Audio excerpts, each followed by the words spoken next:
Han Wu had awakened the weakest class in history, the locust kin. Naturally, this made him the perfect target for the rich kids in his class to bully.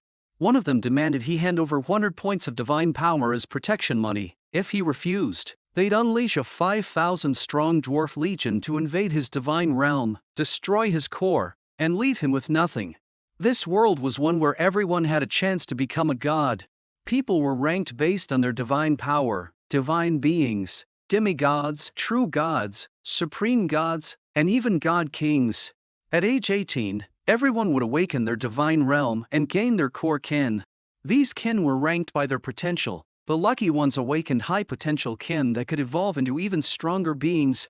But Han Wu, who had transmigrated into this world, awakened the weakest of them all, the locust kin.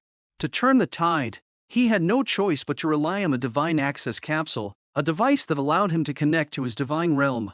When he opened his eyes again, he viewed his world from a godlike perspective. Zooming in, he found his core kin, a group of completely useless locusts, hopping around a flat plane. Han Wu brought up his control panel, and a glowing blue screen floated in front of him. To his surprise, 2 special abilities appeared, ones that didn't exist in the original owner's memories. Chosen 1, marked by fate. This ability grants 1 unique attribute every time a level is gained. Life sacrifice. Sacrifice a living creature to generate a random item of equivalent value, usable once per day. Clearly, Chosen 1 was as cheat as a transmigrator, and life sacrifice was a one-of-a-kind skill on top of that. With these 2 overpowered abilities, maybe, just maybe, he could fulfill his grandfather's dying wish and find his missing parents. But first, he needed to survive the school tyrant's extortion deadline tomorrow. Just then, he made a discovery. The locusts had a terrifying talent, reproduction. Their numbers and breeding speed were downright absurd. In this world, 1 day in the real world equaled 1 year in the divine realm. At this rate, the locusts could produce 4 generations per day. Even Han Wu was stunned by the sheer speed. A glint of madness flashed in his eyes. Fine, let's roll the dice. If I win, I'll rise to the top. If I lose, I'll be nothing but a joke. The next day, Han Wu strolled into the classroom as usual, but this time, a stunning figure walked straight toward him. It was Qing Shuang. Han Wu, have you thought it through? If you agree to be my servant, I promise no one will dare to bully you until we graduate, she said, her voice smooth but commanding. Han Wu didn't hesitate for a second. I may not have power or influence, but I still have my dignity. I appreciate your kindness, but if that's all, please leave. Qin Shuang froze for a moment, caught off guard by his decisive rejection. She didn't say anything else, simply tossing out a warning as she turned to leave. You'll regret this soon enough. Shortly after, Zhang Bin swaggered over with a gang of lackeys trailing behind him. Han Wu, where's the 100 points of divine power? If you didn't bring it, I'll crush your divine realm core and leave you utterly useless. Zhang Bin sneered, slamming his hand onto Han Wu's shoulder. Han Wu slapped his hand away without hesitation. Don't touch me. Zhang Bin was stunned. You've got some nerve talking to me like that. If you don't hand over the divine power, I'll destroy your core right now. Han Wu smirked coldly. Go ahead, try it. Zhang Bin hesitated. Something wasn't right. The usually timid Han Wu seemed like an entirely different person today. Suspicious. Zhang Bin glanced over at Qin Shuang, but she didn't even look in their direction. That put his mind at ease, partially. Pulling out a card, Zhang Bin sneered, since you're begging for death, don't blame me for being ruthless. For trash like you, even 10 points of divine power is overkill. Invasion card. Upon activation, it locks onto a target's divine realm and opens a spatial portal for a direct invasion. The card gleamed as it activated, shooting a brilliant beam of light toward Han Wu, forcibly pulling his consciousness into his divine realm. Moments later, a colossal portal, over 100 meters wide, appeared in Han Wu's divine realm. As the portal slowly opened, an overwhelming army began marching through Zhang Bin's dwarf legion, numbering over 5,000. Hovering above the army in his divine avatar form, Zhang Bin's voice thundered across the barren desert. In the name of the dwarf god, I command you, crush these pathetic locusts and destroy this divine realm's core. The 5,000 dwarves roared in unison, their weapons raised high. Their battle cries echoed like thunder. shaking the realm as their morale soared to unstoppable heights. Meanwhile, back in the classroom, the students watched the battle live on their devices. The room buzzed with chatter. Zhang Bin is ranked in the top 30 of the grade. Han Wu doesn't stand a chance. On the battlefield, the Dwarf Legion's elite soldier stepped forward, exuding an intimidating aura that seemed to silence even the wind. Han Wu, however, simply raised his hand and commanded, "Self-destruct locusts, attack!" In an instant, countless locusts swarmed forward like a tidal wave, fearlessly charging the Dwarf Legion. The scene left everyone watching in shock. Are those self-destruct locusts elite life forms? Wait a second, wasn't Han Wu's core kin supposed to be just ordinary locusts? How did he get so many elite units? Someone scoffed. Elite or not, what's the point? A single dwarf can crush 10 of those bugs. Trash is still trash, no matter how much you pile up. On the battlefield, the dwarves roared in defiance as the locust swarm approached. Raising their weapons high, they charged forward, eager to slaughter. But the moment the two forces clashed, an earth-shattering explosion erupted. The entire divine realm trembled violently as shockwaves rippled across the desert. The truth was, the day before, Han Wu had sacrificed 2 billion ordinary locusts to exchange for an equivalent value reward. When the system panel appeared, it offered him 3 choices. 1,000 elite goblin warriors, powerful but expendable. Spring of Life, a resource to improve the environment and gradually enhance ecosystem quality. Tier Sacred Relic, a relic with the potential to enhance core kin and grant explosive abilities. Han Wu fell into deep thought. The goblin warriors could save him immediately, but they were only a temporary solution. The Spring of Life was an investment in the future, but it wouldn't help with tomorrow's threats. The Sacred Relic, however, could permanently strengthen his core kin. Perhaps this was the key to turning the tide. In the end, Han Wu chose the Sacred Relic. The moment the exchange was complete, he infused the relic into his core kin. As he held the heart of detonation, it shattered instantly, releasing a burst of explosive energy that spread through his entire kin. The transformation was astonishing. Some of the locusts grew to twice their original size, evolving into the all-new self-destruct locusts, Solite lifeforms. Han Wu picked up one of the newly transformed self-destruct locusts, his curiosity brimming. "Let's test this out." Explode! He hurled the locust forward with all his might. Boom! A deafening explosion erupted, its power rivaling a grenade. Though it was far from enough to wipe out the Dwarf Legion, Han Wu's eyes sparkled with confidence as he gazed at the seemingly endless swarm of self-destruct locusts. If I pile up enough of these, things might get interesting. The scene shifted back to the battlefield. As the smoke cleared, over half of Zhang Bin's 5-strong Dwarf Legion lay dead. The remaining elite dwarves were heavily injured, barely able to stand, let alone fight. Meanwhile, the sky swarmed with 50,000 self-destruct locusts, their red bodies blotting out the sun. On the ground, an endless mass of ordinary locusts covered the land, over 90 million in total. The battle was already decided. Watching this unfold, Qin Xuan's eyes lit up with excitement. This guy, he's actually kind of interesting. The Crimson Swarm descended once more. Even the elite dwarfs, known for their resilience, trembled in fear as the endless sea of locusts surged toward them. Zhang Bin's face turned pale. Gritting his teeth, he shouted, "All dwarves, retreat to our divine realm now." But Han Wu smirked coldly. "Run? You think I'll let you off that easily?" Tapping into the locust's natural flight ability, he commanded the swarm to follow the dwarves through the portal. In moments, the 90 million locusts surged into Zhang Bin's divine realm like a black storm, fearlessly sacrificing themselves to blow everything in sight to ashes.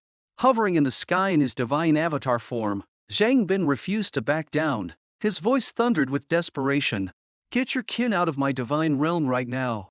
But wherever the locusts went, nothing was left behind. Even the last elite dwarf was reduced to fragments by the relentless explosions.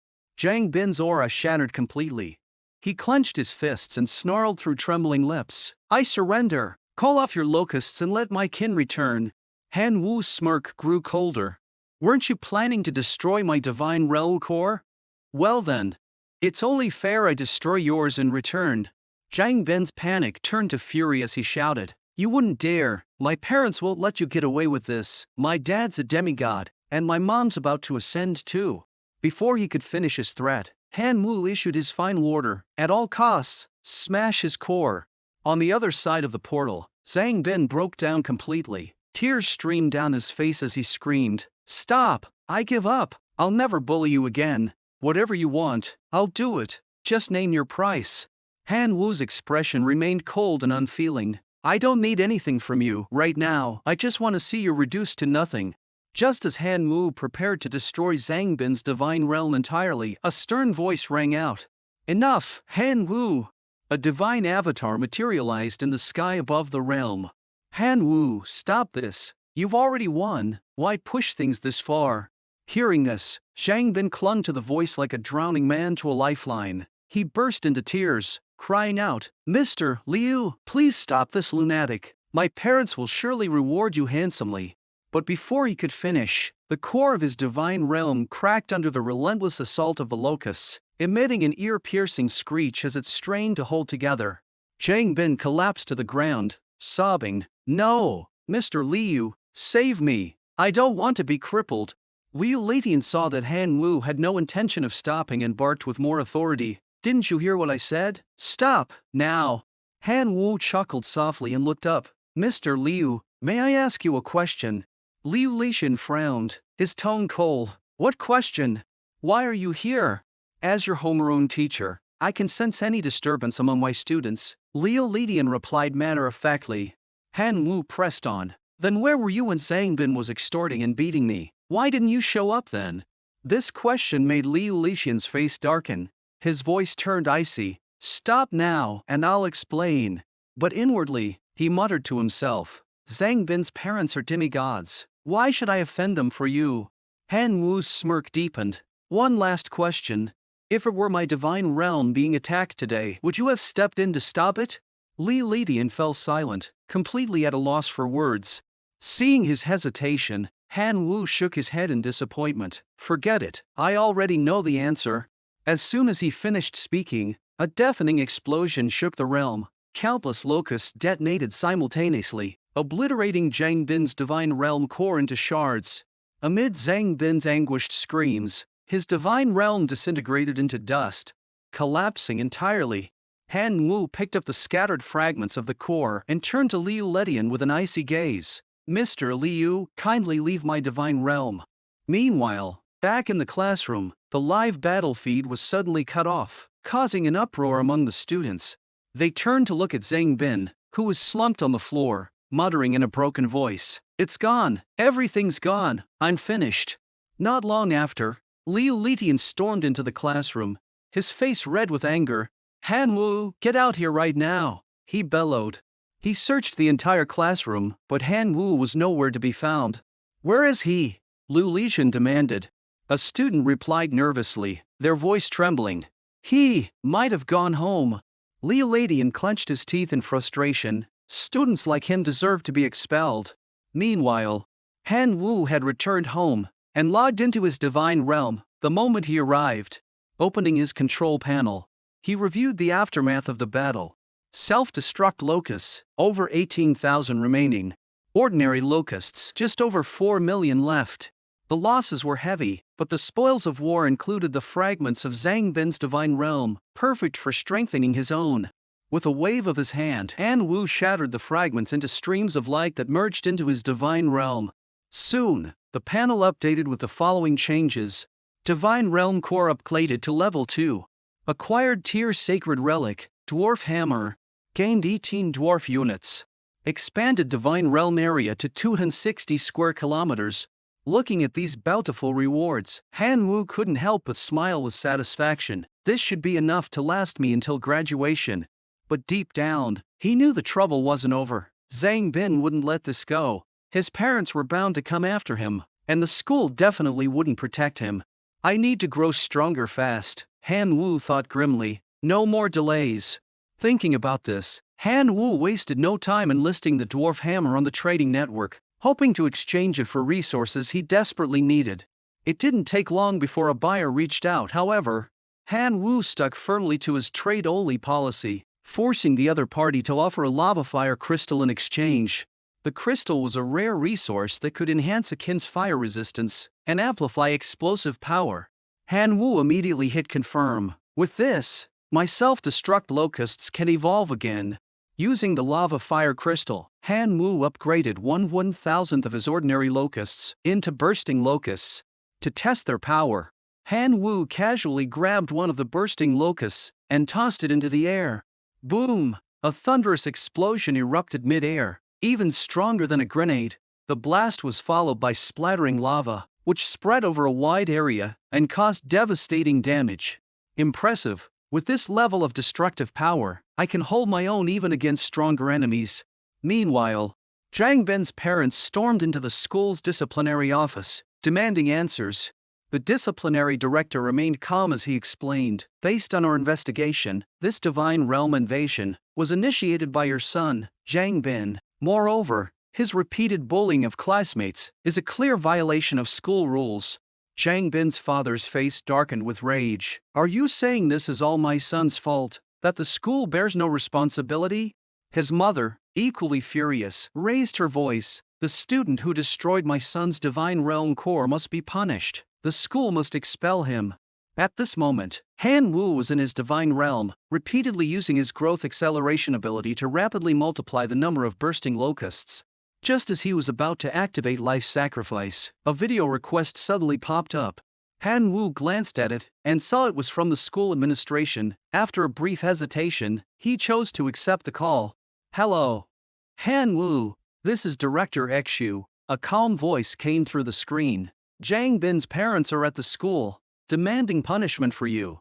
Xu Mei proceeded to explain the situation in detail, recounting everything that had transpired. Zhang Bin's mother was adamant that Han Wu should be expelled, but Xu Mei firmly refused. This entire incident was instigated by Zhang Bin's unauthorized invasion. Moreover, Han Wu's retaliation was entirely within the rules. With no evidence of cheating, the school has no grounds to expel him. Hearing this, Zhang Bin's mother's face turned red with fury. "So, you're defending this troublemaker who destroyed my son's divine realm core? Is this what your school stands for, protecting bad students?" Despite the accusation, Xu Mei's tone remained calm and polite. "Mrs. Du, please don't distort the facts. We have substantial evidence that your son repeatedly bullied Han Wu." This statement made Zhang Bin's mother's veins bulge with anger. "Don't talk to me about irrelevant nonsense. I'm asking you one thing, will you expel him or not?" Xu Mei's expression didn't waver. "I'm sorry, but we cannot do that." At this, Zhang Bin's father let out a cold snort and delivered a thinly veiled threat. "Director Xu, I'm willing to accept that the school won't expel Han Wu, but as the aggrieved party, I must have my revenge. If you refuse even this modest request, then I won't bother showing any respect for the school's reputation anymore." The scene shifted back to reality. Xu Mei looked at Han Wu and said, "Zhang Bin's father plans to lead a 1,000-strong team to invade your divine realm, regardless of the outcome. They've agreed not to pursue the matter further. This is the best protection the school could negotiate for you." She paused for a moment before adding, "However, this 1,000-man team, led by a demigod, has the combat strength of an ordinary student army of 50,000. Han Wu, can you handle it?" Han Wu nodded lightly, his tone calm. "Thank you, Director Xu. I'll come to school tomorrow and face this challenge." After ending the call, Han Wu knew time was of the essence. He had to launch his second life sacrifice immediately. With a wave of his hand, a massive life sacrifice array appeared overhead, instantly absorbing 4.8 billion locusts into its glowing vortex. Moments later, the system panel presented 3 new options. The quality of these choices far surpassed those from the first sacrifice. After a brief moment of thought, Han Wu decisively selected the third option. Summon hero Zhan Tai Jian Feng. A moment later, an elderly figure appeared before him. The old man was frail yet imposing, with 2 pairs of arms and an aura of authority radiating from his thin frame. Zhan Tai Jian Feng, Swordwind Clan, heroic life form. The elder's piercing eyes locked onto Han Wu as he spoke respectfully. "Oh God, I require a sword. As a member of the Swordwind Clan, I cannot wield my full strength without one in hand." Han Wu nodded in agreement. "Of course, a top-tier weapon is a must for you." He accessed the trading network, calculating his resources carefully. With the faith power generated by cultivating my locusts over the past 2 days, I've accumulated 1 point of divine power for every billion faith points, including the divine power left from my previous land sales. I now have 54 points in total. Without hesitation, Han Wu placed an order for a faith class weapon, Storm Great Sword. Equipment tiers: ordinary gear, basic weapons with no energy infusion. Faith class gear, infused with special effects, ideal for combat support. Divine power gear, enhanced with large amounts of divine power in crystals, imbued with a soul, and capable of growth. Divinity class gear, usable only by gods, symbolizing ultimate power and authority. When Zhantai Jianfeng took the Storm Great Sword, he gave it a light swing. In an instant, razor-sharp wind blades erupted forward, slicing through the air with terrifying power. Even the residual force of the sword's wind alone displayed astonishing might. However, after a brief pause, Zhantai Jianfeng spoke again, making another request to Han Wu. "Oh God! For me to wield my full power, I will require 3 more weapons of this caliber." Han Wu froze upon hearing the request. Internally, he couldn't help but rant. Does he think divine power points grow on trees? 3 more Storm Great Swords? Easy for him to say. But as he thought about the demigod-led 1,000-man army he'd have to face tomorrow, he knew there was no room for compromise. Buying weapons isn't something I can afford to take lightly, Han Wu muttered to himself. Taking a deep breath to steel his resolve, he finally dialed Qin Shuang's number. At this moment, Qin Shuang was meditating in her divine realm. Countless thunder sparrows fluttered gracefully around her. These thunder sparrows were her core kin, naturally elite life forms, masters of lightning, and formidable aerial combat units. With such powerful attributes, Qin Shuang's strength consistently placed her in the top 5 of her grade. Yet her focus wasn't on the thunder sparrows. Instead, she was lost in a memory. She recalled a moment from her childhood. She had accidentally fallen into a lake during elementary school. As she struggled, on the verge of drowning, a small figure leapt into the water and dragged her to safety. That boy had even performed CPR, pulling her back from the brink of death. That boy was Han Wu. Since that day, Qin Shuang had kept a quiet eye on him. But this dense blockhead never seemed willing to accept her help. That idiot. He totally deserves to be crushed under pressure, Qin Shuang muttered through gritted teeth. My grandfather is a true god, and I have 23 demigods in my family. You think I can't protect you? This is straight out of a CEO falling for a poor guy romance trope. As she huffed and puffed to herself, a video request suddenly popped up. The caller ID read, Han Wu. Qin Shuang froze, startled, but quickly accepted the call. Her tone was as haughty as ever, laced with her usual tsundere attitude. What? Have you finally changed your mind and decided to become my servant? Han Wu cut straight to the point. I'd like to borrow some divine power. Qin Shuang raised an eyebrow and shot back. Borrow divine power? What do you plan to pay me back with? That trashy kid of yours? She let out a cold laugh, continuing her mockery. Don't let winning Zhang Bin's invasion battle get to your head. Your self-destruct locusts barely qualify as elite life forms. They're practically worthless. Hearing this, Han Wu's expression turned icy. Without another word, he hung up the call. Forget it. Sorry to bother you, he said curtly before disconnecting. This turn of events left Qin Shuang completely caught off guard. She froze for a few seconds before frustration set in. What was I even thinking? Why did I blurt out something so mean? That's not what I meant at all. Did he misunderstand me? Of course, he did. After an intense inner struggle, Qin Shuang finally decided to take the initiative and call Han Wu back. When the video connected, Han Wu appeared calm, his tone carrying a subtle edge of control. Hello, what is it? He asked casually. Qin Shuang's cheeks turned red as she huffed. How much do you need? Send me your account info. A few minutes later, Han Wu successfully used the borrowed divine power to purchase the 4 remaining Storm Great Swords. Fully equipped, Zhantai Jianfeng immediately demonstrated even greater combat prowess. As a result, Han Wu's faith level rose by 1 tier, upgrading him from general follower to true believer. The next day, Han Wu teleported directly to the classroom, his arrival immediately drawing the attention of the entire class. He actually dared to show up. Isn't he afraid that the demigod's 1,000-man army will crush his divine realm core? I can't wait to see if he stays this calm when it all falls apart. The murmurs around him reached Han Wu's ears. He knew exactly what they were thinking. Everyone was waiting for him to fail, perhaps even hoping for it. Just then, Qin Xuan approached him, her voice tinged with concern. The divine power you borrowed from me, is it to fight the demigod's army? If it is, I'm telling you now, it's a waste of time. Even if it's just a 1,000-man squad, you're no match for them. Han Wu simply shook his head, replying calmly, I don't have any other choice. Qin Xuan leaned in closer and whispered, if you're willing to become my servant, I can have my family put pressure on Zhang Bin's father. His family only has one demigod, but my family has a true god and 23 demigods. He wouldn't dare disobey. But Han Wu shook his head again and firmly refused. I appreciate your kindness, but you should head back. I need to prepare for the demigod's 1,000-man army. Meanwhile, in a shadowy corner of the classroom, a pair of jealous eyes were locked onto Han Wu. Why does he get all of Qin Xuan's attention? That loser, that piece of trash. He needs to die today.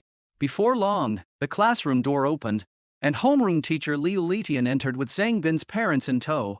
He fawned over them, bowing and scraping, his voice filled with obsequious enthusiasm. Please, come in. Then, pointing toward Han Yu, he plastered on a fake smile and said, That's him, Han Wu. Han Wu watched Liu Litian's shameless display, and couldn't help but feel a pang of helplessness. The moment Zhang Bin's mother laid eyes on Han Wu, she exploded with rage. Charging toward him, she shouted, You little bastard, you destroyed my son's divine realm. Let's see if I don't tear you apart. Zhang Bin's father, Zhang Gang, quickly grabbed her arm, stopping her. His tone was icy as he said, Don't break the school's rules. Homeroom teacher Liu Litian, eager to ingratiate himself with Zhang Gang and his wife, barked like a sycophant. Han Wu, why aren't you stepping forward to face your punishment? Don't waste Mr. Zhang Gang's time. Han Wu smirked inwardly, fully aware that Liu Litian was trying to curry favor with Zhang Gang to secure some personal gain. With a calm expression, Han Wu replied, I'll wait for Director Shumei to arrive as a witness. This remark made Liu Litian almost jump out of his skin with rage. You think a trivial matter like this deserves Director Shumei's presence? I'm already giving you enough respect by being here. Start now, or don't blame me for being rude. But before he could finish his threat, Shumei's figure appeared at the classroom door. Her tone was icy. Mr. Li Yu, and who exactly are you planning to be rude to? Liu Litian's bravado deflated instantly. He plastered on a smile and said, Oh, Director Shumei, there's no need to trouble you with such a small matter. I was just, disciplining one of my students. Shumei let out a cold snort. Mr. Liu, remember, you're a teacher, not a lapdog for some demigod. Do I make myself clear? Zhang Gang frowned, his patience wearing thin. He cut them off abruptly. Now that Director Shumei is here, let's get this over with. Shumei turned to Han Wu, her tone calm but laced with concern. Han Wu, are you ready? Han Wu nodded, his voice firm. I'm ready. With Shumei's approval, Zhang Gang could no longer hold back. He immediately activated an invasion card, summoning his 1,000-strong army into Han Wu's divine realm. At the same time, Han Wu was forcibly pulled into his divine realm once more. A massive portal, over 10 meters tall, appeared in Han Wu's divine realm. Through it marched a 1,000-strong army, their formation vast and intimidating. Leading the charge was a wolf rider captain, an extraordinary lifeform imbued with supernatural strength. Behind him, the rest of the wolf riders, all elite lifeforms, followed closely. These wolf riders were hybrids of green beastmen and their dire wolves, each fully equipped with high-grade armor and radiating an aura of bloodthirsty menace. The spectators watching from outside gasped in shock. Han Wu is finished this time. Wolf riders. Each wolf rider consists of one green beastman and one dire wolf, with their combat power calculated separately. The entire 1,000-man wolf rider corps, effectively 2,000 combat units, stormed into Han Wu's divine realm.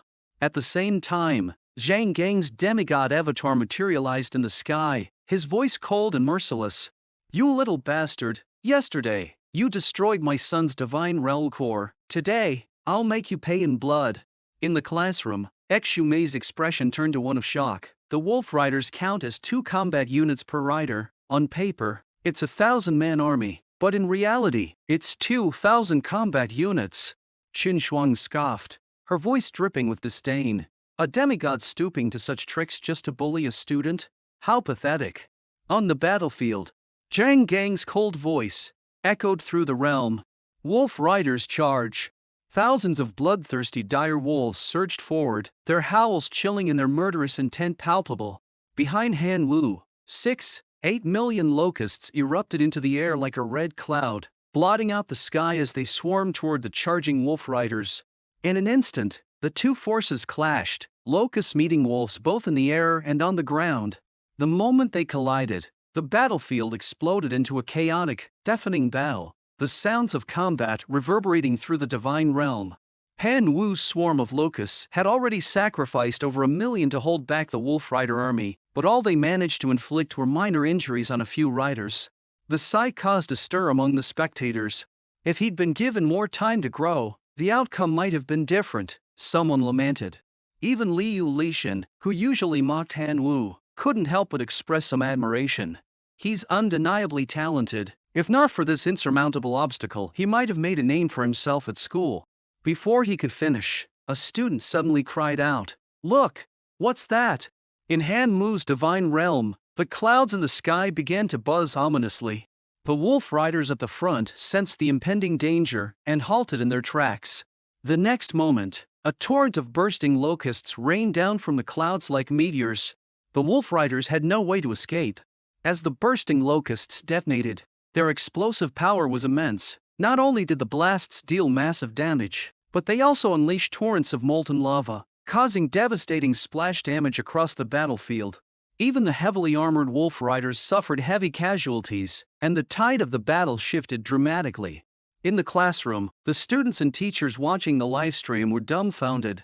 What kind of locust is that? Its explosions are massive, and the lava splash is devastating. Is it an extraordinary life form? Someone wondered aloud. Xu Mei quickly turned and asked, "Does anyone here have a detection ability? Find out what kind of locust that is, and share its information immediately."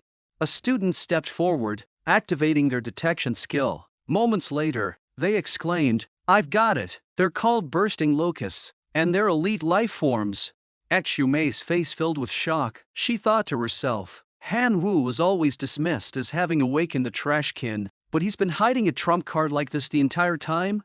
On the battlefield, Zhang Gang's demigod avatar hovered in the air, a cold sneer etched across his face. "Do you really think this is enough to wipe out my wolf riders? Keep dreaming." With a single command, the wolf rider captain let out a feral howl, unleashing his extraordinary power, Frost Aura. A bone-chilling cold radiated from the captain and his dire wolf, spreading rapidly across a 200-meter radius. The temperature plummeted instantly, creating an icy barrier that sealed off the bursting locusts from the wolf riders. Even the lava splashes from the explosions were rendered useless, unable to penetrate the freezing shield. The molten lava accumulating on the ground solidified in mere moments, turning into blackened, lifeless rock. The spectators erupted into chatter once more, their opinions overwhelmingly one-sided. As expected of a demigod, there's no way he'd fall for such cheap tricks. Han Wu's locust swarm was dwindling at an alarming rate. Less than 500,000 remained, and the situation seemed completely hopeless. The surviving wolf riders, now fewer than 200, launched yet another charge. Zhang Gang hovered above the battlefield, his expression cold and mocking. "You little bastard, I'll show you what despair really feels like. Once your core shatters and your divine realm collapses, the school will have no choice but to expel you. After that, your life will be mine to control." With his command, the remaining wolf riders surged toward Han Wu's divine realm core in a frenzied assault. In the classroom, Director Xu Mei watched the scene unfold. As if she could already foresee Han Wu's defeat, she closed her eyes and let out a soft sigh. "It's over." But then, Qin Shuang suddenly noticed something unusual near the core. "Wait, what's that? Who's standing in front of the core?" Inside the divine realm, a lean figure stood tall before Han Wu's core. He had flowing white hair and 4 arms, each gripping a storm great sword. Each storm great sword costs 50 divine power points. 4 of them means 200 points. Isn't Han Wu an orphan? Where did he get so much money? The spectators murmured in astonishment. But what shocked them even more was that this figure wasn't an ordinary life form. Director Xumay's expression turned serious as she spoke after a moment of thought. That's a member of the Swordwind clan, a naturally extraordinary life form. A student scoffed dismissively. So what? The Wolf Rider captain is also an extraordinary life form. As long as he keeps that Swordwind guy busy, the remaining Wolf Riders will break through the defenses and smash Hanwoo's core. Xumei frowned, her tone sharp and severe. This is no ordinary extraordinary life form. That member of the Swordwind clan is a genuine heroic life form. On the battlefield, Sang Gang's expression grew increasingly grim. His gaze fixed on the Swordwind clan, a mix of jealousy and greed boiling inside him. I've worked hard for decades, and only managed to raise one heroic life form. But this kid?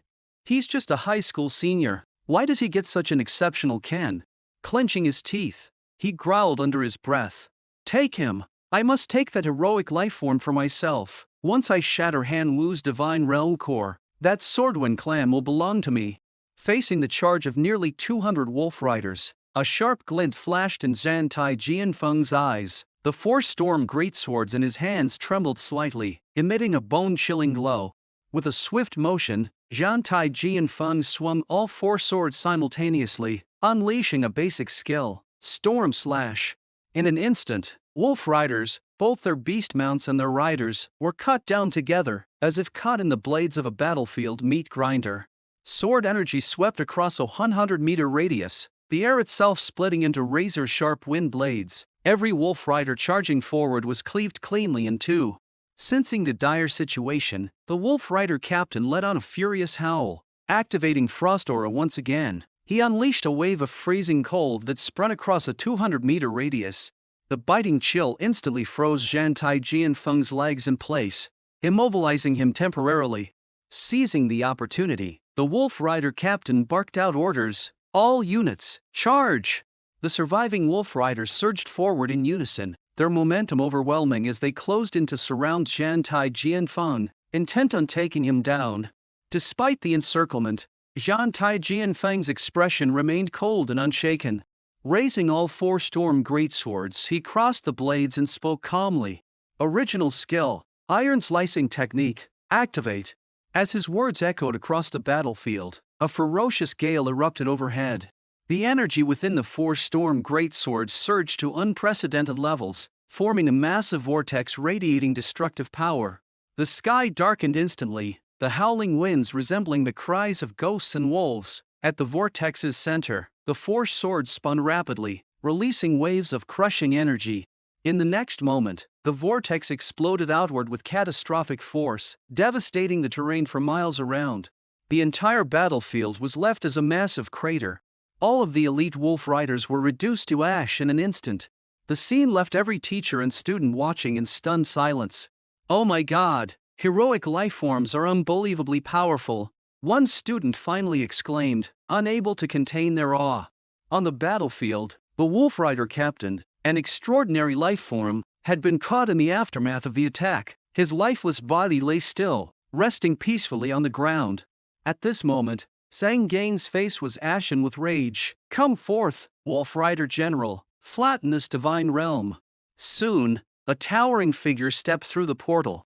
It was the Wolf Rider General, a heroic life form on par with Zhan Tai Jianfeng. His eyes burned with killing intent, and his presence was so overwhelming that the air seemed to freeze around him. Just as Zhang Gang was about to issue his next command, a commanding voice suddenly interrupted his thoughts. Demigod, are you planning to break your promise? Zhang Gang immediately looked up and saw the avatar of the true God principle. His once fiery demeanor deflated in an instant, and he replied in a subdued voice, No, I wouldn't dare. He turned back to the Wolf Rider General and gave a reluctant order. Retreat! The principal's gaze swept over Hanwoo before lingering on Zhan Tai Jianfeng. He murmured softly, Impressive! With that, his figure dissipated into the air. After the battle ended, Zhang Gang and his wife quickly teleported out of the classroom. Meanwhile, the expressions of the students and teachers watching Hanwoo had completely changed. Director Xumei approached Hanwoo, her tone carrying a hint of warning. Hanwoo, heroic life forms are powerful, but they're not invincible. With your current strength, You're still far from breaking into the top 3 of the grade. Han Wu nodded earnestly before replying, Director Shu, I have one more request. I'd like to switch classes. Liu Ladian was stunned by Han Wu's request. He tried to persuade him to stay. Han Wu, I admit, I haven't given you enough attention before. I promise I'll guide you better moving forward, and I'll allocate more resources to you. Please, give me a chance to make things right. However, Han Wu's tone was unwavering. I want to transfer to another class. Liu Ladian had secretly hoped to ride on Han Wu's rising fame, knowing that with steady growth, Han Wu was bound to gain admission to a top-tier university. Xu Mei spoke up with a hint of hesitation. Han Wu, switching classes isn't as simple as you might think. The school has its regulations. If you truly want to transfer, you'll need to pass a test assigned by the school. If you succeed, I'll personally handle your transfer paperwork. Before anyone could respond, Qin Shuang stepped forward with determination. Director Xu, I'd like to apply for the test too. Liu Ladian forced a smile. Qin Shuang, if there's something you're unhappy with, just tell me. I promise I'll fix it. There's no need to go as far as switching classes.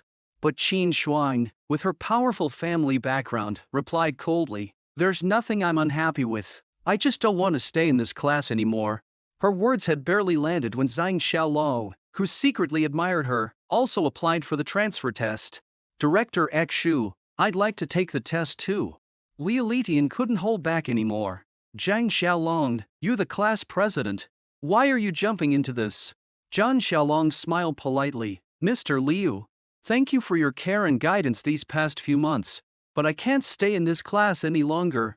He then glanced at Qin Shuang, silently vowing, I won't let anyone else have you. Xu Mei didn't waste any more time and simply said, the test will be ready tomorrow. Liu, come with me. After school, Qin Shuang found Han Wu. Tell me what's the deal with your heroic life form? Han Wu replied indifferently, it's none of your business. Qin Shuang grew frustrated. Of course it's my business. You owe me 150 divine power points. If you can't repay me, you'll have to become my servant to clear your debt. Han Wu countered calmly. If you want repayment, I can return 5 points as interest for now, but if you're trying to dig for information about the heroic life form, I've got nothing to say. Without waiting for Qin Shuang's response, Han Wu teleported out of the school, leaving her standing there, gritting her teeth in anger and muttering curses. Not long after returning home, Han Wu entered his divine realm using the god login pod. Although the locust's reproductive abilities were astonishing, the aftermath of the intense battle was evident. The self-destruct locusts had only recovered to 1 million, while the bursting locusts had dwindled to a mere 30,000. At that moment, Jan Taiji and Feng descended from the sky and reported, Oh great God, some wolf riders have escaped and are hiding in the mountains. Shall we eliminate them? Han Wu weighed his options. Some of the wolf riders survived. There are still Downsons left. Leaving Zhang Gang's kin alive will only cause trouble in the future. I need to get rid of them, but killing them outright would be such a waste. After a brief moment of consideration, Han Wu issued his command.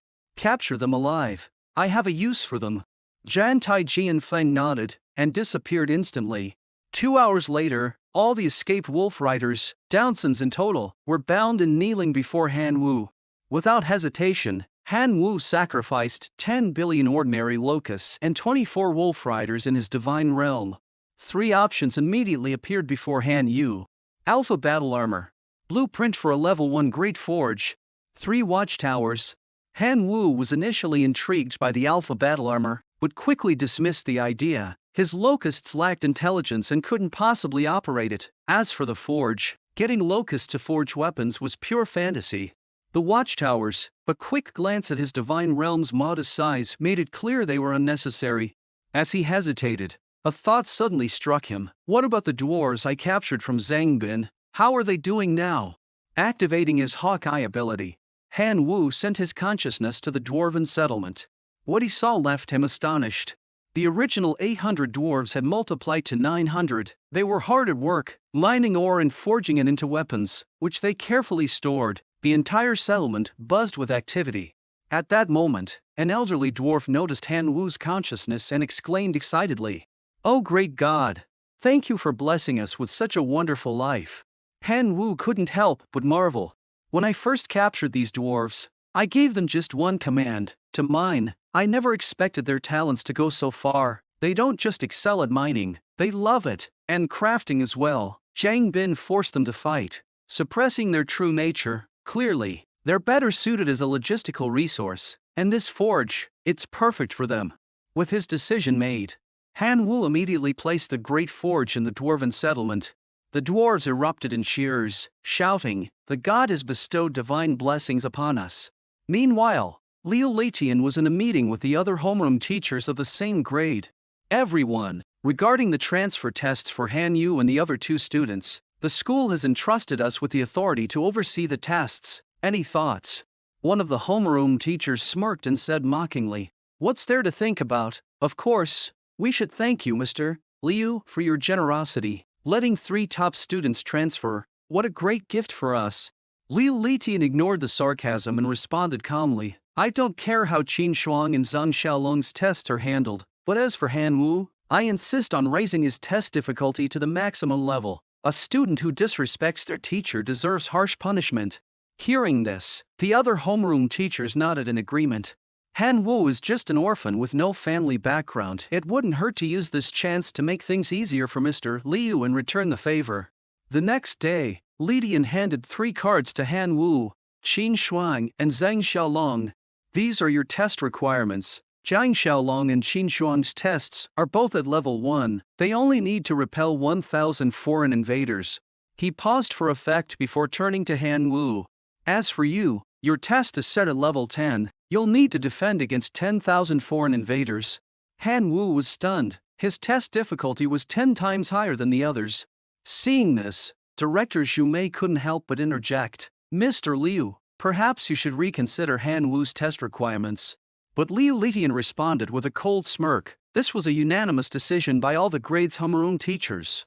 Han Wu remained unfazed, smiling lightly. "It's fine. I'm sure Mr. Liu just wants me to show my abilities to my future homeroom teacher." His nonchalant attitude made Liu Leitian's blood boil. Gritting his teeth, he cursed inwardly, "Just you wait, kid. Don't get cocky." At that moment, Qin Shuang stepped forward and tried to persuade Han Wu. "My offer still stands. If you agree to become my servant, I guarantee that no one in this school, besides me, will dare to bully you." Han Wu noticed her peculiar fixation on making him her servant and smiled faintly. "I appreciate your kindness. Let's talk after the test." Being rejected again, Qin Shuang pouted in frustration. "You're so ungrateful," she muttered. This scene didn't escape Zhang Xiaolong's notice. Seeing Qin Shuang's irritation, he was ecstatic. "Han Wu, just wait to embarrass yourself." The test was about to begin. 10,000 elite goblins poured into Han Wu's divine realm through a portal. For Han Wu, these 10,000 goblins were more of a headache than Zhang Gang's wolf cavalry, who were semi-divine. The students outside started gossiping. "I heard Han Wu's test difficulty is the highest. He really pissed off Teacher Liu. Let's see how this plays out." At that moment, Han Wu cursed inwardly, "Damn Leitian, can you just act like a decent person for once? Goblins with high fire resistance, and 10,000 of them. This is going to be tough." Liu Leitian, standing off to the side, chuckled to himself. "Han Wu, don't blame me. You rejected my kind offer. 10,000 goblins should be enough to flatten your divine realm." Other class instructors, who were friendly with Liu, eagerly congratulated him. "Teacher Liu, congratulations, your grudge is finally settled." Liu Leitian sighed dramatically. "What grudge? After this test, Han Wu will surely understand the kind intentions of us teachers." Xu Mei, not bothering to listen to Liu Leitian's fake sympathy, quietly cheered for Han Wu. "Go, Han Wu!" On the battlefield, things were about to get intense. Inside Han Wu's divine realm, 2 billion locusts filled the sky, descending on the goblin army. But the goblins weren't going down easily. They quickly conjured fireballs, blasting the locusts out of the air one by one, reducing them to ash in an instant. Han Wu's divine avatar watched all this unfold and realized that ordinary locusts were no match for the goblins. With a swift wave of his hand, he commanded 5 million self-destruct locusts to attack. Under the cover of the regular locusts, the self-destruct locusts launched a terrifying suicide attack, but all they managed to take out were 400 goblins. Meanwhile, Qin Shuang and Zun Xiaolong stepped out of the landing pod, clearly having completed their level 1 test. Xu Mei couldn't help but think, locusts are low-level creatures, no matter how you train them, they can't be goblins, this is looking bad. Han Wu had no choice but to pull out his trump card. After finally gathering 400,000 bursting locusts, he sent them charging at the goblin army under a rain of fireballs. After they self-destructed, a sea of magma turned the whole area into a hellish lava field, wiping out 3,000 goblins in an instant. However, due to the goblins' high fire resistance, the remaining 6,000 goblins continued their march toward the core of Han Wu's divine realm. The teachers and students outside were all convinced, Han Wu is done for. Sure, he still has that hero life form as a trump card, but can he really take down 6,000 goblins? In contrast, Qin Shuang sneered inwardly, he turned me down, it'll serve him right when the goblin army destroys his divine realm core. Xu Mei saw the situation and immediately sent a telepathic message to Han Wu. If you can't hold on, just admit defeat, there's no shame in failure, I believe that given time, you'll rise again. But Han Wu was resolute. Director Xu, since I've decided to change classes, I'll stick to it no matter what, even if I have to sacrifice every last bit of my strength. And besides, I haven't lost yet. At this moment, Zhan Tai Jianfeng swung his 4 storm greatswords, sending violent shockwaves of blades through the air. Any goblin that got too close to the core of the divine realm was struck down with a fatal blow, and waves of goblins fell one after another. However, the goblins at the back remained calm. Taking advantage of Zhan Tai Jianfeng's bloody battle, they summoned fireballs for long-range bombardment. The land around the divine realm core was stained with blood. Even though the hero life form was incredibly powerful, facing the assault of thousands of fireballs, it was still hard to hold his ground. In the end, after Zhan Tai Jianfeng had killed over 5 goblins, he was severely injured, on the brink of death. Liu Litian, witnessing this, was overjoyed. Han Wu, my student, this is the last lesson I'm teaching you, pay close attention. But before he could even savor his triumph, the other class instructors around him suddenly gasped in shock. What is that? At that moment, in front of the divine realm core, over 900 dwarves appeared out of nowhere. Fully armored, the dwarf legion stood at the front, shouting in unison, we swear to protect with our lives. The dwarves' aura was overwhelming, their growls sounding like a battle hymn, shaking the very air around them. Over 1,000 goblins began to tremble in fear. By the time they realized what was happening, 900 dwarves had already struck with their weapons, cutting down the exhausted goblins. The students watching the battle from the outside were stunned. Isn't that the same core kin that Zhang Bin used before? What a talent! With this ability, he's definitely top 10 in the grade. As the battle inside the divine realm gradually subsided, the last remaining few dwarves claimed victory. Han Wu was ecstatic, though nearly all of his locusts had been wiped out. The one thing that gave him relief was that his hero life form, Zhan Tai Jianfeng, hadn't perished. This outcome left both Xu Mei and Qin Shuang shocked, even struggling to believe it. On the side, Liu Letian was even more furious. He had meticulously designed 10,000 goblins with high fire resistance, only to find that Han Wu still had a trump card up his sleeve. Soon, the classroom was crowded with the class instructors from each class. They threw out olive branches, offering all sorts of conditions, willing to give anything just to have Han Wu join their class. But Han Wu remained silent, not responding. Qin Shuang quietly waited for him to speak, while Zhang Xiaolong looked at Qin Shuang, waiting for her to make the first move. After a moment of thought, Han Wu spoke coldly. Director Zhu, may I ask why my test difficulty is so high? Xu Mei answered honestly, the difficulty of the individual tests is decided by all the class instructors of the grade. Han Wu understood what she meant. With a cold sneer he asked, then can I see their voting results? Xu Mei, clearly unhappy with Liu Litian's underhanded tactics, handed him the book directly.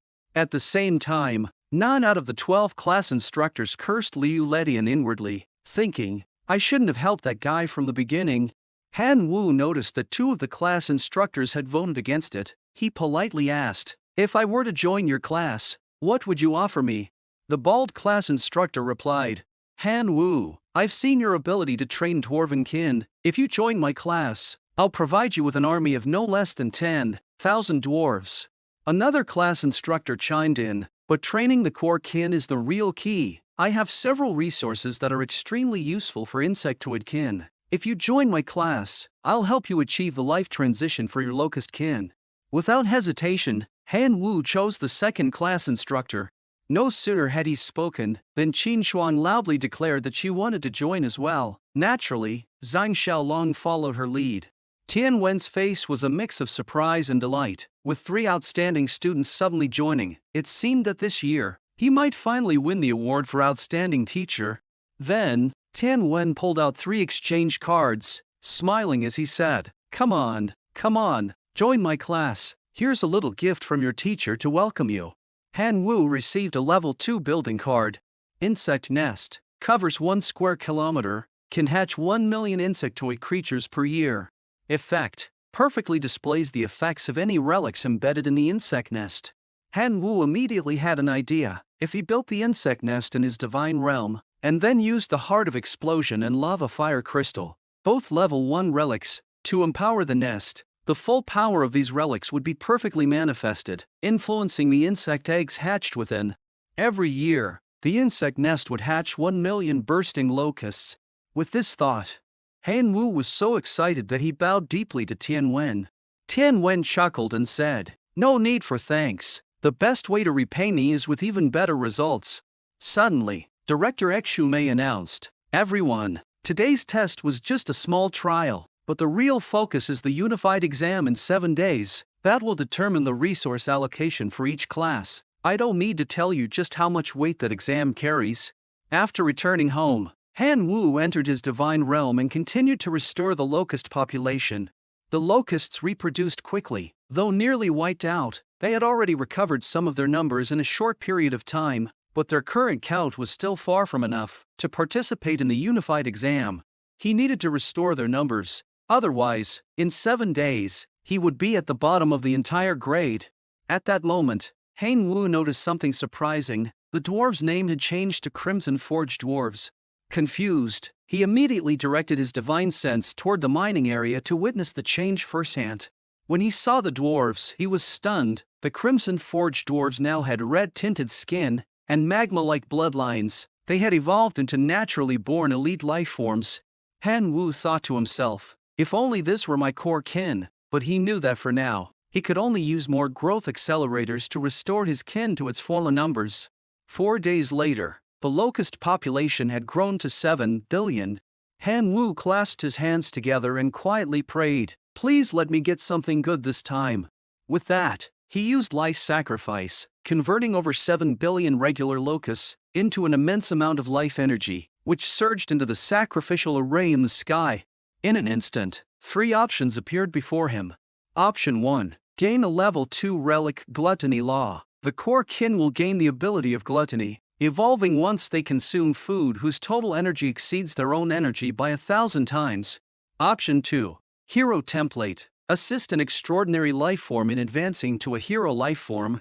Option 3. A Spark of Divinity. Equivalent to 100 million belief power, roughly equal to 100 million divine power. These options exceeded Han Yu's expectations. Each one would be useful to him, but now, he had to choose the most suitable one. Gluttony Law would turn regular locusts into elite life forms, but the cost of nurturing them was extremely high.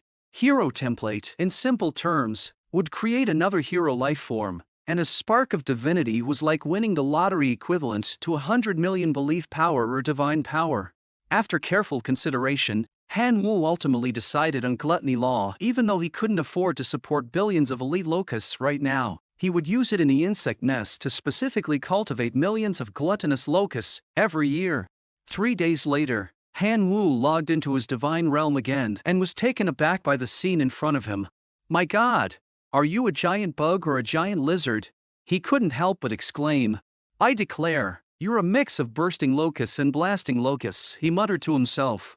The next day, Han Wu had just teleported to school when Qin Shuang stopped him. Have you thought it through? Are you ready to be my slave? Qin Shuang sneered. You have no backers, no resources. With your current strength, there's no way you'll stand out among the many demigod offspring. Your locust breeding is impressive, but it's still too weak. You've done well with taming dwarves, but they're not your core kin. Han Wu didn't want to listen any further. I've acknowledged your kindness. As for whether I can make it, we'll see after the exam. Qin Shuang wanted to help him but couldn't bring herself to lower her pride. In frustration, she stood aside. Zhang Xiaolong, watching the entire exchange, silently thought, Han Wu, one day, I will make you completely disappear from Qin Shuang's sight. She will only have eyes for me. At that moment, the class instructor, Tian Wen, announced, this entrance exam is crucial for the distribution of our class's resources. It's very important. I ask everyone to put forth their best effort. Students with excellent results will be rewarded with sacred artifacts, divine realm land, core fragments, kin legions, and other resources. They're all in my hands. If you have the ability, feel free to take them. Tian Wen then read aloud the rules of the exam. Han Wu skimmed over the rules, and a second ago, he was complaining about how strict the rules were. The exam was so intense that those who failed could even be expelled, but when he saw the rewards, he almost shouted out in excitement. These rewards are way richer than what I got from life sacrifice 3 days ago. He was thrilled. Seeing the other students silent, Tian Wen casually said, the entrance exam begins now. The first round of elimination is about to start. Please get ready, everyone. Soon after, Han Wu and the other students were forcibly teleported into their respective divine realms. Han Wu immediately issued an order. All kin, prepare for battle. As soon as his command was given, the locusts and dwarfs quickly assembled. Just then, out of the thick fog, a group of muscular blood-flesh golems emerged from the teleportation portal. Han Wu was slightly taken aback. Elimination round? Why are the enemies so tough? These blood-flesh golems were regular life forms, but their combat abilities rivaled elite life forms, with tough, leathery skin and immense durability. They were nearly invincible in terms of endurance. The only downside? They were slow. With a wave of his hand, Han Wu ordered 50,000 bursty charge in, initiating a magma self-destruct attack. In an instant, the blood-flesh golems were wiped out, and Han Wu could vaguely smell the aroma of roasted meat. Looks like a feast is coming our way. Crimson Forged Dwarves, drag the bodies of these blood-flesh golems back, he commanded. At his orders, the Crimson Forged Dwarves scrambled forward, eager to comply. 15 minutes later, the blood-flesh golem corpses were reduced to nothing but bones, consumed by the locusts. Han Wu chuckled. This isn't an exam, it's more like a free buffet. Meanwhile, the teachers watching from the sidelines sighed collectively. Sigh, my class has already lost 20 students, a third of the total. This elimination round really is tough, isn't it? Xu Mei, the head teacher, explained. The principal and the 3 vice principals are on the front lines, battling the abyssal civilization for the plains. There's definitely a reason they chose blood-flesh golems as the elimination exam enemy. We can't speculate too much. At that moment, Tian Wen, a teacher, suddenly exclaimed, Well, the blood-flesh golems, which others dread as a nightmare, have now turned into food for his kin. This kid's got some serious skills. Other teachers were equally amazed. To think there's a kin that can completely ignore the toxins inside the blood-flesh golems. This is a new discovery. It's worth studying. Li Ladian snorted. It's just pure luck, blindly hitting the mark. When it comes to real power, his locusts are just trash.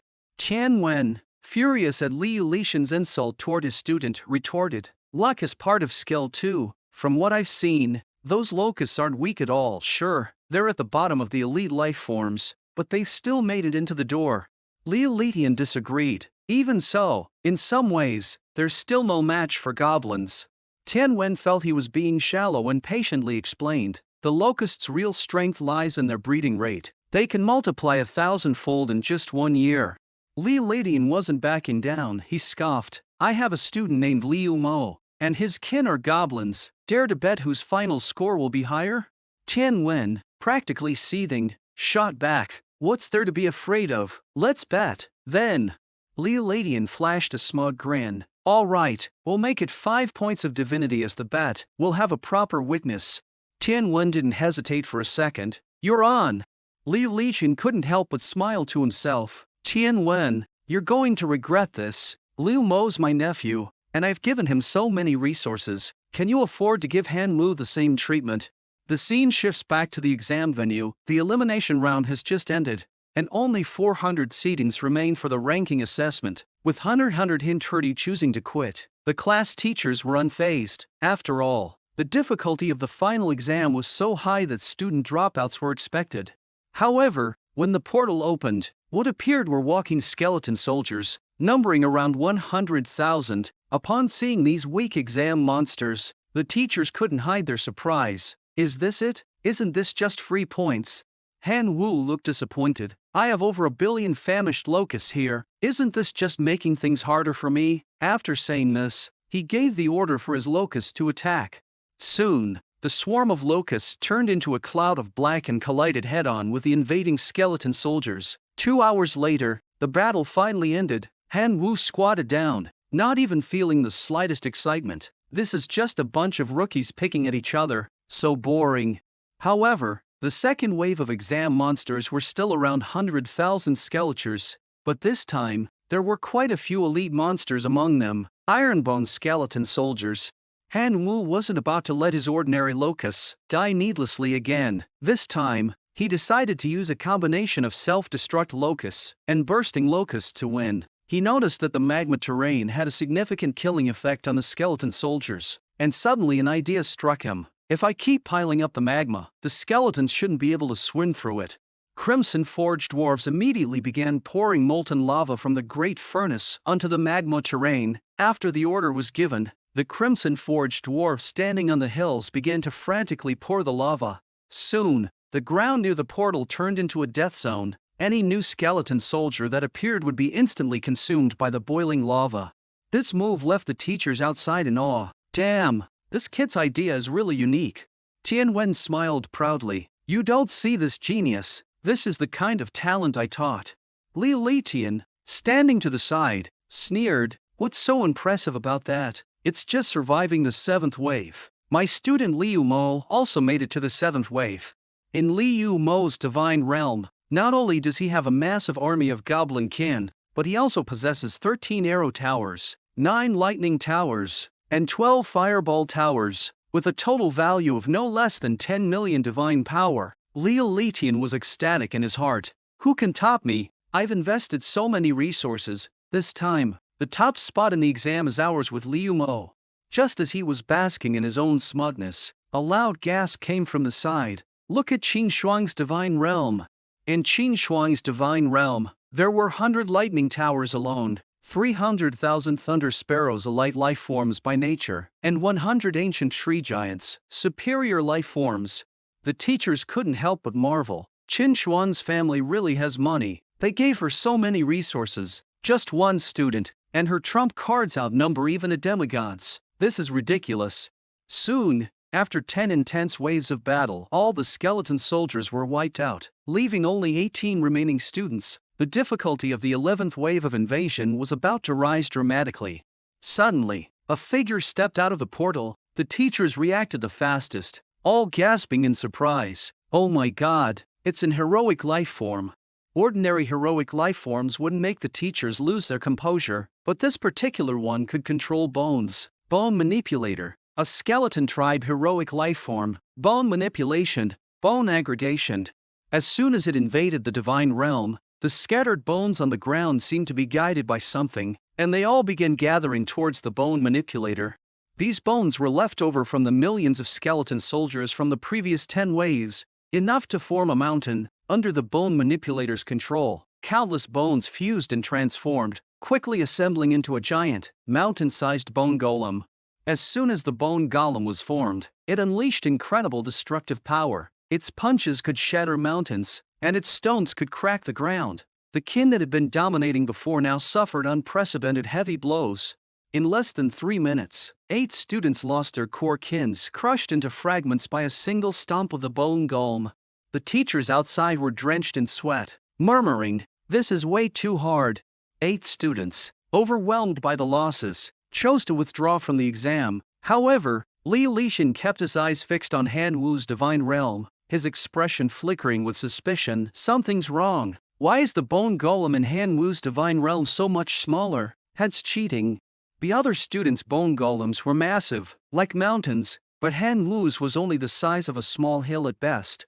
Tian Wen quickly noticed the discrepancy. That's because most of the bones in Han Wu's divine realm were burned to ash by the magma. The bone manipulator naturally couldn't exert its full power. At the same time, Zhan Taijian Feng swung 4 storm greatswords, unleashing his self-created technique, Iron Slash, and swiftly wiped out all the monsters from the 11th wave. The system immediately announced, 11th wave invasion, cleared.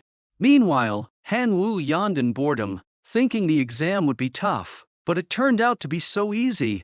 Li Leitian, watching Han Wu's dismissive expression, was instantly furious. This has to be cheating, there's no way. Han Wu must have known the exam content in advance. Tian Wen immediately retorted, don't make baseless accusations. If you have evidence, show it. Li Leitian sneered, Tian Wen, you're covering for your student. Be careful, I might report you to the education board. Everyone can see it. Who doesn't notice Han Wu's strange behavior when fighting the skeleton soldiers? Who would bother cleaning up the battlefield after defeating them? Unless he already knew the bone manipulator was going to appear. Clearing the bones on the battlefield would weaken the bone manipulator's strength. I suspect Han Wu knew the exam questions in advance. This is definitely cheating, and the school must investigate it thoroughly. Tian Wen was momentarily speechless, given how suspiciously convenient everything seemed. At this moment, Xu Mei, the director, stepped in to explain, the content of this exam was arranged by the principal before leaving. Even I didn't know the specifics. If Han Wu really had access to the exam questions, it could only have been leaked by the principal Liu Ladian. Do you honestly think the principal would do something that foolish? Upon hearing this, Liu Ladian broke into a cold sweat. I must have been wrong. Han Wu must have just gotten lucky in defeating the bone manipulator. But even if he didn't cheat, his results are still questionable, and it's unfair to the other students. Xu Mei responded angrily, Liu Litian, you're a demigod, and yet you say something so ridiculous. The Divine Realm civilization doesn't teach fairness, it's all about survival of the fittest. Whether Han Wu's success is due to luck or skill, as long as he didn't cheat, his results belong to him. But you, secretly giving your nephew Liu Mo preferential treatment, that's what's truly unfair to the other students. After hearing the truth, Tian Wen was enraged. Bastard, no wonder you wanted to bet with me. Liu Mo is your nephew, but my student Han Wu has already passed the 11th wave exam. Your nephew might not be able to handle it. At that moment, inside Liu Mo's divine realm, all of his defensive towers worth 10 million divine power were destroyed by the bone giant, and his goblin core kin suffered heavy casualties. With no other choice, Liu Mo decided to forfeit. I'm done. This is as far as I can go. I'm withdrawing from the competition. Tian Wen, savoring the moment, smugly said, the result of our bet is clear now. My student Han Wu cleared the 11th wave, while Liu Mo got stuck here. You're not going to back out of the 5 divine points, right? Li Litian, not daring to backtrack in front of everyone, replied, Tian Wen, please hold on to those 5 divine points. I promise, one day, I'll get them back. An hour later, the 13th wave invasion ended and only 3 students were left.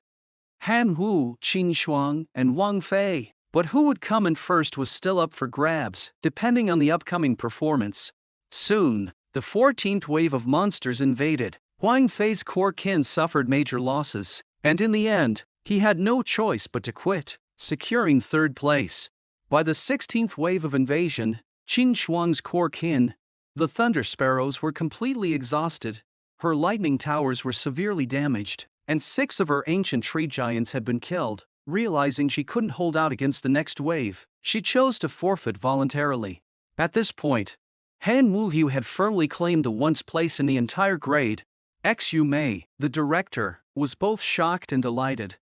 Filled with awe and joy as she thought, this Han Wu, he's given me so many surprises. At this moment, Han Wu was fully immersed in the exam, completely unaware of the results. He had been battling the invading monsters non-stop, until the 20th wave. Faced with the massive swarm of blasting locusts, the 5,000 skeletal knights of extraordinary life forms suffered heavy losses. The bone manipulator attempted to gather the scattered bones to summon a bone giant for a counterattack. But just as he raised his hand, he was locked onto by another hero life form, Zhan Taijian Feng. with a single strike from his self-created technique, Iron Slash, John Tai Jianfeng tore the bone manipulator apart and sent him to the afterlife. The 20th wave ended, and the 21st wave was about to begin, bringing with it a significant increase in difficulty. As the prompt sounded, a strong aura of death spread from the portal, and the temperature around them suddenly dropped. Soon, a magnificent white bone throne emerged from the portal, with a skeletal lord sitting on it. Her bone-white body was striking, and her chest stood out notably. Han Wu, who had been yawning the whole time, suddenly snapped awake. That chest is way too big, he thought, realizing that he couldn't possibly defend against this wave of invasion. He decisively chose to forfeit. He figured he wouldn't even be able to withstand one of the skeletal lord's attacks.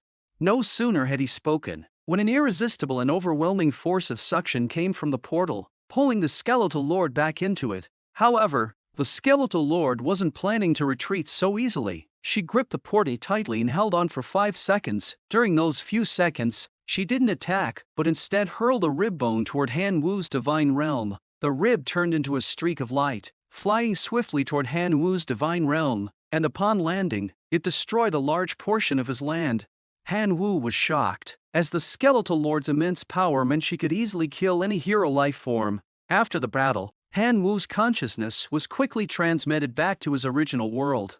Soon, a huge leaderboard appeared in front of Han Wu, with the words leaderboard written boldly on it. First place, Han Wu. His class ranked first among the 3 top classes with a score of 202, while Liu Ledian's class was in 8th place. Seeing the leaderboard, Liu Ledian ground his teeth in anger, his frustration reaching a boiling point. He knew that if Han Wu and the other 2 hadn't switched classes, the honor of having the top class would belong to his. Those students with poor scores, who hadn't passed the elimination round, were destined to be expelled from the school. Soon, the award ceremony officially began. The school handed out prizes based on the rankings. One by one, Han Wu's rewards were especially luxurious, almost sweeping up all the rewards for the top 50 and the top 3. Even Qin Xuan, who was standing nearby, couldn't help but feel envious and received 1 point of divinity, something she had long desired. The students around them marveled in amazement, whispering to each other, "That guy is really going to hit the jackpot." Han Wu thought to himself, "How should I exchange these reward cards for the best possible items?" He decided to think it through carefully. At that moment, Tian Wen spoke up. "I'll help you pick the most suitable prizes." Han Wu nodded, thinking to himself, "Teacher Tian Wen is truly the most reliable." Following Tian Wen's suggestion, Han Wu exchanged a Divine Realm land card for a 20 square kilometer dense forest terrain. He used a level 1 sacred item exchange card to obtain a level 1 sacred item, the Poison Fog Orb. He upgraded his Divine Realm core directly, finally, built a level 1 temple. As for the Divine Power weapons, since only one could be exchanged, and considering that John Tai Jianfeng required 4 swords to reach his full potential, Han Wu ultimately exchanged a war hammer worth 100,000 divine power for the Crimson Forged Dwarves. This war hammer was forged from the core of the hellish 9-headed serpent, a lord-class life form, and contained powerful fiery energy. However, when he saw the minimum requirements for using this war hammer, Han Wu immediately felt a wave of frustration. "Looks like I can't use it for now. I'll have to wait until a fire-type hero appears among the Crimson Forged Dwarves." An hour later, the homeroom teacher Tian Wen stood at the podium and announced, "Next, let's have the top 3 students from our class come up to receive their class rewards." Under the watchful eyes of the students, Han Wu, Qin Xuan, and a student named Xu Sun walked up to the stage. Tian Wen smiled and said, "Han Wu has taken first place. The class reward is 100 class points and the opportunity to choose 1 item from the high-tier resource vault." With that, Tian Wen opened the resource list. Artifacts: Fountain of Giants, Fountain of Life, Core of Xuan Iron Ore. Skills: Freezing Missile. Buildings: Goblin Nest. Extraordinary Life Forms: Lion Tiger Beast. Han Wu chose the Fountain of Life without hesitation because placing it in his divine realm would directly benefit his core kin, the Locusts. Tian Wen admired him. "This child is truly remarkable. He doesn't blindly pursue overwhelming combat power but knows how to make the most of his strengths. His future is limitless." After school, just as Han Wu was about to leave, he suddenly heard a commanding voice. Congratulations, our new rich kid. Han Wu turned around to see Xu-sun. I offer 105 million divine power to buy that 1 point of divinity you got in the final exam. Let's trade. Han Wu felt a bit uncomfortable with Xu-sun's tone. He coldly asked, "What's the reason?" Xu-sun hurriedly urged, "Reason, if you agree, 85 million divine power is yours. This amount is enough for you to buy a locust life transition route, which can change your destiny." Han Wu was tempted but still felt something was off about this transaction, so he decisively refused. "I don't agree." Xu-sun was frustrated but still pleaded, "Han Wu, my grandfather is about to ascend to true godhood and desperately needs divinity. If you sell me that 1 point of divinity, in addition to the divine power, I'll owe you a favor." Han Wu thought about it. 105 million divine power was indeed a huge sum, enough to help his divine realm support more locusts, and he could quickly earn that 1 point of divinity back, so he was about to agree. Just then, he received a text message from Qin Shuang. "I'll offer 1 in 50 million divine power to buy that 1 point of divinity you got in the final exam. Are you willing?" Han Wu was stunned. Qin Shuang's offer was a whopping 1 in 50 million, a full 40 million more than Xu-sun's. It turned out that 1 point of divinity was worth 100 million divine power, and their offers had already far exceeded its market value. Han Wu couldn't help but ask, "Isn't 1 point of divinity worth 100 million divine power?" Qin Shuang explained, "If divinity is not condensed from the faith of one's own kin, it will be mixed with the faith of other gods, which significantly lowers the success rate of divinity condensation. So, the current market price is 140 million, and it's a rare commodity." Han Wu immediately understood. "I see." He quickly realized that Xu-sun was clearly trying to take advantage of him, so he simply said, "Get lost." Xu-sun was furious, nearly exploding with rage. He growled, "Han Wu, don't think that just because you came first in the final exam you can act so arrogantly. Just wait." Soon after, Han Wu sold the 1 point of divinity to Qin Shuang. The 1 in 50 million divine power was quickly transferred to his account. At this moment, he just wanted to roll around in the wealth he had just gained.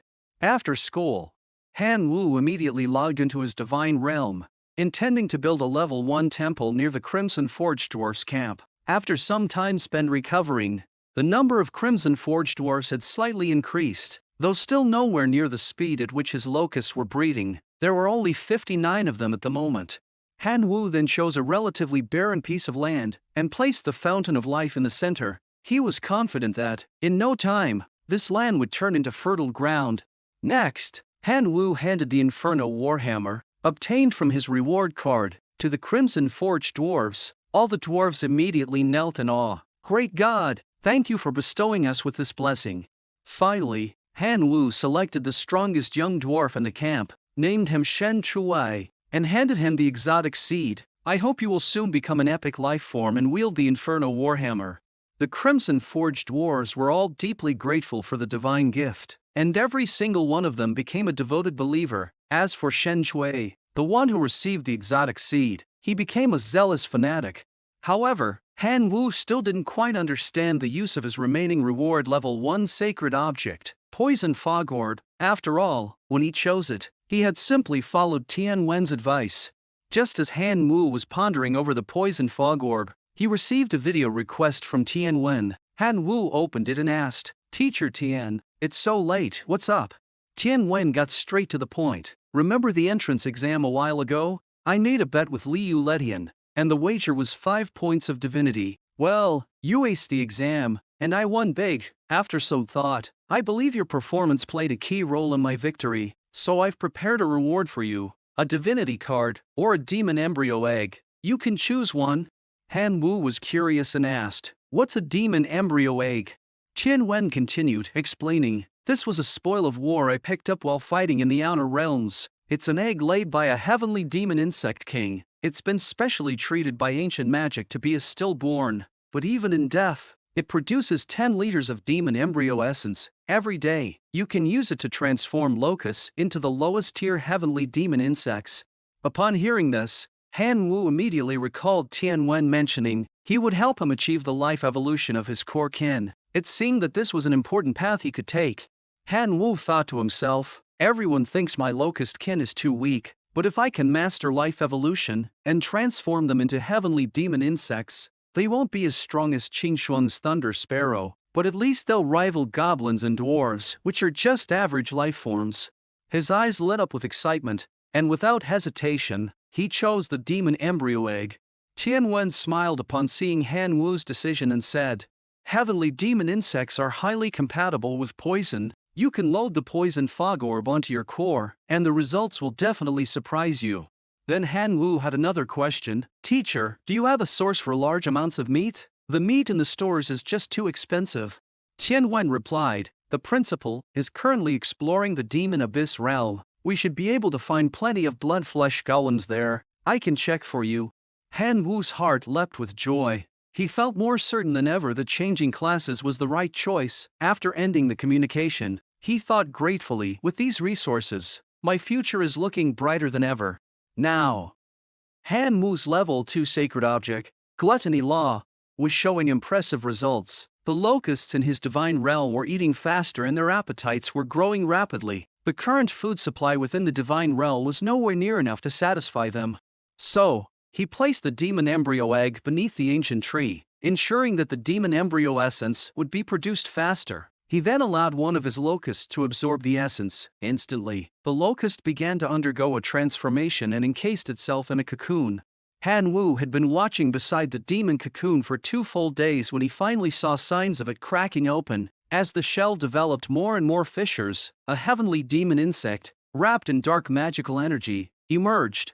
This heavenly demon insect was about 10 centimeters long, with sharp mandibles, resembling a locust, but clearly more menacing. While it was still an ordinary creature, its strength was 100 times greater than that of a locust. However, it lacked breeding information, so every heavenly demon insect needed to be assimilated by demon embryo essence. Each drop of demon embryo essence could assimilate 1 locust, and 1 milliliter of essence contained 20 drops with 10 liters of essence. That made a staggering 202 drops. If everything went smoothly, 200 heavenly demon insects could be produced every day. What was even more exciting was that these newly birthed heavenly demon insects were also affected by the Gluttony Law sacred object. Their evolution speed was off the charts. It wouldn't be long before they evolved into elite life forms. Han Wu immediately loaded the level 1 sacred object, the poison fog orb, into his divine realm core. The results were unexpected. Almost immediately, over 90% of the newly hatched heavenly demon insects mutate into poison fog heavenly demon insects, an elite species. Their strength was now on a whole new level. Meanwhile, deep in the demon abyss plane, Principal Yin Ping was frowning deeply. Although he was a true god, even he had his problems. For the past 4 years, he had been battling demons in the demon abyss, slaying countless monsters. Despite having built dozens of incineration furnaces to burn the bodies, he was still overwhelmed. The blood-flesh golem corpses, accumulated over the years, kept piling up. Even if he sealed them in cards, once the divine power inside ran out, the corpses would burst out, continuing to pollute the environment. Just as he was about to pull his hair out from frustration, Tianwen's video request interrupted his thoughts. When he connected, Tianwen awkwardly said, "Principal, I'm sorry to bother you, but I need to ask if you could provide some blood-flesh golem corpses. One of my students is interested in purchasing them." Yin Ping raised an eyebrow. "Your student wants blood-flesh golem corpses? Why?" Tianwen explained. He plans to use them to feed his core kin locusts. During the elimination assessment of the entrance exam, he had his locusts consume the corpses of the blood-flesh golems, and there were no negative side effects. Yin Ping suddenly understood. "Ah, so it's that young genius who fought the demigod a few days ago. I didn't expect locusts to have such a use. Too bad the demon abyss isn't suitable for locusts. Or we could introduce them here to eat up the bodies and save a lot of divine power. All right, I've got 1 million blood-flesh golem corpses ready for you. Pass them along to him." The next day, Tianwen contacted him again through video. "Principal, the students' locusts finished all the blood-flesh golem corpses we gave them yesterday, and now he's asking if we can provide a constant supply." Yin Ping was shocked. "What? They finished them in 1 day, and now they want a constant supply?" Tianwen nodded. "Yes, I thought it was a bit outrageous too." Yin Ping was both amazed and pleased. "Ha! We don't need to worry about blood-flesh golem corpses anymore, but it can't be for free." Here's the deal. 1 divine power can buy 100 blood flesh golems. Tian Wen immediately relayed the message to Han Wu, and 5 minutes later, Han Wu reported back to the principal, "Principal, I need 1 million divine power." With enough food supply secured, Han Wu's core kin the locusts began to grow rapidly. In just a few days, the number of elite life forms in the divine realm had already surpassed 100 million. Once the number of elite life forms in Han Wu's divine realm reached its maximum capacity, he activated Life Sacrifice, sacrificing 12 billion elite locusts. Immediately after, 3 equally valuable options appeared before him. Option 1. 5 heavily demon insect giant warriors. Option 2. Tear Skull Crystal, Poison Detonation unlocks ultimate poison detonation. Option 3. Decomposition machine capable of breaking down materials and extracting energy crystals. Han Wu's eyes lit up as he saw these choices. The giant warriors were renowned for their incredible destructive power. A single one could be sold for at least 10 million divine power. However, the Tear Poison Detonation skill, when combined with the Heavenly Demon Insect and the Tear Holy Artifacts Poison Fog Orb, was a perfect match. The synergy was undeniable, but Han Wu realized his divine realm core was only level 3, already housing Gluttony Law and Poison Fog Orb, meaning there was no available slot for the Tear Poison Detonation. After weighing the options, Han Wu made his choice. Option 3. The Decomposition Machine. The decomposition machine could break down materials and extract energy crystals, which were highly valued as food for magic-type kin. "I'm going to be rolling in money soon," Han Wu thought, eager for the potential. Next, he decided to test it out with 5 tons of iron ore. He tossed the ore into the machine, and it immediately began operating at high speed. 5 hours later, 3 energy crystals the size of a fist dropped in front of him. Han Wu was extremely satisfied. Not only could these iron crystals serve as food for certain special species, but they could also be used as forging materials. Each crystal was worth 5 divine. Just then, a voice from the Crimson Forge dwarfs echoed through the divine realm. "Great God! While we were mining, we were ambushed by undead creatures. 3 of our companions were injured. Now, clan leader Shen Chui is fighting the undead. Please, great God, grant us your divine blessing and save us." Upon hearing this, Han Wu immediately split his consciousness and checked the situation. It didn't take long before he located the Crimson Forge dwarves. There, clan leader Shen Chui was wielding a faith weapon forged from the infernal warhammer. With each swing, his weapon radiated with powerful momentum. Facing him was a small skeleton, about the same size as a dwarf, looking similar to the skeletal lord from the 21st wave of the entrance exam. Han Wu observed carefully. The little skeleton was surprisingly strong. Every time its bone claws clashed with Shen Chui's warhammer, deep claw marks were left on the hammer, yet the bone claws showed no damage at all. Curious, Han Wu tried to access the skeleton's detailed information using his divine authority, but was met with a query failed message. Apparently, the little skeleton wasn't one of his followers, and he lacked any reconnaissance methods. Unable to gather more information, Han Wu sent out his heroic life form, Zhan Tai Jian Feng, to the battlefield. As expected, Zhan Tai Jian Feng didn't disappoint. With a whirlwind slash, it shattered the skeleton into pieces, but to Han Wu's surprise, the bones seemed to be drawn back together by some unseen force, swiftly reforming without a single flaw. Han Wu, not one to let things go easily, decided against wiping it out immediately. Instead, he tried a different approach. "Submit to me, believe in me, and you shall be reborn." However, the skeleton ignored his offer completely and instead lunged with its bone claws, attacking Han Wu's divine avatar. Laughing, Han Wu wasn't worried, ignorant and childish. "As long as my divine realm stands, my divine avatar is immortal." He then commanded Zhan Tai Jian Feng to continue its mission. "Keep smashing it until it submits to me." 3 days later, the little skeleton, now worn out and lacking its previous luster, finally knelt before Han Wu, its voice faint and feminine. "I am willing to submit to the great God." Han Wu gently patted the skeleton's smooth skull and checked its details. Kin name: Skeleton Clan.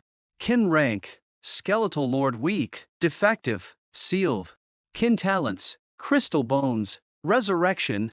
The scene shifts to a classroom. After the last assessment, nearly all the remaining students were elite, but another test awaited them. This would be the real challenge, one that could truly distinguish them and even determine which top university they would be accepted into.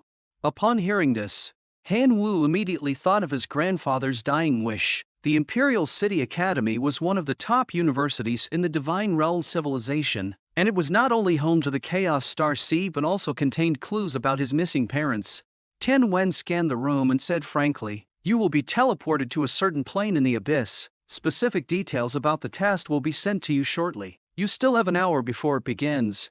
The classroom erupted in a flurry of conversation. Abyss plane? It's constantly shrouded in demonic energy. Ordinary kins get corrupted there. Only demons and undead can survive, and there are often undead catastrophes. However, Zhang Xiaolong looked unusually excited. Because his core kin was a demon, he had a natural advantage. This test was practically custom-made for him. At that moment, an unknown number called in. When answered, Liu Litian's voice came through. "Zhang Xiaolong, I need you to eliminate someone for me." Zhang Xiaolong immediately guessed who it was. Han Wu? Liu Litian nodded. "If you help me with this, I'll make sure you're rewarded. Here's a gift from me, take it for now. It will definitely help you in your exam." Zhang Xiaolong opened the email, only to find a card that sealed an extraordinary life form, a demon sub-dragon. This creature was as powerful as a hero-level life form. An hour passed quickly. Under Tian Wen's instructions, all the students were teleported to a certain plane in the abyss, where they were randomly assigned to various regions. Han Wu spent 3 minutes reading through the exam content. The task was simple: eliminate the skeleton camp, destroy over 90% of the skeletons, and demolish the skeleton tribe's military flag. Then, 4 options appeared before him. He could choose a kin avatar to descend. If the kin avatar died, he would descend in his true form. If his true form died, it would mean real death. Without hesitation, Han Wu chose the Skeleton Lord avatar. In such an environment, it was the only one capable of resisting the abyssal demonic energy. In the next moment, the demonic energy wrapped around him, his flesh and blood instantly dissipating, leaving only white, shade-like bones. At that moment, Han Wu looked like a small skeleton. The surrounding demonic energy had no negative effect on him. In fact, it felt strangely comfortable.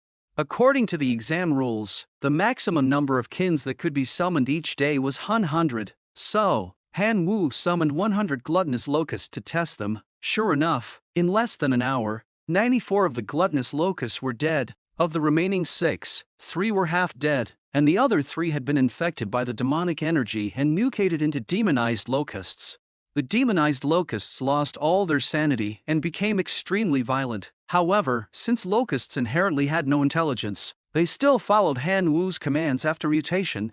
Once the mutation was complete, Han Wu led the demonized locusts to a dark forest. The trees were adorned with dark red fruits, the bone demon fruit mentioned in the task. He instructed the demonized locusts to pick the fruits. The locusts moved swiftly, their sharp mandibles quickly harvesting 100 bone demon fruits. Just as he was about to submit the task, a series of low growls echoed. Several decaying corpses crawled out of the ground. Their bodies had rotted away, leaving only dried bones and some decaying flesh. These corpses had no intelligence and immediately charged at Han Wu. Han Wu's mind stirred. It was the perfect opportunity to test the power of this kin avatar. In no time, he cleared the 20 corpses that had crawled out from the earth, and silence returned to the area. He glanced at the bone demon fruits on the ground and thought to himself that while the task only gave 20 assessment points, it was simple. In comparison, a 100-point task required defeating a demigod. This time he decided to win by sheer quantity. A day passed, and he collected 800 bone demon fruits, sealing them into 40 cards. Although each person could only complete one task, Han Wu came up with a clever plan. He posted a trade request in the class group for task items. Class leader Tian Wen didn't stop him, only reminding everyone, "You can only trade resources obtained in this plane. 3 violations will disqualify you from the exam." The class group instantly became lively. Many students had extra resources on hand, and everyone started exchanging them, saving a lot of time. Meanwhile, on the other side, a man hid in the shadows, smirking coldly. "I've been wondering how to track you down, and you just gave yourself away. This time, let's see how you survive." Zhang Xiaolong transformed into the demonic wyvern. summoning 100 hellhounds that charged straight toward Han Wu's location. At that moment, Han Wu was staring intently at the assessment leaderboard. His score had just spiked dramatically, but before he could celebrate, it dropped to 18th place. He sighed, knowing his advantage wouldn't last long. The real problem? His kin was too weak, and the test had a strict limit on the number of kin he could summon, making it impossible to tackle high-level missions. As he brooded, a squad of skeleton soldiers approached the Bone Demon Fruit tree. The Bone Demon Fruit was a key material for enhancing their power, and they were here to harvest it. But upon arrival, they found the tree completely bare. The skeleton soldiers instantly flew into a rage, their soul flames flickering wildly in their hollow eye sockets. They knew all too well that if they returned empty-handed, the skeleton Knight Lord would punish them severely. Just then, Han Wu, now transformed into a skeleton overlord, stepped out from the shadows, muttering to himself, "I wonder if this disguise will scare them into submission." The skeleton soldiers froze in their tracks the moment they saw Han Wu. Their entire skeletal frames began trembling uncontrollably. Within seconds, every single one of them dropped to their knees, bowing before him. This was the absolute suppression of racial hierarchy, a soul-deep reverence they couldn't resist. Han Wu was stunned. "Holy crap, this works. I just gained a dozen loyal followers for free." He had been stressing over his lack of kin, but now that this group had practically offered themselves, he decided to roll with it. With a commanding tone, he said, "Stand up, lead me to your camp, let's do an inspection." In no time, they arrived at a valley where thousands of skeleton soldiers stood guard. Among them was a skeleton knight, a transcendent being with immense power. Despite Han Wu's short and unassuming stature, the aura of soul pressure he emitted was utterly genuine. Even the skeleton knight, after a brief hesitation, knelt in submission. Without lifting a single finger, Han Wu gained the loyalty of an entire skeleton battalion.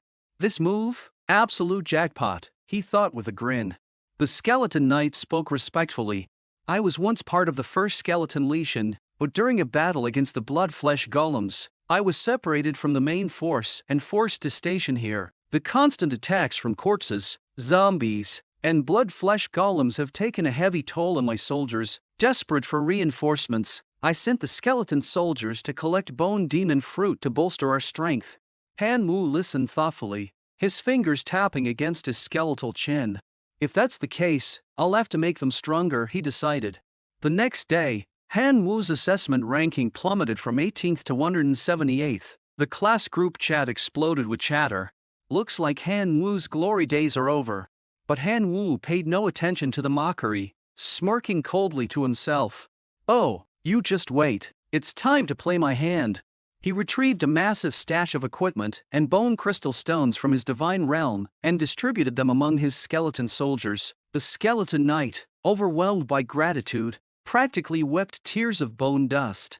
Minutes later, dozens of skeleton soldiers began to evolve after absorbing the bone crystal stones. Their brittle frames transformed into iron-bone skeletons, elite beings with enhanced strength and durability. Han Wu didn't hesitate any longer. With his newly empowered army, he led the skeleton soldiers straight to the blood-flesh golem nest. According to his intelligence, the nest housed between 8,000 and 10,000 blood-flesh golems. Meanwhile, Han Wu only had about 1,000 skeleton troops at his command. A head-on confrontation was clearly a death wish. Han Wu, however, was no fool. "We'll fight smart, not hard," he declared, swiftly devising a guerrilla warfare strategy. His plan was simple: divide and conquer. Han Wu sent out a single, frail-looking skeleton soldier to stand at the entrance of the blood-flesh golem nest. The blood-flesh golems, mindless and easily provoked, exploded into action as soon as they spotted the intruder. Over 100 of them charged out like a stampeding herd. Following Han Wu's instructions, the skeleton soldier broke into a clumsy jog, leading the enraged golems to the prearranged location. The moment they arrived, over 1,000 skeleton soldiers sprang out from every direction, surrounding the blood-flesh golems in an inescapable trap. The golems, bewildered and slow-witted, were completely overwhelmed. Without realizing it, they plunged into a chaotic brawl they had no hope of winning. The skeleton soldiers had a 10 to numerical advantage and were equipped with the weapons Han Wu had generously bestowed upon them, making the battle an absolute slaughter. During the fight, Han Wu noticed something remarkable. The skeleton knight possessed the ability to convert corpses into new skeleton soldiers, expanding the army with enemy bodies. That's genius, Han Wu thought, impressed by the efficiency of this skill. An hour later, Han Wu's army had swelled to over 7 skeleton soldiers, while the remaining blood-flesh golems in the nest dwindled to just 3,000. Sensing the perfect opportunity, Han Wu gave the order for an all-out assault. With a deafening roar, his 7,000-strong skeleton army stormed the nest. In less than 3 hours, every last blood-flesh golem was wiped out. After the battle, the skeleton knight respectfully presented Han Wu with a blood heart, a sacred artifact. Though it looked disgustingly slimy, it was classified as a tier relic, capable of massively boosting the physical strength of a core kin.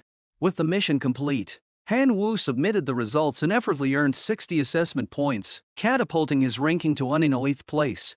Elsewhere, a hellhound sniffed its way through the bone demon fruit forest, but all it found were clusters of insect eggs. Zhang Xiaolong, still in his demonic wyvern form, exploded with rage, cursing at the top of his lungs. Damn it, where the hell did that Han Wu brat run off to? His fury cooled slightly when he noticed Han Wu's ranking had just shot up by 60 points. Cross-referencing the task board, Zhao Xiaolong quickly deduced that Han Wu must be near the blood-flesh golem nest. Zhang Xiaolong raced to the nest, only to find legions of skeleton soldiers stationed outside. The sight left him stunned. Damn it, Han Wu, raising a skeleton army in secret, trying to climb the ranks with tricks like this? Keep dreaming. Without a second thought, he commanded his hellhounds to attack. The beasts lunged forward, tearing the outermost skeleton soldiers to shreds. Without missing a beat, the hellhounds surged toward Han Wu's position, catching him completely off guard. The hellhounds, already formidable, had grown even stronger in the demonic abyss's unique environment, far surpassing ordinary elite lifeforms. Sensing their leader in danger, the surrounding skeleton soldiers rushed forward, sacrificing their own bodies to shield Han Wu. In moments, they formed a towering, impenetrable wall of bone. Zhang Xiaolong sneered as he observed the scene. Second day, and he's already amassed this kind of force. If I wait any longer, who'll be able to stop him? He dies today. With that, Zhang Xiaolong charged into the fray, his armored scales smashing through the skeleton soldiers like a wrecking ball. Iron-bone skeletons shattered like glass under his might. Even the skeleton knight, an extraordinary life form, was battered to the brink of collapse by Zhang Xiaolong's relentless strikes. Seeing the chaos unfold, Han Wu decided to speak up, his tone calm despite the carnage. Classmate Zhang Xiaolong, we have no grievances between us. Why are you attacking me? Zhang Xiaolong didn't bring up his secret crush on Qin Shuang, nor the jealousy it stirred within him. Instead, he unleashed a deafening roar, sending dirt and debris flying in every direction. Without further words, he lashed out with his wyvern claws, slamming them down on Han Wu. Han Wu's jade-like skeleton form splintered apart, his bones scattering across the battlefield. The skeleton soldiers froze for a moment, their soul flames flickering violently. Then, with an anguished wail, they charged at the demonic wyvern in a suicidal frenzy. Zhang Xiaolong, however, only chuckled, flapping his wings to ascend into the sky. A worthless mob, not even worth the effort of killing. But the skeleton soldiers refused to give up. Though lifeless, they carried a soul of loyalty and righteousness. To avenge their fallen leader, they would stop at nothing. Just as Zhang Xiaolong vanished into the distance, something miraculous happened. Han Wu's shattered bones began to move, pulled together by an unseen force. His body reassembled itself, piece by piece, until it was whole again. This was one of the skeleton overlord's unique abilities, resurrection. Han Wu stood up, brushing the dust off his bones. Addressing the mourning skeleton soldiers, he barked, "Quit standing there, gather all our forces, and retreat immediately. Find a place Zhang Xiaolong can't reach. Cut off all communication. Once our army is strong enough, we'll strike back." Elsewhere, Zhang Xiaolong opened the withdrawal list, scrolling furiously to find Han Wu's name. After searching for ages, he came up empty. Refusing to believe it, he switched back to the main leaderboard and combed through it carefully. Sure enough, sitting in 160th place, was none other than Han Wu. So that guy didn't die after all, Zhang Xiaolong growled, his anger flaring like an inferno. Without wasting a moment, He rallied his hellhounds and stormed back toward the bloodflesh golem nest, roaring as he went. "This time, I'm wiping you all out, every last one of you." But when he arrived at the nest, the scene before him left him stunned. It was completely deserted, not a single bone fragment remained. In a fit of rage, Zhang Xiaolong let out a deafening howl. "Search! Scour every inch of land within 100 kilometers, I want every last skeleton found." Meanwhile, Han Wu and his surviving skeleton soldiers had already retreated 50 kilometers away. The battle with Zhang Xiaolong had taken a heavy toll on his forces, reducing his army from 7,000 to just 5,000. Knowing he needed to recover quickly, Han Wu decisively brought out more bone crystal stones, infusing his troops with pure bone energy. The results were impressive. Not only did the injured skeleton soldiers fully recover, but many also evolved into iron-bone skeletons. One even advanced to become a knight skeleton, a rare and powerful unit. Still, Han Wu wasn't satisfied. He knew that if he wanted to be noticed by Imperial Academy, he needed to achieve far greater results. After careful deliberation, he selected mission He-64, eliminate the fallen demon tribe. The fallen demons were native creatures of the abyssal plane. While their individual strength was mediocre, the mission carried a reward of 80 points, a clear indication that the tribe's population exceeded 1 million. Han Wu's eyes gleamed with determination. "Perfect, I can use this horde of fallen demons to mass-produce skeleton soldiers." Without hesitation, he issued the command. "Move out, next target, fallen demon tribe." In the blink of an eye, 2 months had passed. Nearly 300 students across the grade had already withdrawn from the assessment. Among those who remained, Huang Fei and Liu Mo were the clear standouts, firmly holding the first and second positions on the leaderboard. Meanwhile, Han Wu had shockingly fallen to dead last. In a public gathering, Liu Lixin couldn't resist mocking him with biting sarcasm. "I've been saying this all along. Han Wu only got first place in the entrance exam by sheer luck. Some of the teachers were blind enough to treat him like a treasure, but he's nothing more than a loser. No matter how many resources you throw at him, he'll still be useless, a pile of mud that'll never stick to the wall." Hearing this, Tian Wen, a staunch supporter of Han Wu, felt deeply insulted. He shot back angrily. "If you're so confident, how about we make a bet? I'm betting that Han Wu will still come out as the champion this time. 10 points of divinity, do you dare?" Liu Lidian wasn't fazed. On the contrary, his eyes lit up with excitement as he upped the stakes. 10 points of divinity? I don't have that much, but I do have a tier divine healing blessing. I'll wager that against your divinity. Deal. Tian Wen wasn't acting on impulse. He had absolute faith in Han Wu. Why? Because he knew that Han Wu was in the middle of tackling a high-difficulty mission, one worth 80 points. If he succeeded, not only would his points skyrocket, but he'd also catch the attention of top-tier academies. Meanwhile, in a remote plane of the abyss, the fallen demon camp had plunged into despair. Once home to over 1 million fallen demons, the tribe's numbers had dwindled to less than 100,000. This catastrophic loss was the result of Han Wu's relentless guerrilla tactics. Using precision strikes, he lured out small groups of fallen demons, slaughtered them, and resurrected their corpses as skeleton soldiers. Now, his undead army had swelled to a staggering 900,000 skeleton soldiers. Seeing the overwhelming disparity in numbers, Han Wu issued the final command without hesitation. Full-scale assault. All troops, attack! The skeleton knights led the charge into the fallen demon camp. Though the fallen demons fought valiantly, they were no match for the endless waves of skeleton soldiers. Each fallen demon that fell gave rise to a new skeleton soldier.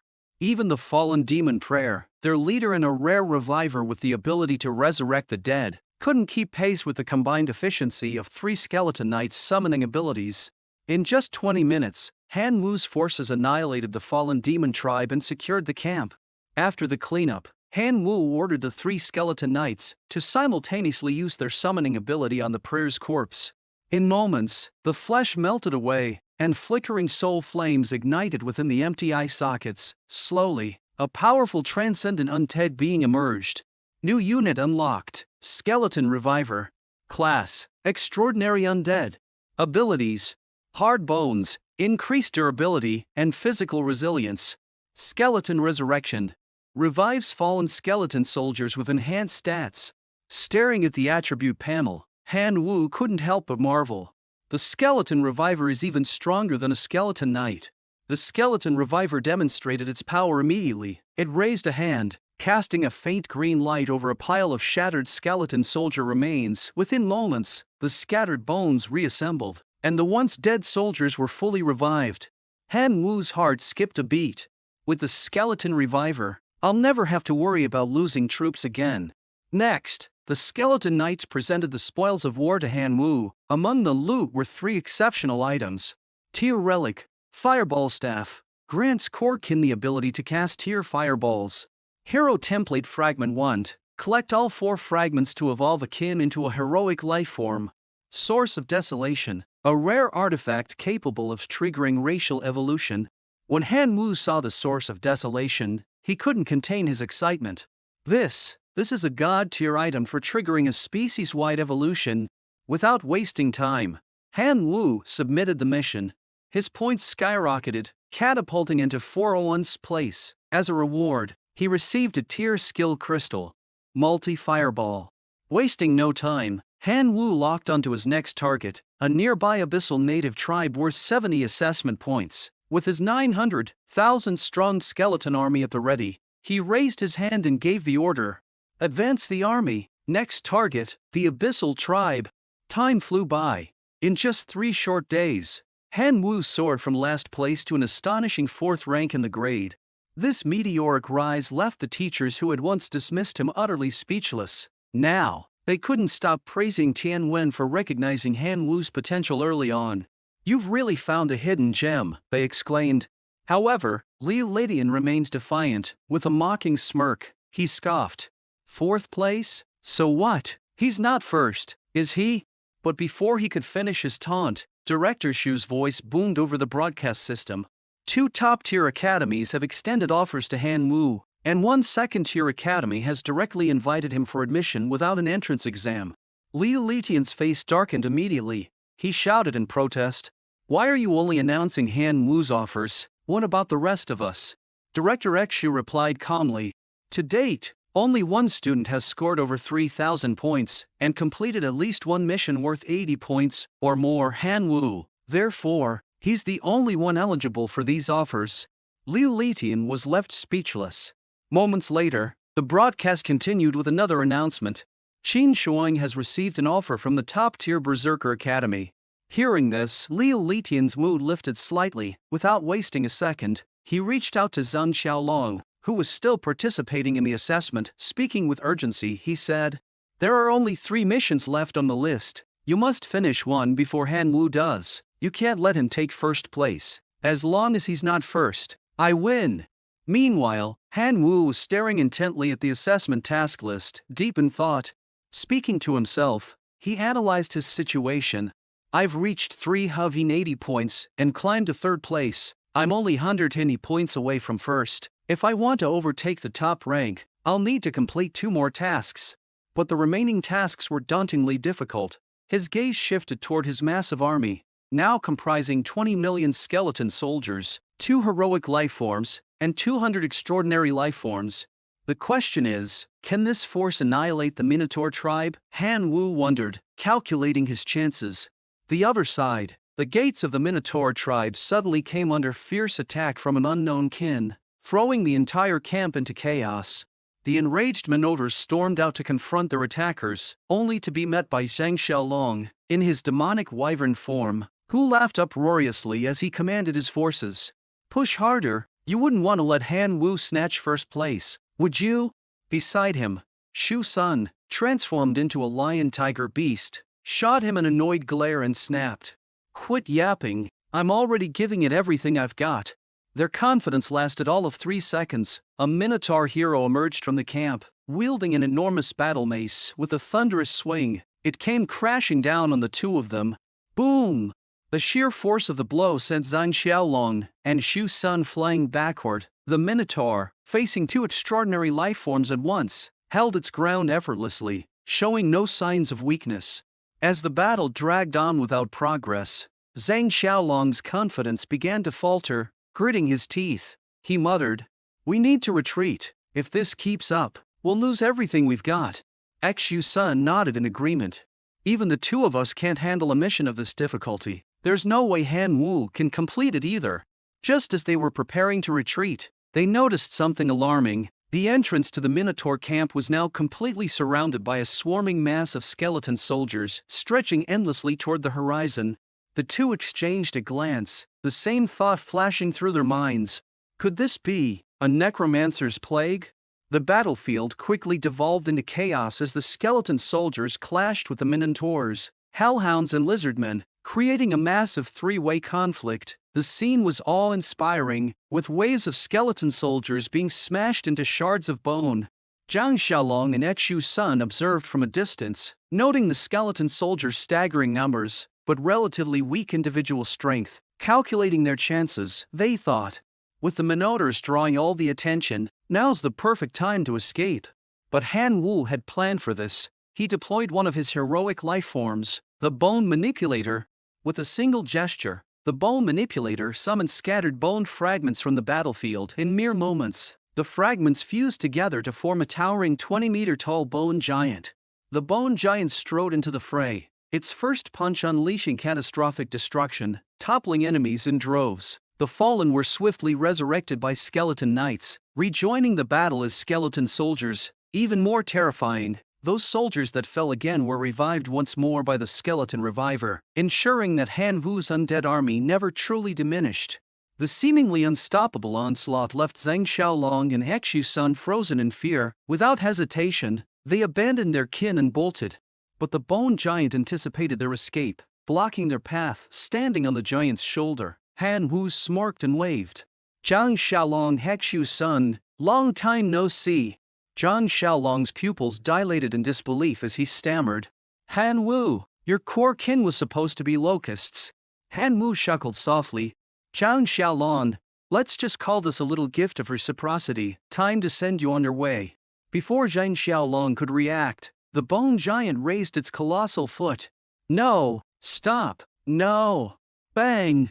The giant's foot came crashing down, pulverizing Zhang Xiaolong's demonic wyvern form into nothing more than a bloody smear. Beside him, Xu Sun stood paralyzed, his voice trembling.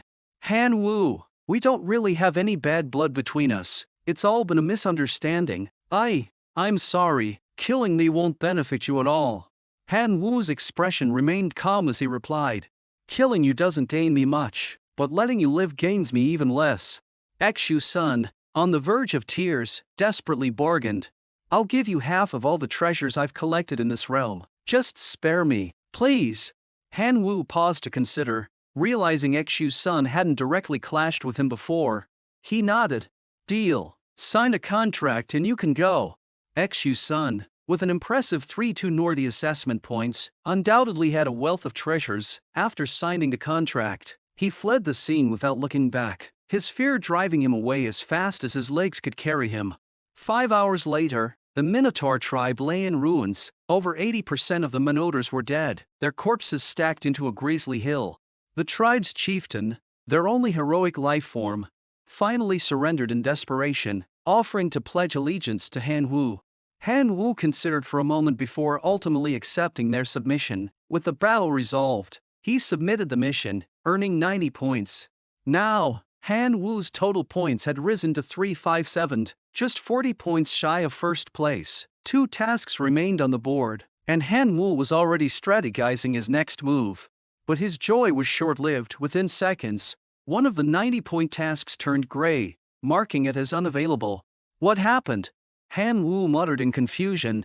The leaderboard quickly provided the answer. Xin Shuang had just completed the task, raising her total to 3,180 points and claiming second place. Han Wu sighed as he stared at the updated leaderboard. He knew that if he wanted to secure the top spot, only one option remained: the final task, slaying the Dark Frogman, a demigod-level creature. The task's difficulty was staggering. Even with Han Wu's 20 million skeleton soldiers, the odds were against him. The Dark Frogman's semi-divine strength, combined with its home field advantage, made it a nearly impossible opponent. Still, Han Wu didn't flinch. To catch the attention of the prestigious Kyoto Academy, he had to take the risk. Without hesitation, he issued the command. All troops, move out. Target the Dark Frogman's lair. Elsewhere, the homeroom teachers had completed compiling the assessment data. The tasks for all 11 classes were officially concluded, leaving only 3 students still inside the assessment arena: Qin Shuang, Han Hu, and He Xiu Sun, all from Tian Wen's class. Liu Leiting sneered at the announcement, his voice dripping with sarcasm. What a pointless show. The only task left is to slay the demigod Dark Frogman. None of the 11 classes dared to even attempt it, and no one in history has ever succeeded. They're just wasting their time. Tian Wen, however, remained unfazed, with a calm demeanor. He replied, Han Wu and Qin Shuang are indeed challenging the demigod Dark Frogman. As for the outcome, we'll see soon enough. I have full confidence in my students. The scene shifts to Qin Shuang, in her Thunder Sparrow form, soaring high above the Dark Frogman's domain. A massive flock of 10,000 Thunder Sparrows had gathered, forming an ominous storm cloud charged with electricity. Lightning bolts rained down from the heavens, turning the skies into a dazzling white canvas of unrelenting power. The destructive energy obliterated vast swaths of Dark Frogman forces, their charred bodies littering the ground. The sheer magnitude of the assault was enough to finally draw the attention of the demigod Dark Frogman. From within the tribe's stronghold, the Dark Frogman raised its webbed hands, conjuring a dense sphere of dark energy. With a guttural roar, the energy expanded into an immense barrier of shadow enveloping the entire territory. The barrier, impenetrable and unyielding, blocked every lightning strike from above. A cold, venomous voice emanated from behind the shield. You dare destroy my tribe? You dare slaughter my kin? I curse you. May you never find peace, and may you die in agony. Before the words even faded, a beam of dark energy shot out from the barrier, aimed directly at Qin Shuang's golden-crested Thunder Sparrow form. The attack struck true. Instantly, Qin Shuang felt as if the world was spinning out of control. A crushing wave of weakness overwhelmed her, pressing down on every nerve in her body. Unable to maintain her altitude, she plummeted from the skies, spiraling helplessly toward the ground. In that desperate moment, an intense golden light erupted from Qin Shuang's body. This was one of the trump cards prepared by her family, Purification Divine Art. The divine magic swept away the curse energy in an instant, neutralizing the demigod's spell. Qin Shuang's strength returned, and she steadied herself mid-air.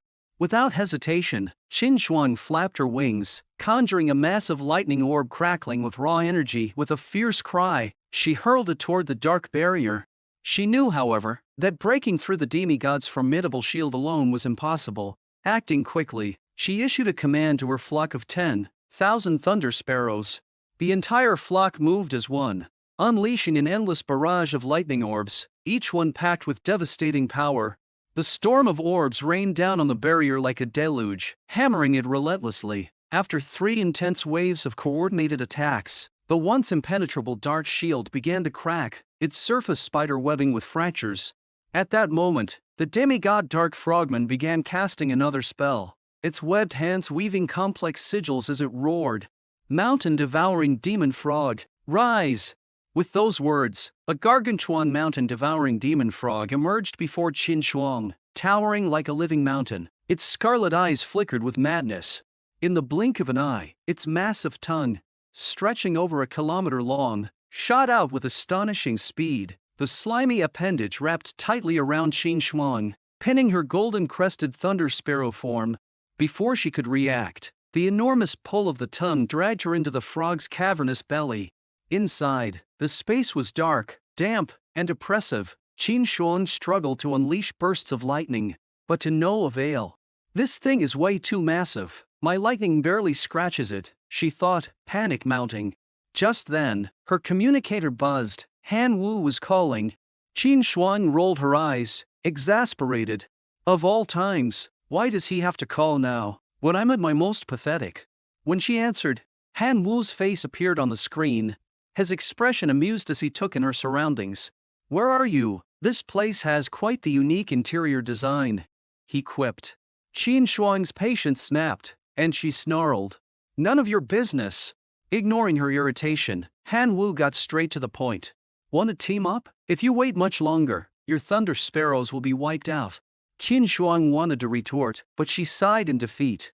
Fine, but let's get one thing clear. If we win, I want the Dark Frogman's body. The rest is yours. Han Wu agreed without hesitation. Deal. Now, have your thunder sparrows rendezvous with my elite forces. I'm in the marshes nearby. Qin Shuang scowled at the mention of his location. A swamp? Seriously? What kind of second-rate battlefield is that? Despite her complaints, she immediately ordered her surviving thunder sparrows to retreat from the battle and head to the marshes to meet Han Wu's forces. Moments later, Han Wu's iron-boned skeletons climbed aboard the thunder sparrows. These massive birds transported the skeletal troops back and forth, efficiently ferrying Han Wu's million-strong skeleton army to the heart of the battlefield. As the skeleton soldiers were ferried to the Dark Frogman's lair by the thunder sparrows, they were unceremoniously dropped from the sky, crashing to the ground in a chaotic free fall. Many iron-boned skeletons shattered upon landing, their brittle frames breaking into piles of fragmented bone. Others barely had time to steady themselves before being smashed flat by the Dark Frogman's mighty strikes. Han Wu, observing from afar, seemed entirely unfazed. He chuckled coldly. These skeletons fall apart at the slightest touch. Fragile, aren't they? But at least they've provided enough raw material. The shattered remains littering the battlefield were exactly what the bone manipulator needed to create its masterpiece. Standing atop a mound of broken bones, the bone manipulator clasped its hands together, emitting an eerie command. The fragmented bones, as though drawn by some invisible force, began converging rapidly. Moments later, a towering bone giant rose from the ground, its massive form dwarfing everything around it. Its sheer presence exuded a terrifying aura, its power far surpassing that of an ordinary heroic life form. The battlefield fell silent for a brief moment, the awe-inspiring sight captivating all who beheld it. But the Dark Frogman heroes didn't flinch. 5 of them immediately chanted an ancient dark ritual, unleashing a combined spell. Swamp Hell. Ground Collapse. The ground beneath the bone giant's feet crumbled without warning, one of its massive legs plunging deep into a newly formed pit. With its balance compromised, the giant was rendered temporarily immobile. Seeing the situation, Han Wu didn't hesitate. Time to change the plan. Skeleton Reviver. Minotaur Shaman, take out the weaker Dark Frogman first. At his command, the Skeleton Reviver and Minotaur Shaman leapt from the bone giant's shoulder, charging straight into the swamp's depths. The Minotaur Shaman, wielding its massive stone totem, smashed it into the enemy ranks, obliterating dozens of elite Dark Frogmen in a single swing. Meanwhile, the Skeleton Reviver activated a wide-era resurrection skill, causing countless skeleton soldiers to rise from the corpses of the fallen Dark Frogmen, forming a fresh wave of undead reinforcements. The sight was nightmarish. From the mound of corpses, swarms of skeleton soldiers emerged, joining the fray against the Dark Frogmen pouring out from the lair. Above the battlefield, the Thunder Sparrows continued their relentless lightning bombardment, further suppressing the enemy's advance. As the battle raged on, the momentum began to shift in Han Wu's favor. However, the demigod Dark Frogman wasn't about to let defeat come so easily. Realizing the dire state of its forces, it clasped its webbed hands together and cast an ultimate dark magic spell. Nightfall. Instantly, an all-encompassing darkness descended over the lair and the surrounding swamp. The battlefield fell silent, shrouded in an oppressive, suffocating void. Han Wu felt the chill of the spell's power, the silence broken only by his murmured words. What a terrifying curse! The darkness sapped the energy from the skeleton soldiers, causing countless of them to collapse, their bones scattering lifelessly to the ground. The tide of battle shifted once more, this time in favor of the Dark Frogmen. Han Wu's gaze swept across the battlefield, his heart sinking as despair crept in. This is it. All my forces are here. Are we really going to lose? At that moment, voices echoed from within Han Wu's divine realm, loud and resolute. O Divine One, we are ready to fight. Hearing the cries of his faithful kin, Han Wu's heart surged with emotion. He muttered excitedly to himself. A new day has come, perfect timing to summon reinforcements. The massive portal of the divine realm creaked open with a deafening roar, tearing through space. First to emerge was Zhan Taiji and Feng, wielding 4 massive storm greatswords. Close behind him came the Crimson Forged dwarves, fully armed and ready for battle. Leading them was their chieftain, Shen Chui, brandishing the imposing infernal warhammer, his aura radiating raw power. At the rear of the procession, Dozens of colossal heavenly demon insects lumbered through the portal, completing the 100-unit capacity of the summon. Meanwhile, the billions of locusts in the divine realm, too primitive to pass through the portal, began emitting a collective cry. Their voices resonate in Han Wu's mind, pleading, "O Divine One, we are ready, please sacrifice us for your cause." Faced with the dire battlefield situation, Han Wu made a decisive move. He activated life sacrifice. Instantly, the locust swarm surged into a massive sacrificial array, dissolving into pure energy. Moments later, a miraculous reward materialized before Han Wu. Sacred Flame of Hope. Type: Special Artifact. Effects: Dispels darkness, purges negative statuses, and imbues kin with positive energy. A gift of faith from believers, brimming with miraculous potential. Han Wu raised a sacred flame of hope high above his head and shouted, "With the light of the sacred flame, let all darkness be banished." As his voice rang out, a radiant burst of light engulfed the battlefield. The oppressive darkness that had shrouded the Dark Frogman swamp dissipated instantly. The once hidden frogmen were exposed, their positions laid bare.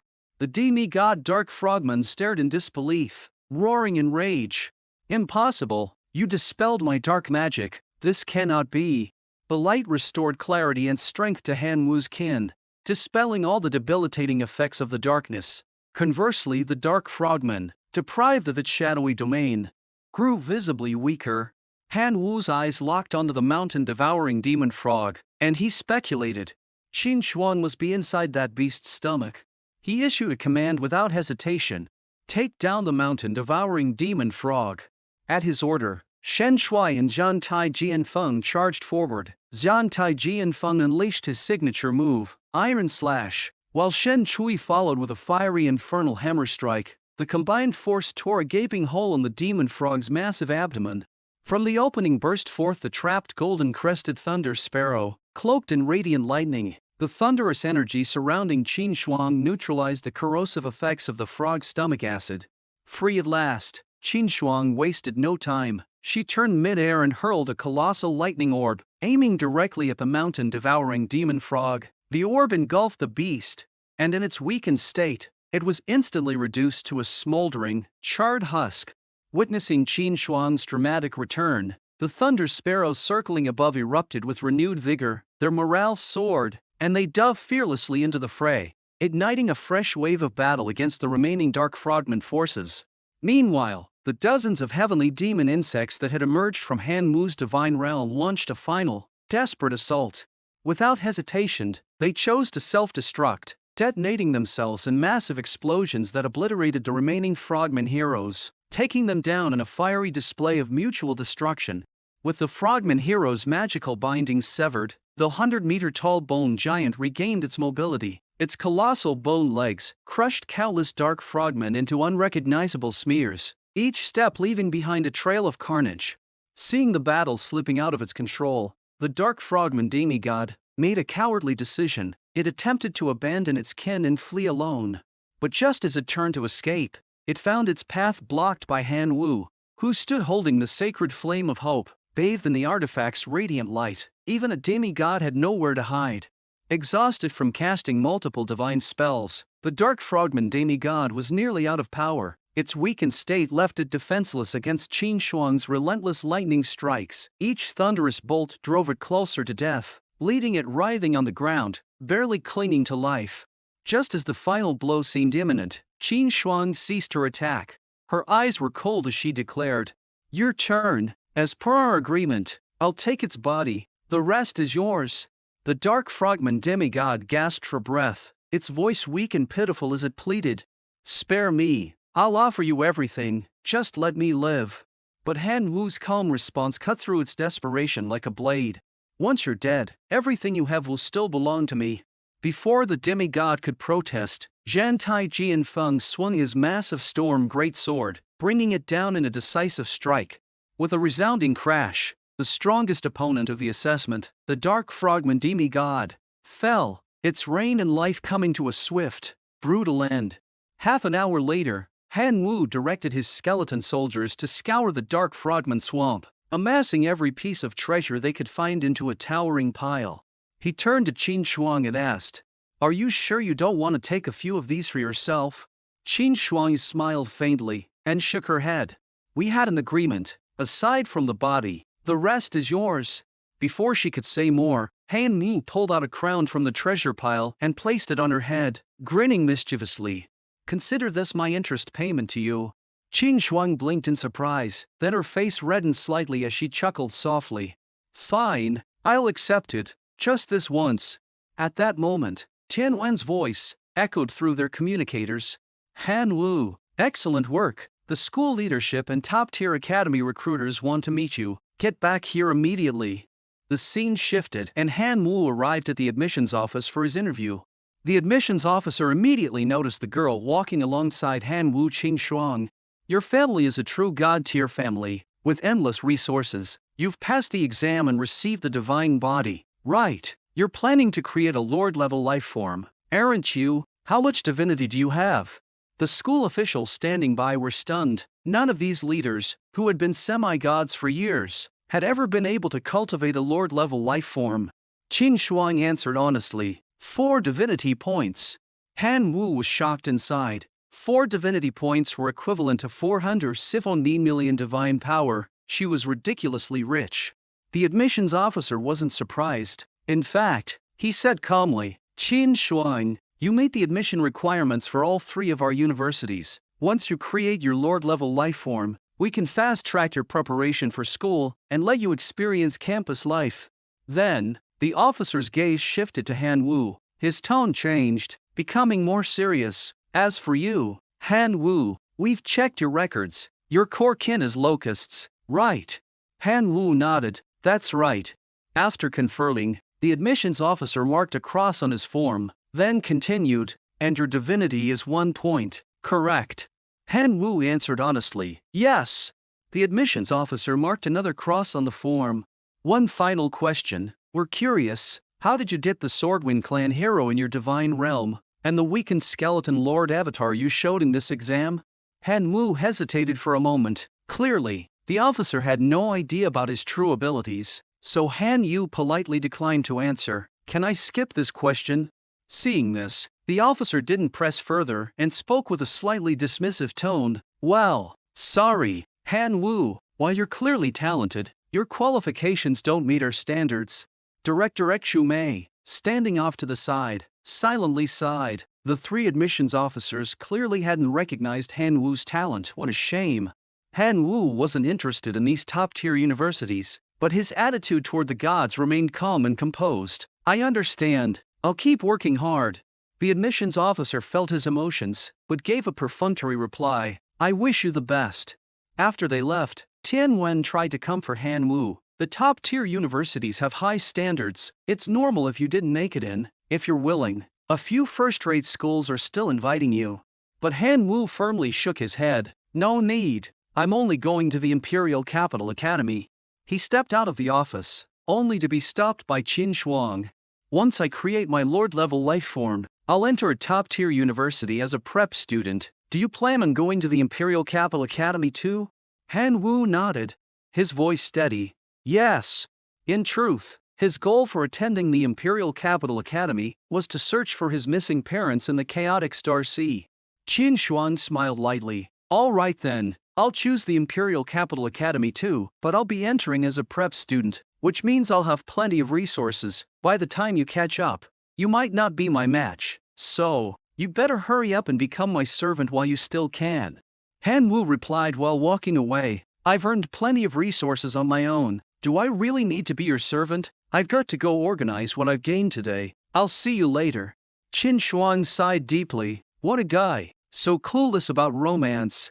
The scene shifted and Han Wu absorbed all the rewards from the Abyssal Realm. His info panel immediately updated. Although his core kin locusts hadn't evolved into hero-level lifeforms yet, he already had 6 hero-level lifeforms: the Swordwind clan, Crimson Forged dwarves, skeletons in the Ox Demon clan. He was practically a small-time millionaire now. He could upgrade the equipment of his kin to increase their battle strength, but the most important task was still creating the path of life evolution for his locusts.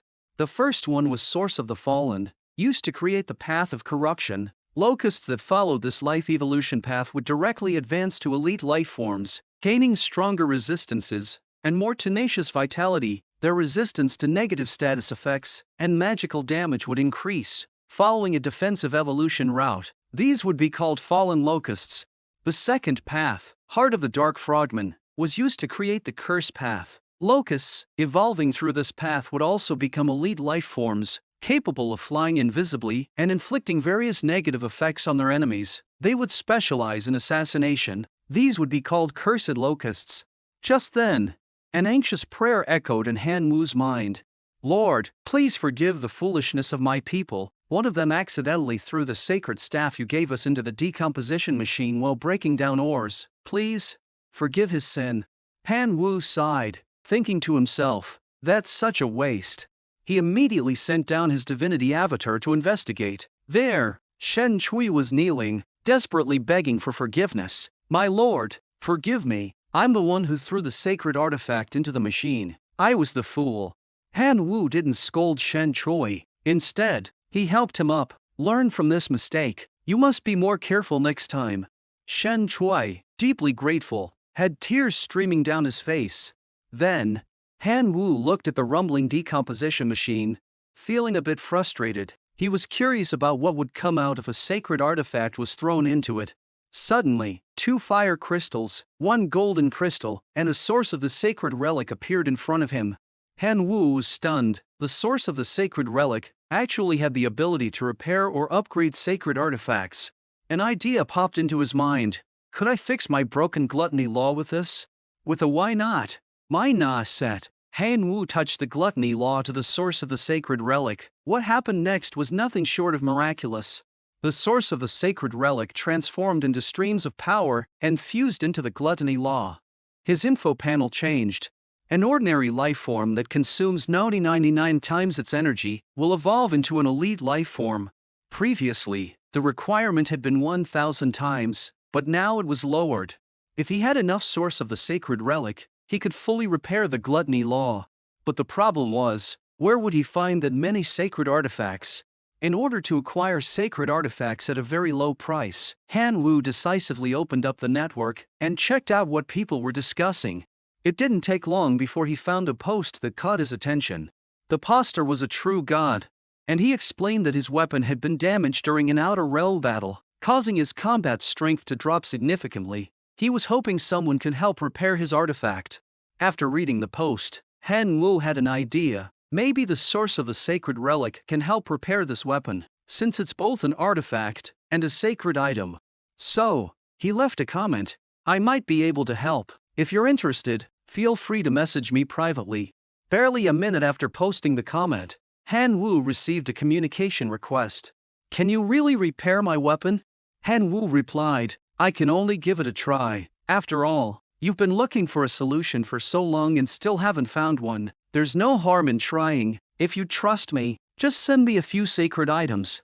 The true god hesitated, then warned Han Yu not to scam him. How high level do your sacred items need to be? I can give you level 4 items right now, but anything above that will take some time. Han Wu said, level E is fine. He was secretly shocked. Level 4 items can be given directly. This guy is loaded. To Han Yu's surprise, the true god immediately sent him 100 sacred items. When Han Wu saw the 100 high-grade level 1 sacred items, he had an urge to just take the loot and run, but it took him only 3 seconds to calm his greedy thoughts. Feeling a little regretful, Han Wu tossed the 100 items into the decomposition machine. The machine roared to life, flames bursting out everywhere. About 2 hours later, a large number of energy crystals poured out, with 109 source of the sacred relic being decomposed from the sacred items. Han Wu quickly sent 100 source of the sacred relic back to the true god, keeping 9 for himself, making sure not to leave any trace.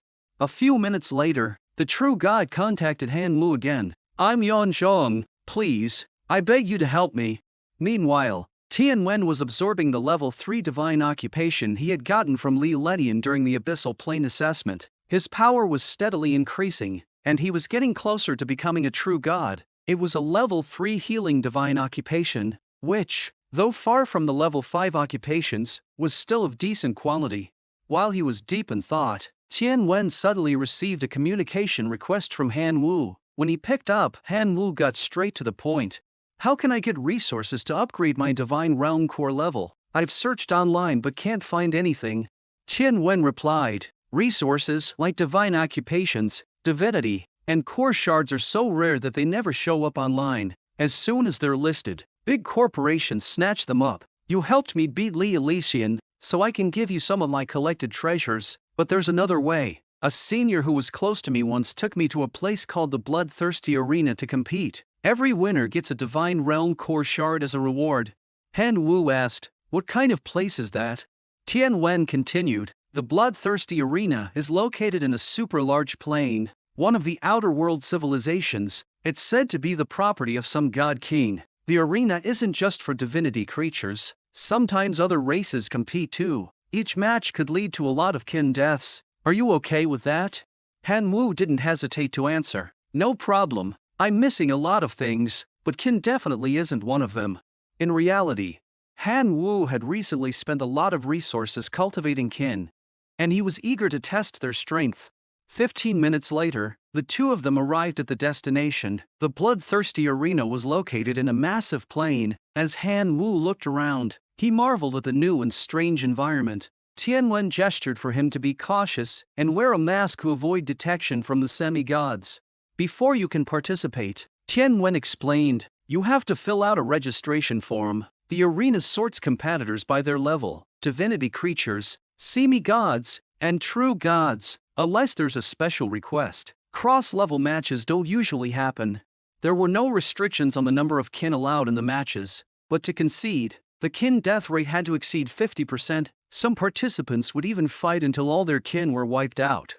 Just as Han Wu finished filling out the registration form and got a decent understanding of the rules, the words, match successful, appeared above him. Then, the space cracked open, and a powerful force dragged him into the arena. On the spectator stands, the audience began whispering, that guy looks like a newbie. No way he has much experience. He's a delicate little flower. He's gonna get a savage lesson today.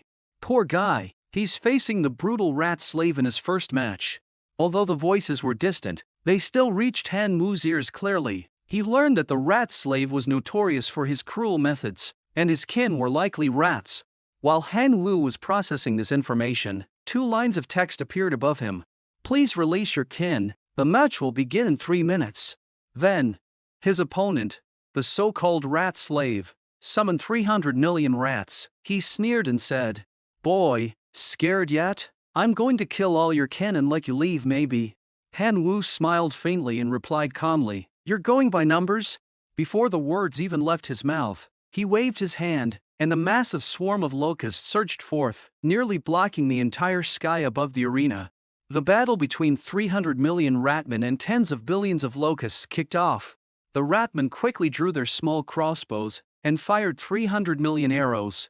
Han Wu didn't hesitate and immediately issued an order. Fallen locusts deploy defense. As soon as he spoke, a large group of sturdy fallen locusts emerged from the swarm. They activated their shields and effortlessly blocked the first volley of arrows. Seeing the locusts unharmed, the ratmen reloaded their crossbows. Preparing for a second wave, Han Wu seized the moment to command all the cursed locusts to launch a surprise attack from both flanks of the ratmen. The cursed locusts silently blended into the shadows, slipping behind the rat army without them noticing. Then, a series of curses detonated simultaneously: sluggish curse, weakness curse, and blindness curse, immediately affecting over 90% of the ratmen, making it impossible for them to load their crossbows.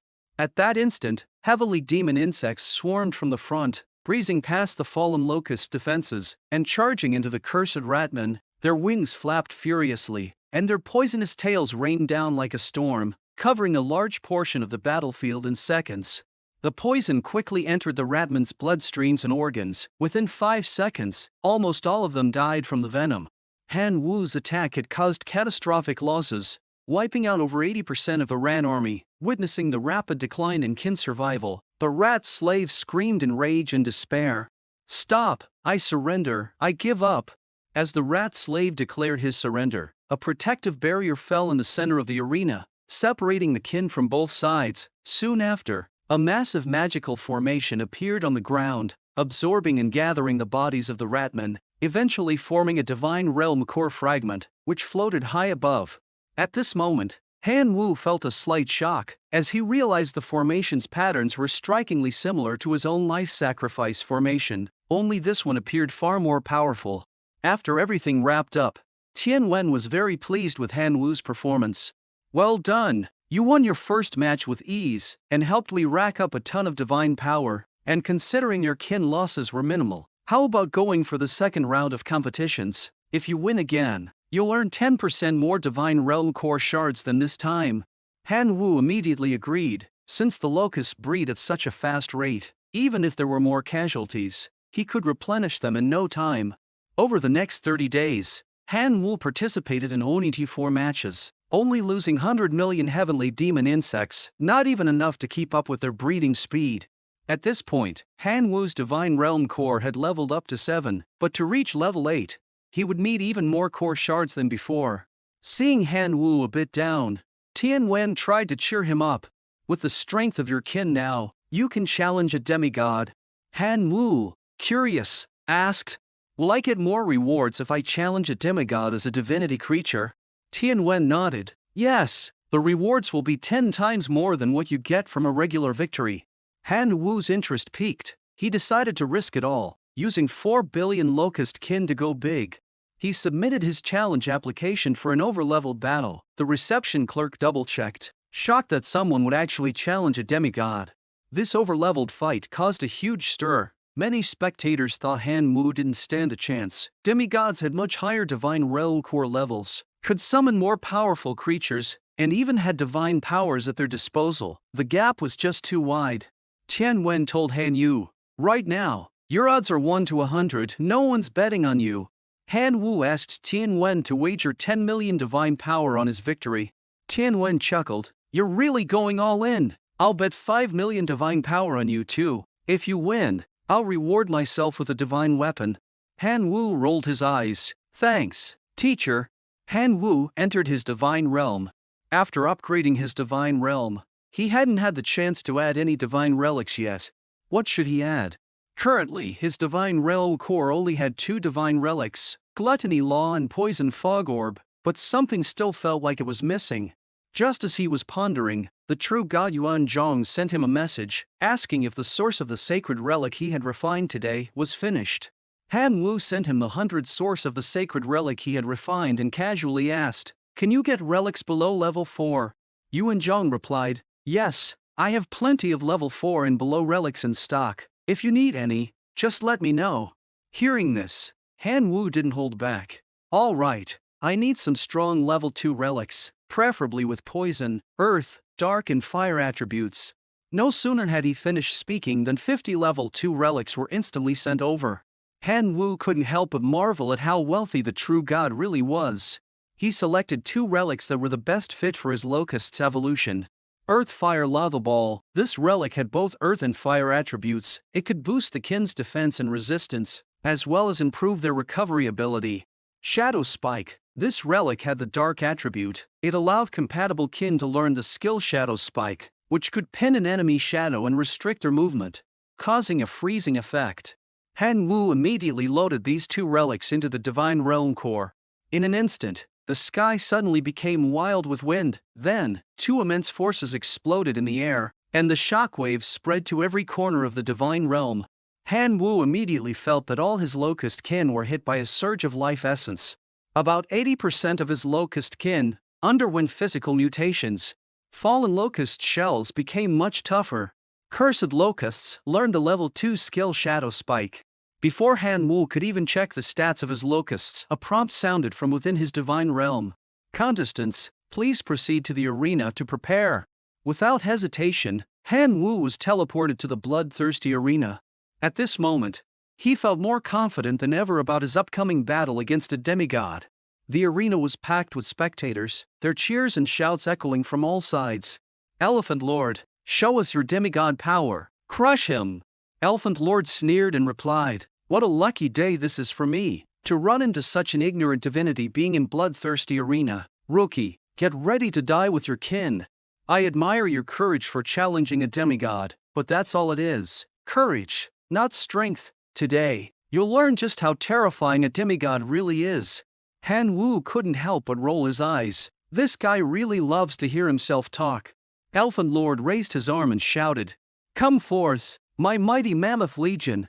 As soon as he finished, 700 massive, 9-meter-tall mammoth war elephants appeared in the arena, and at the forefront, leading them, was a heroic life form, a thunder mammoth. The ground shook with the thundering march of the mammoths. But Han Wu wasn't fazed. Calmly, he opened a portal, and swarms of locusts poured out like an unstoppable tide. Along with self-destruct locusts and bursting locusts, Han Wu had also bred 3 types of extraordinary life-form locusts: toxic exploding celestial demon worms, earthquake abyssal worms, shadow stream cursed worms. Elfin Lord froze for a moment, a flash of surprise in his eyes. Extraordinary life forms, so this is your real strength. Now I'm getting curious. The battle finally began. The massive mammoth army charged at the locusts, and the thunder mammoth at the front unleashed electric arcs from its trunk, instantly turning the locusts it hit into charred remains. Han Wu wasn't about to back down. He immediately sent in the cursed locusts to launch an attack. Following that, a massive swarm of shadow stream cursed worms swiftly joined the fray, launching their secondary shadow spikes from their tails, silently embedding themselves into the shadows of the thunder mammoth. While the shadow stream cursed worms weren't as powerful as heroic life forms, once the number of shadow spikes reached a certain threshold, even the thunder mammoth could only watch helplessly. With every passing second, the thunder mammoth's time of being immobilized became more valuable. Han Wu quickly commanded the toxic exploding celestial demon worms to continue the assault. However, the poison stingers only left a shallow scratch on the thunder mammoth's tough exterior, having little effect. Elfin Lord laughed arrogantly. "So what if you've bred extraordinary life forms of locusts? My giant thunder mammoth could stand still, and you still wouldn't be able to hurt it." Han Wu, however, flashed a knowing smile and lightly asked, "Are you sure about that?" At that moment, the toxic exploding celestial demon worms exploded, their bodies releasing vast amounts of poison fog, instantly enveloping the surrounding area. Seeing his heroic life form being immobilized and continuously bombarded, Elfin Lord started to panic. He immediately commanded the giant mammoth army to charge forward in an attempt to protect the thunder mammoth. Seeing the mammoth horde charging from behind, Han Wu decided to overwhelm them with sheer numbers. He ordered the blasting locusts to intercept. The sound of explosions filled the air as the mammoth army suffered severe damage. Elfin Lord's expression grew more and more serious. In desperation, Elfin Lord activated 3 brutal divine techniques: thick armor, blood rage, and healing. After exhausting most of his divine power, the heavily wounded thunder mammoths regained full health, and their defenses were greatly enhanced. Even though more blasting locusts swarmed in, they could only weaken the mammoth's thick armor, unable to land a fatal blow. Seeing the tide turn in his favor, Elfin Lord smugly laughed. "You forced me to use divine techniques, which shows your strength, but once I've wiped out half of your kin, you can surrender." This remark made Han Wu chuckle. "You think this is my trump card?" Suddenly, Han Wu gave the order, "By my command, the Minotaur tribe, move out." The moment the words left his mouth, the portal behind him burst open. Hundreds, even thousands, of raging Minotaur warriors stormed onto the battlefield. Over 2,000 Minotaurs clashed fiercely with the 740,000 giant mammoths, creating a jaw-dropping scene. The sudden turn of events left Elfin Lord momentarily stunned. Minotaurs, one of the fiercest demon races from the abyss, actually obeyed his command. Before he could react, the lead hero lifeform, a Minotaur shaman, plunged into the mammoth army, wreaking havoc as it slaughtered with wild abandon. The situation was rapidly shifting in Han Wu's favor. Han Wu then summoned the skeleton tribe. This time, as the portal opened, a sea of skeletons poured forth, their terrifying presence spreading across the arena. Amidst the skeletal army, a throne slowly rose, upon which sat the skeleton lord, flanked by the bone manipulator and skeleton reviver. Han Wu stepped up onto the throne, breaking the intimidating atmosphere with a single move. "Skeleton reviver, the rest is yours." The skeleton reviver leaped into action, floating above the giant mammoth army. Raising its staff, it cast a group resurrection spell. In an instant, an army of skeletal mammoths rose from the corpses of their fallen kin. Though they had no flesh, Their missing noses were replaced with sharper tusks. Elephant Lord gritted his teeth. Damn skeletons, can't shake them off. But you think this will defeat a demigod? He sneered. He ordered the giant war mammoths to use the skill War Trample. Nearly 300 giant mammoths, their eyes bloodshot, charged forward, stomping the earth and instantly crushing the skeletal mammoths that stood in their path, turning them into shattered bones. Han Wu's eyes flickered with a cold smile. He'd been waiting for this moment. He immediately ordered the Minotaur tribe to retreat, then commanded the bone manipulator to take the field. In an instant, the shattered bones began to stir and quickly gathered around the bone manipulator. In less than a moment, a towering 20-meter-high bone giant stood before them. With a single step, it crushed a large group of giant mammoths into fragments. Elephant Lord stared, stunned, as cold sweat poured down his face. Left with no choice, he once again used divine power, casting the amplification divine technique to make his only heroic life form, the giant thunder mammoth, grow in size. Under the power of the divine technique, the thunder mammoth's size rapidly expanded, transforming it into a massive behemoth.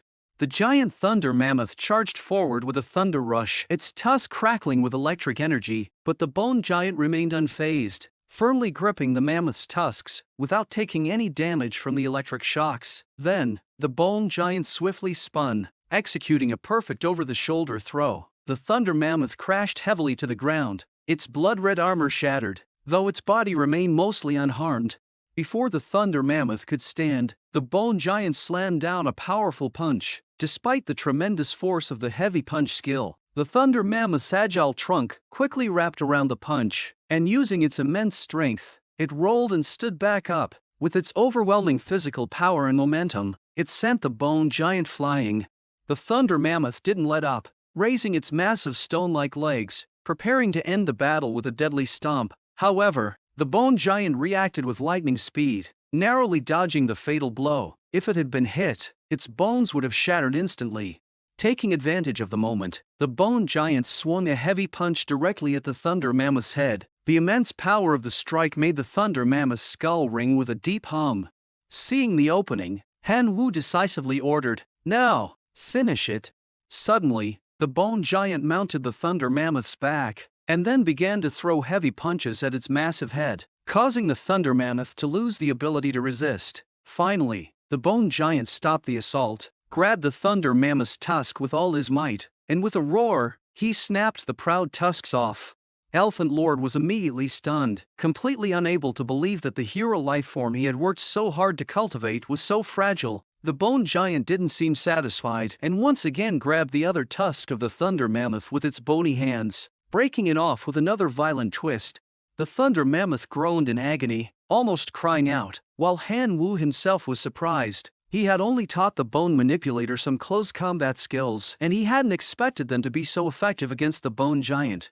With both tusks broken, the thunder mammoth lost all will to fight and was quickly knocked down by the bone giant, kicked away like a rag doll. Its enormous body was thrown back carelessly. Elephant Lord instinctively took a few steps back, narrowly avoiding the massive creature's fall.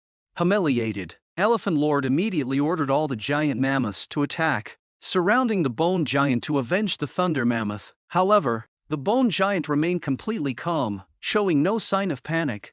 It demonstrated the close combat techniques it had learned, perfectly executing shoulder throws, suplexes, sweeping leg kicks, and other moves. The giant mammoths, standing at 7 or 8 meters tall, seemed like mere toys in its eyes, each strike sending countless creatures flying. But numbers, even if overwhelming, were not entirely useless. Hundreds of thousands of giant mammoths still charged forward without hesitation, relentlessly attacking the bone giant's legs. But eventually, the bone giant's stamina ran out. After taking hits from tens of thousands of mammoths, its body shattered, and it finally crumbled into a heap of broken bones. Seeing the skeletal giant collapse, Han Wu immediately ordered the bold demon clan to charge into the battlefield and rescue the bone manipulator.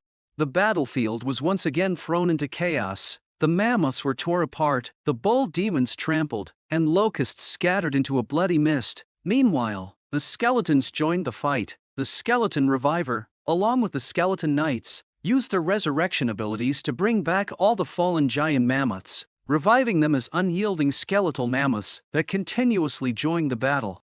Han Wu's forces weren't just holding steady, they were growing. Over the next 3 hours, Elephant Lord grew more and more anxious. It started as 740,000 against 2,600, then 770,000 against 26,000, and finally 680,000 against 60,000. The enemy forces kept increasing, while Elephant Lord's kin had dwindled to less than 1,000th of Han Wu's army. This crushing situation was almost beyond belief.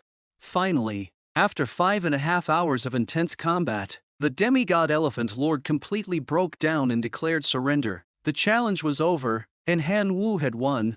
As the blood and flesh in the arena were quickly absorbed, all the energy gathered into a fragment of the divine realm core. Han Wu secretly chuckled. After defeating a demigod, the fragment of the divine realm core was indeed heavier. At that moment, a system notification echoed. Han Wu, the bloodthirsty arena management invites you for a meeting. Before Han Wu could respond, a beam of light descended from the sky, enveloping his consciousness. After a brief sensation of weightlessness, he opened his eyes again to find himself in a room. A serious voice came through. "Don't worry, we are the bloodthirsty arena administrators, and we won't harm you. We watched your match, and although you played it a bit cleverly, it still proved your abilities. You are qualified to become the successor of the bloodthirsty arena. The bloodthirsty arena has always been choosing a successor for the owner. Any contestant who wins an Overlord challenge is eligible. Will you accept this challenge?" This sudden proposal stunned Han Wu. He couldn't help but begin to consider the value of the bloodthirsty arena. Han Wu thought to himself, the bloodthirsty arena pulls in massive traffic, and the races that come and go are all over the place. The amount of divine power I can rake in every day from these people is no joke. Such a big cake, how could it possibly fall into my lap so easily? There's gotta be something fishy going on here. He asked cautiously. Before I make any decisions, I need to know how many heirs does the bloodthirsty arena have? What perks do they get once they're heirs? And what responsibilities do they have to shoulder? Soon, a projection appeared in front of him. Han Wu, I'm surprised you haven't been blinded by the benefits in front of you. Since you want to know, let me break it down for you. Right now, there are 339 heirs in the bloodthirsty arena. 201 of them are divinity beings, 18 are demigods, 9 are true gods, and there's even one supreme god. Once you become an heir, you'll get the eternal coordinates of the bloodthirsty arena, allowing you to teleport to any of the registered realms, though each teleport costs 1 million divine power. On top of that, you'll also be authorized to set up your own special bloodthirsty arena within your divine realm, to train and raise your own kin. As for responsibilities, once the number of heirs reaches 500, the bloodthirsty arena will trigger the inheritance ritual where the best of the best will be chosen to become the new master. And as an heir, you'll have to participate. Han Wu sought for a moment. The inheritance ritual sounds like it's gonna be brutal. They're probably going to have all 500 heirs fight to the death, and only the winner gets to be the master. Right now, I'm number 350, so I've still got some time before we hit 500. Maybe by then, I'll have leveled up to a god king myself. The administrator urged him. So, what's your choice? Han Wu paused, weighing the pros and cons, then nodded. I'll do it. A prompt rang out. Congratulations, you've become the 350th heir of the bloodthirsty arena. As soon as the words were spoken, a red light shot toward Han Wu's arm, leaving a unique mark on his skin. This was the eternal coordinates of the bloodthirsty arena. A wave of dizziness hit, and when Han Wu opened his eyes again, he was already standing in a grand hall. Tian Wen rushed up as soon as he saw Han Wu. Han Wu, you're truly my lucky star. We're going to make a fortune this time. He handed Han Wu his phone, and the screen displayed a mind-boggling 1 billion divine power. Han Wu had never seen such a huge amount of wealth in his life. Seeing Han Wu's awestruck expression, Tian Wen sighed. Billion divine power isn't something you'll figure out how to spend overnight. My advice? Get yourself a decent artifact first. Han Wu was shocked. But I'm just a divinity being, not even a demigod. How could I possibly control an artifact? Tian Wen patted his chest confidently. Don't worry, I know a shop that sells artifacts. I guarantee they'll have something perfect for you. Han Wu muttered to himself. How convenient. What a coincidence. At that moment, The half-god elephant lord, the one Han Wu had defeated earlier, stomped over. Finally found you. Seeing elephant lord charge toward him, Han Wu immediately hid behind Tian Wen. Teacher, help me. As a demigod, Tian Wen wasn't afraid of the elephant lord. He spread his arms wide, blocking Han Wu. With me here, no one dares hurt my student. The elephant lord, seeing Tian Wen's stance, immediately stopped in his tracks and hurried to explain. Hold on, it's not what you think. I'm not here to get revenge. I just think you're pretty strong and wanted to be friends. My name's Xiang Meng, a freshman from Jinchi College. When Han Wu heard freshman, he couldn't help but cough. Who would have thought? A big, burly guy with a beard, and he's a college student. Xiang Meng seemed interested in Han Wu. You're pretty young, you didn't take the entrance exam, right? Which academy are you a prep student for? Han Wu answered honestly. I'm not a prep student, I'm just a regular high schooler. Xiang Meng's eyes nearly popped out of his head, his voice filled with disbelief. You're really a high school student? I'm a half-god. How can I lose to a high schooler? Han Wu shrugged, pointing at Tian Wen behind him. You can ask my homeroom teacher if you don't believe me. Tian Wen cleared his throat, speaking up. Han Wu is not a prep student. Many top-tier academies have invited him, but he's only willing to join the Imperial Camel Academy. Unfortunately, they don't seem interested in him. Finally, Xiang Meng understood, nodding thoughtfully. Well, if he's been invited by several top academies, it's not so embarrassing to lose to him. Then he slapped Han Wu on the shoulder. I'll report your situation to the academy. Hopefully, they'll lower your trials. Once you're back, try to focus on leveling up your core kin. You might get a chance to enter the prep list of Imperial Camel Academy. Han Wu was surprised. You'll really help me? Xiang Meng laughed loudly. You've got a ton of potential. The road to becoming a god is long, and it's always better to have a few partners to rely on than to go it alone. Besides, if I recommend you and the academy accepts you, as long as you pass the trials, the school will reward me with resources. Why not help you? Han Wu felt like this was legit. All right, I'll count on you. Xiang Meng smiled.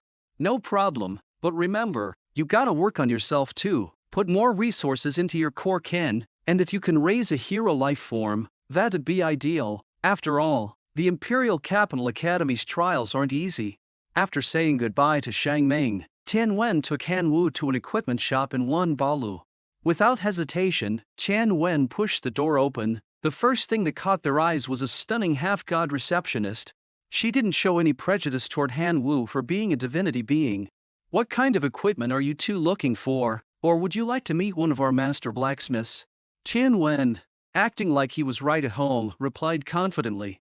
Please contact Master Tony for me. Tell him I'm here to visit. The receptionist nodded and led them to a teleportation portal. Please step through here. They exchanged a glance, then stepped into the portal together. On the other side, they saw a big, burly, and bald man, focused on hammering away at anvil. Tony glanced at Tian Wen and teased. So, is the person you brought this time loaded? Easy to scam? Han Wu froze, a chill running down his spine. Crap, can I still run for it? Homeroom teacher Tian Wen cleared his throat awkwardly. Tony, be serious, this is my student. Tony scratched his head. So this is Tian Wen's student? All right. Let me explain our shop's motto. We treat everyone the same here. The prices are fixed, no student discounts. Han Wu, hearing this, couldn't help but roll his eyes. Tian Wen quickly stepped in to explain. Han Wu, Tony's a tough guy on the outside, but he's soft-hearted on the inside. His equipment may sound like it's overpriced, but trust me, it's top-notch. Tony chuckled. After all these years, I finally heard something nice from you. He smiled on the outside, but inside he was grumbling. Tough guy, if I didn't have to listen to your customer recommendations, I would have punched you already. Then, Tony opened the curtain to a display room. Come on in, I'll show you some of my work. Inside the exhibition room, neatly arranged were over 100 artifacts, each one personally crafted by Tony. Every artifact bore his unique stamp, proof of the time and effort he put into making them. After browsing for a while, Tian Wen carefully examined the prices of the hundreds of artifacts and began explaining their pros and cons to Han Wu. With the upcoming exam for Imperial Academy looming, Han Wu found himself drawn to a 2-star artifact, the Worm Chalice. This artifact had a pocket dimension that could hold up to 100,000 insectoids for a ritual ceremony. The insectoids would battle each other, and the survivors might evolve into legendary creatures. On top of that, it came with a divine skill that attracted nearby insectoids, which was perfect for Han Wu. Tian Wen, admiring his choice, said, "You've got a good eye. The Worm Chalice isn't the strongest, but it's made for you." Master Tony, hearing this, immediately handed over the payment code. 4 divinity points, or 580 million divine power. "How would you like to pay?" Tian Wen immediately bargained. "Come on, cut me some slack, give me a discount or throw in something extra. If not, I might have to get serious with you." Master Tony wasn't tight-fisted, and slashed the price for Han Wu. "All right, 600 million divine power, plus I'll throw in another artifact, the Eye of Detection." As the name suggests, the Eye of Detection could scan the information of living beings, and it usually costs 50 million divine power. However, just as Han Wu was about to leave after paying, Master Tony called him back and greeted him as a valued guest. "I've got a new special artifact, and I think it'll be a perfect match for you." Tian Wen, curious, quickly used his half-god power to scan it, but to his surprise, the artifact, a small orb, was completely useless. Tian Wen immediately snapped, "I've been treating you like a friend, and you think I'm a fool? This worthless ball has no power at all. You really think I won't take action against you?" Master Tony quickly explained, "This artifact's called Greedy Wolf, and it comes from an ancient, long-lost civilization. It grows by devouring other artifacts and inherits their powers. Because of its overwhelming power, it angered dozens of civilizations and they destroyed it in a joint attack. Now, I'm offering it at a huge discount. This lost civilization artifact can be yours for just 1 billion divine power." "Why wait?" Han Wu's first reaction was, "Is this for real? This is way too cheap. An artifact that led to the downfall of a powerful civilization, how could it possibly be worth only 1 billion divine power? This is a joke, right?" Tony immediately noticed his doubt and explained, "Actually, this artifact is a damaged relic, with a few flaws. It can still devour other artifacts, but its efficiency is about 10 times slower. Plus, it can only inherit passive abilities, not any divine spells attached to those artifacts." Tian Wen cut straight to the point. "So, it's just junk." Tony got a little irritated. "You can insult my character, but don't insult my creations."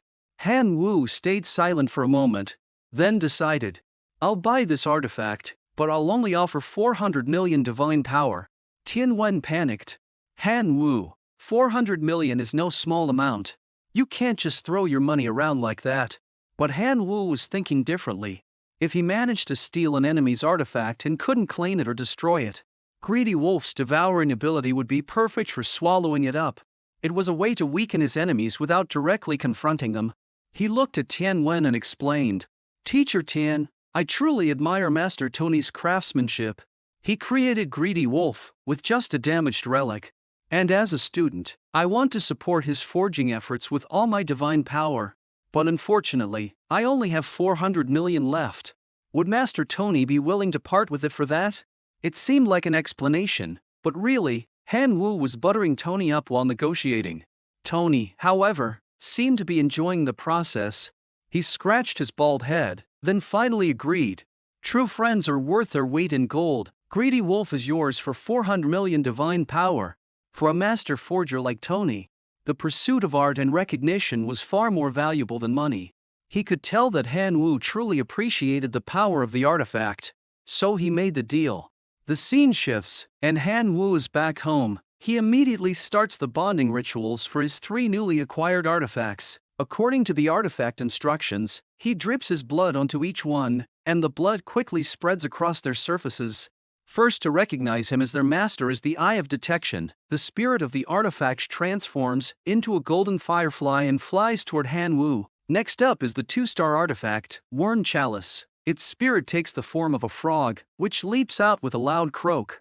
Han Wu commands 100,000 elite locusts to enter the frog's mouth and start the ritual of insect forging. He expects results in about a day. However, the greedy wolf artifact doesn't respond at all. Han Wu notices that his blood supply is running low and thinks, "Are you a vampire or something?" He continues dripping more blood. Soon, greedy wolf begins to shine with a dazzling light, and out pops a little wolf cub that looks like a husky. This is the artifact's spirit. Han Wu frowns, thinking, "This is greedy wolf? Why does it look like a husky?" The little wolf suddenly starts yapping, clearly craving more artifacts as food. Han Wu can't help but sigh. Seriously, did it get hit by the gluttony law the moment it was summoned? He's broke, with barely enough to eat, let alone extra artifacts to feed it. But since it's already summoned, he can't just leave it hungry. He casually tosses a crystal energy stone. To his surprise, the little wolf reacts like an excited puppy, jumping up and chomping down on the energy crystal. After that, Han Wu sits cross-legged and meditates, his mind wandering to his kin in the divine realm. Thanks to the gluttony law's repair and upgrade, his locust kin are undergoing drastic changes, eating non-stop, every moment. Some of them are evolving. The other 4 regular kin are also keeping busy. The Crimson Forge dwarves are mining and forging. The Bolt Demon clan is crafting new totems. The John Tai Ji and Feng are mastering new skills, and the Skeleton clan is munching on bone crystal stones. Han Wu is quite pleased with his kin. Now that the gluttony law has reached level 3, the locusts can evolve into elite life forms just by eating. If it upgrades even further, regular life forms might evolve into extraordinary beings. What if I give these locusts enough food? Could they all evolve into extraordinary life forms? That's hundreds of billions of extraordinary life forms, Han Wu thinks, excited by the possibilities. A few days later, in Han Wu's divine realm, the number of locusts surged to 14 billion. It was time for a new round of life sacrifices. He left behind a billion extraordinary life form locusts for emergencies, while the remaining 13 billion locusts were ready for sacrifice. At this moment, the divine realm was filled with dramatic changes. A vast sacrificial formation covered the entire area, and countless locusts transformed into life energy, gathering into the formation. Soon the rewards in front of Han Wu left him astonished. Reward 1: 10,000 Night Demon Clan Hunters, extraordinary life forms. Reward 2: a 3-star artifact, the Blade of Might, which is both an artifact and a holy object, usable as a level 3 holy object. Reward 3: a level 2 holy object, the Stone of Enlightenment, which gives a chance for core kin to evolve into a semi-humanoid form. Han Wu looked over the rewards and immediately chose option 3 without hesitation. After all, semi-humanoid locusts meant they could use weapons like humans. This would not only boost combat power but also allow him to easily form an air force, leveraging the locusts' formidable ability to control the skies. As the level 2 holy object, Stone of Enlightenment, was activated in the divine realm's core, a dazzling beam of light descended from the heavens and shot into Han Wu's realm. Soon, the 10 billion locusts crashed into the light. Approximately 1,000 of the locusts, about 1 million, were affected by the Stone of Enlightenment, beginning to evolve into semi-humanoid forms. These evolved locusts, now semi-humanoid, not only had human-like bodies and low-level intelligence, but could also wield weapons. This marked a huge breakthrough for Han Wu. These transformed locusts, now extraordinary life forms, could produce higher-quality locust eggs, and each one could generate around 2 divine power points throughout its lifespan. Just as Han Wu was basking in his newfound joy, homeroom teacher Tian Wen sent a video request. After the call was connected, Tian Wen didn't waste any time and got straight to the point. Jingxi College has notified me. Tomorrow, an admissions officer will come to the school for your assessment. Han Wu wasn't surprised after all. Xiang Meng had promised to help him out. Just then, Xu Sun walked over, dropped his usual arrogance, and spoke up. "How's your divine realm developing? If you're short on resources, just let me know. Some rare resources aren't even available online. My family's a demigod clan. We have channels." Han Wu felt a bit suspicious and asked cautiously, "Can your family get divine realm core fragments? I need fragments to upgrade my core from level 7 to level 10. Xu Sun nodded. "We can get them, but they aren't cheap. Even with a friend's discount, it'll still cost you 400 million divine power." Han Wu frowned. "Of course, poverty really is limiting my growth." However, Xu Sun quickly added, "But If you can sell us 1,000 extraordinary lifeform skeleton knights, we can use that to offset the divine power cost. Han Wu's eyes lit up, and he immediately agreed. Extraordinary lifeform skeleton knights? Deal! Xu Sun was a bit taken aback by Han Wu's quick response. I didn't expect him to agree so easily, should have asked for more. Just then, Tian Wen walked into the classroom, smiling at Han Wu. Han Wu, the test examiner from Jingxi College has arrived. He's waiting for you in the office. When Han Wu entered the office, the bald-headed admissions officer was stunned. He thought to himself, this kid didn't even pass the public selection. How did he get an internal recommendation for an assessment? But what can he do? The Jingxi College test is way harder than the high school exams. To prevent cheating, the test this time can only involve core kin. What are his core kin? Probably just the lowest tier locusts, right? As he was thinking this, the admissions officer proudly announced, here's how the test will go. You will invade a small border town of a large civilization, Dalan City. This civilization has a complete ranking and profession system. Both you and your kin will be affected. If the system identifies you as a disaster-type monster, the residents of Dalan City will actively hunt you down until you are completely wiped out. The task is simple. Kill at least one of the heroes guarding Dalan City. Han Wu asked, Sir, may I ask how many soldiers and heroes Dalan City has? The admissions officer smiled and answered, Dalan City has a population of 10 million, with over 10% being professional adventurers. There are 5 heroes in total. As for the rest, you'll have to explore the civilization after you arrive. You have 1 hour to prepare. Hearing this, Han Wu quickly turned to his homeroom teacher Tian Wen. Teacher Tian, I'd like to exchange some of the class points I've earned recently for 3 level 1 sacred artifacts. He continued, Level 1 sacred artifact, Venom Gland, which grants core kin the ability to use poison and possibly grow venom glands. Level 1 sacred artifact, Earth Core, which grants core kin the Earth attribute, boosting their defense. And Level 1 sacred artifact, Fairy Shortbow, a divine power weapon that allows core kin to summon fairy shortbows, and the host god can even summon the shortbow itself. Han Wu loaded the 3 sacred artifacts into his divine realm. 3 beams of light descended, and all 5 billion locusts in the divine realm were affected to varying degrees. Han Wu became more confident about the upcoming trial. Most of his heavenly demon insects gained venom glands. Half of the fallen locusts saw an increase in their defense, and nearly all of the locust warriors were able to use shortbows in battle. An hour of preparation time passed quickly, and the enrollment teacher appeared before Han Wu once again. He took a crystal ball from his chest and said, Just hold on to this, and you and your core kin will be transported to the outskirts of Dalan City. Han Wu placed his hand on the crystal ball and immediately, a golden light radiated from it. A few seconds later, his entire body was engulfed in light. Then, Han Wu was teleported to a forest. Behind him, billion core kin followed closely, densely packed, nearly obscuring the entire sky. At that moment, a rapid alert tone echoed in Han Wu's mind. Intruder detected. Please leave the current plane immediately, or you will be classified as a monster and eliminated. The intruder refuses to leave. Classified as a monster. Codename, King of the Locusts. Han Wu's personal information panel appeared before him, displaying his talents, equipment, and skills. He quickly scrolled through the panel, attempting to check the level information for the 2 newly promoted hero-level locust men. But after reading it, he was puzzled. What exactly does level 60 mean? Without a reference, it was hard to judge. Just as he was pondering, one of the locust men flew over to report, My lord, there are creatures attacking us. Han Wu immediately mounted the elite lifeform fallen locusts and ordered, Move out, let's investigate the enemy.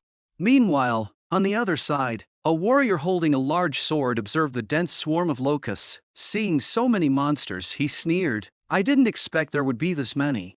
Beside him, a Fury Fist fighter excitedly said, Thorn, you should be happy. The more monsters there are, the higher our bounty. Once we've saved up enough, we can change jobs and strengthen the squad. At the rear, a hydromancer summoned a little spirit to gather the magic crystals dropped by the dead locusts. Meanwhile, a fire mage angrily waved his staff, unleashing scorching flames that instantly turned a group of locusts into charcoal. However, Han Wu witnessed everything through the eye of detection. The basic information of the 4 adventurers quickly appeared in his mind. Thorn Evans, level 37 Dragonblood Warrior 2nd tier. The other 3 members wore identical badges, but only Thorn's badge was made of silver, while the others were made of bronze. This detail made Han Yu immediately realize that Thorn was the leader of the group. Thorn felt something was wrong. He had already slain over 1,000 monsters, but the locusts seemed to be multiplying endlessly. Just as he decided to retreat, Han Wu gave the order, "Go check their strength." At once, a hero-level locust man dove down and precisely landed in front of the 4. Thorn instantly felt an overwhelming sense of pressure, his face turning pale. 3rd tier level monsters, retreat, now! To professional adventurers, a level 60 locust man was actually classified as a tier 3 monster, a true nightmare. Thorn, the leader of the adventurer party, gritted his teeth and used the tier 2 skill Power Slash to cover his team's retreat. Swish! His sword struck with all his might, but all it managed to do was leave a faint scratch on the locust man's belly. Thorn's heart sank. His eyes filled with despair. "I can't even break its defense. There's no way we can fight this thing." The next second, the locust man effortlessly kicked Thorn into the air like a rag doll. His heavy steel sword went flying from his hands. The remaining 3 adventurers tried to flee, but the locust man sprinted after them, catching them with ease. Once all 4 were tied up like livestock, Han Wu made his appearance stepping out of the shadows. The adventurers froze, their eyes filled with terror the moment they saw him. One of them, a Fury Fist fighter, screamed in panic, "Don't come any closer, you disgusting monster, stay away." Han Wu stopped in his tracks, his expression turning deadpan. Inside, he was fuming. "A disgusting monster, me? I'm a certified handsome guy, how dare you?" Still, a strange curiosity crept into his mind. "Wait a second, what exactly do I look like in their eyes?" Han Wu narrowed his eyes and gave them a chilling ultimatum. "If you want to live, answer my question." But the Fury Fist fighter spat back defiantly, "I'd rather die than talk to a monster." Before Han Wu could react, the locust man acted on its own, casually swatting the fighter to death like a fly. Han Wu froze, stunned. "What the hell are you doing? I was just scaring him. Did you really have to kill him?" The 2 remaining adventurers, a fire mage and a hydromancer, watched in horror as their comrade was crushed. They screamed uncontrollably, their minds on the brink of collapse. Han Wu winced at the noise and sighed in frustration. "Ugh, enough already." He waved a hand, commanding one of the cursed locusts to silence them with poison. The world immediately grew blissfully quiet. Seeing their comrades fall one after another, Thorn couldn't hold it in anymore. He roared in anger. "What do you want from us?" Han Wu replied calmly, as if it were the most natural thing in the world. "Didn't I already tell you? I want to know what I look like in your eyes." Thorn thought Han Yu was mocking him, but he didn't dare refuse. His voice trembled as he answered, big eyes, long antennae." The moment Thorn finished, a mental image flashed through Han Wu's head. "Wait, isn't that just a giant locust man? Are you kidding me?" Han Wu instantly realized what was going on. This must be some kind of local worm propaganda. They're deliberately making outsiders look ugly. Putting the insult aside, Han Wu had bigger priorities. He started questioning Thorn about this world in detail, desperate to stay alive. Thorn answered everything honestly. 3 hours later, Han Wu finally had a basic grasp of how this world operated. Satisfied, he untied Thorn and waved him off. "All right, you're free to go." Thorn, finally free, didn't hesitate for a second. He bolted, muttering to himself, "I have to report this to the Adventurers Guild. There's a whole army of monsters out there." Little did he know, high above in the sky, Han Wu was quietly following him, riding a powerful fallen locust, a supernatural creature of terrifying strength. Han Wu sneered. Invading a world is a brutal process. One wrong move, and it's game over.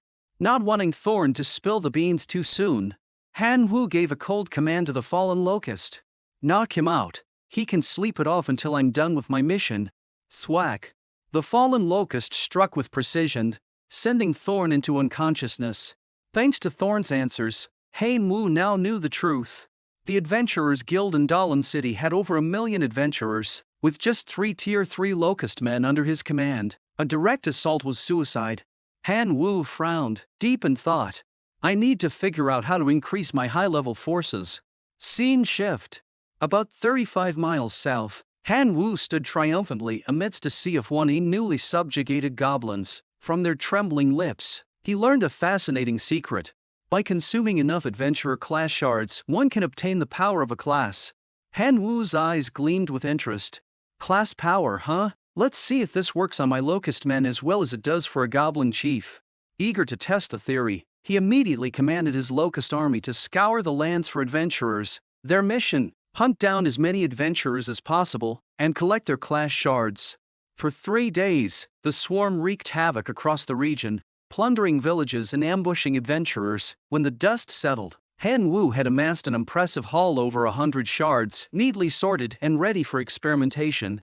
Standing at the center of a ritual circle, Han Wu stretched out his arms. The shards floated into the air, swirling together as he injected a trace of divine power into them. The fragments fused, forming 4 basic classes: mage, fighter, warrior, archer. Han Wu wasted no time. He selected an elite heroic locust man from his ranks and bestowed it with the archer class. In the blink of an eye, the locust man began to transform. Its body shimmered with light as the class power surged through it. Its level broke through the previous cap, and it awakened an entirely new set of skills and innate abilities. Han Wu could barely contain his excitement. This is incredible. If I can find a single shard from a Tier 1 class, I might be able to upgrade it all the way to a Tier 3 class. Just as he was gleefully planning his next steps, a locust man scout flew in, landing before him in a hurry. "Oh, great one," it said, bowing deeply. "We've discovered a cave, but the aura inside is overwhelmingly powerful. None of us dared to approach." With questions swirling in his mind, Han Wu followed the locust scout over 100 miles to the entrance of a mysterious cave. The moment he came within 100 meters of the cave, an overwhelming and terrifying aura hid him like a wall. Faint traces of divine power lingered in the air, adding to the tension. As he ventured deeper, roughly 1,000 meters in, the narrow entrance suddenly opened up into a massive underground cavern, a space so vast it could fit 10 football fields.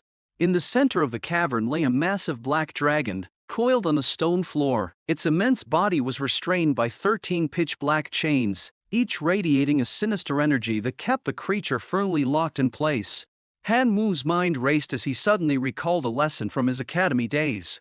Otherworldly civilizations sometimes seal away enemies they cannot easily kill.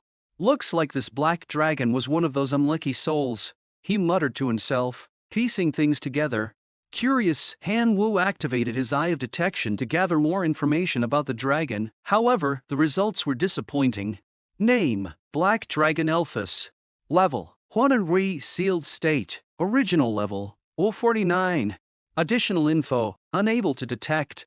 Before Han Wu could process the implications, the black dragon stirred. It had sensed the prying gaze of detection and suddenly awakened. Its eerie, glowing black pupils swept the room, instantly locking onto the 2 heroic locust men standing by Han Wu's side.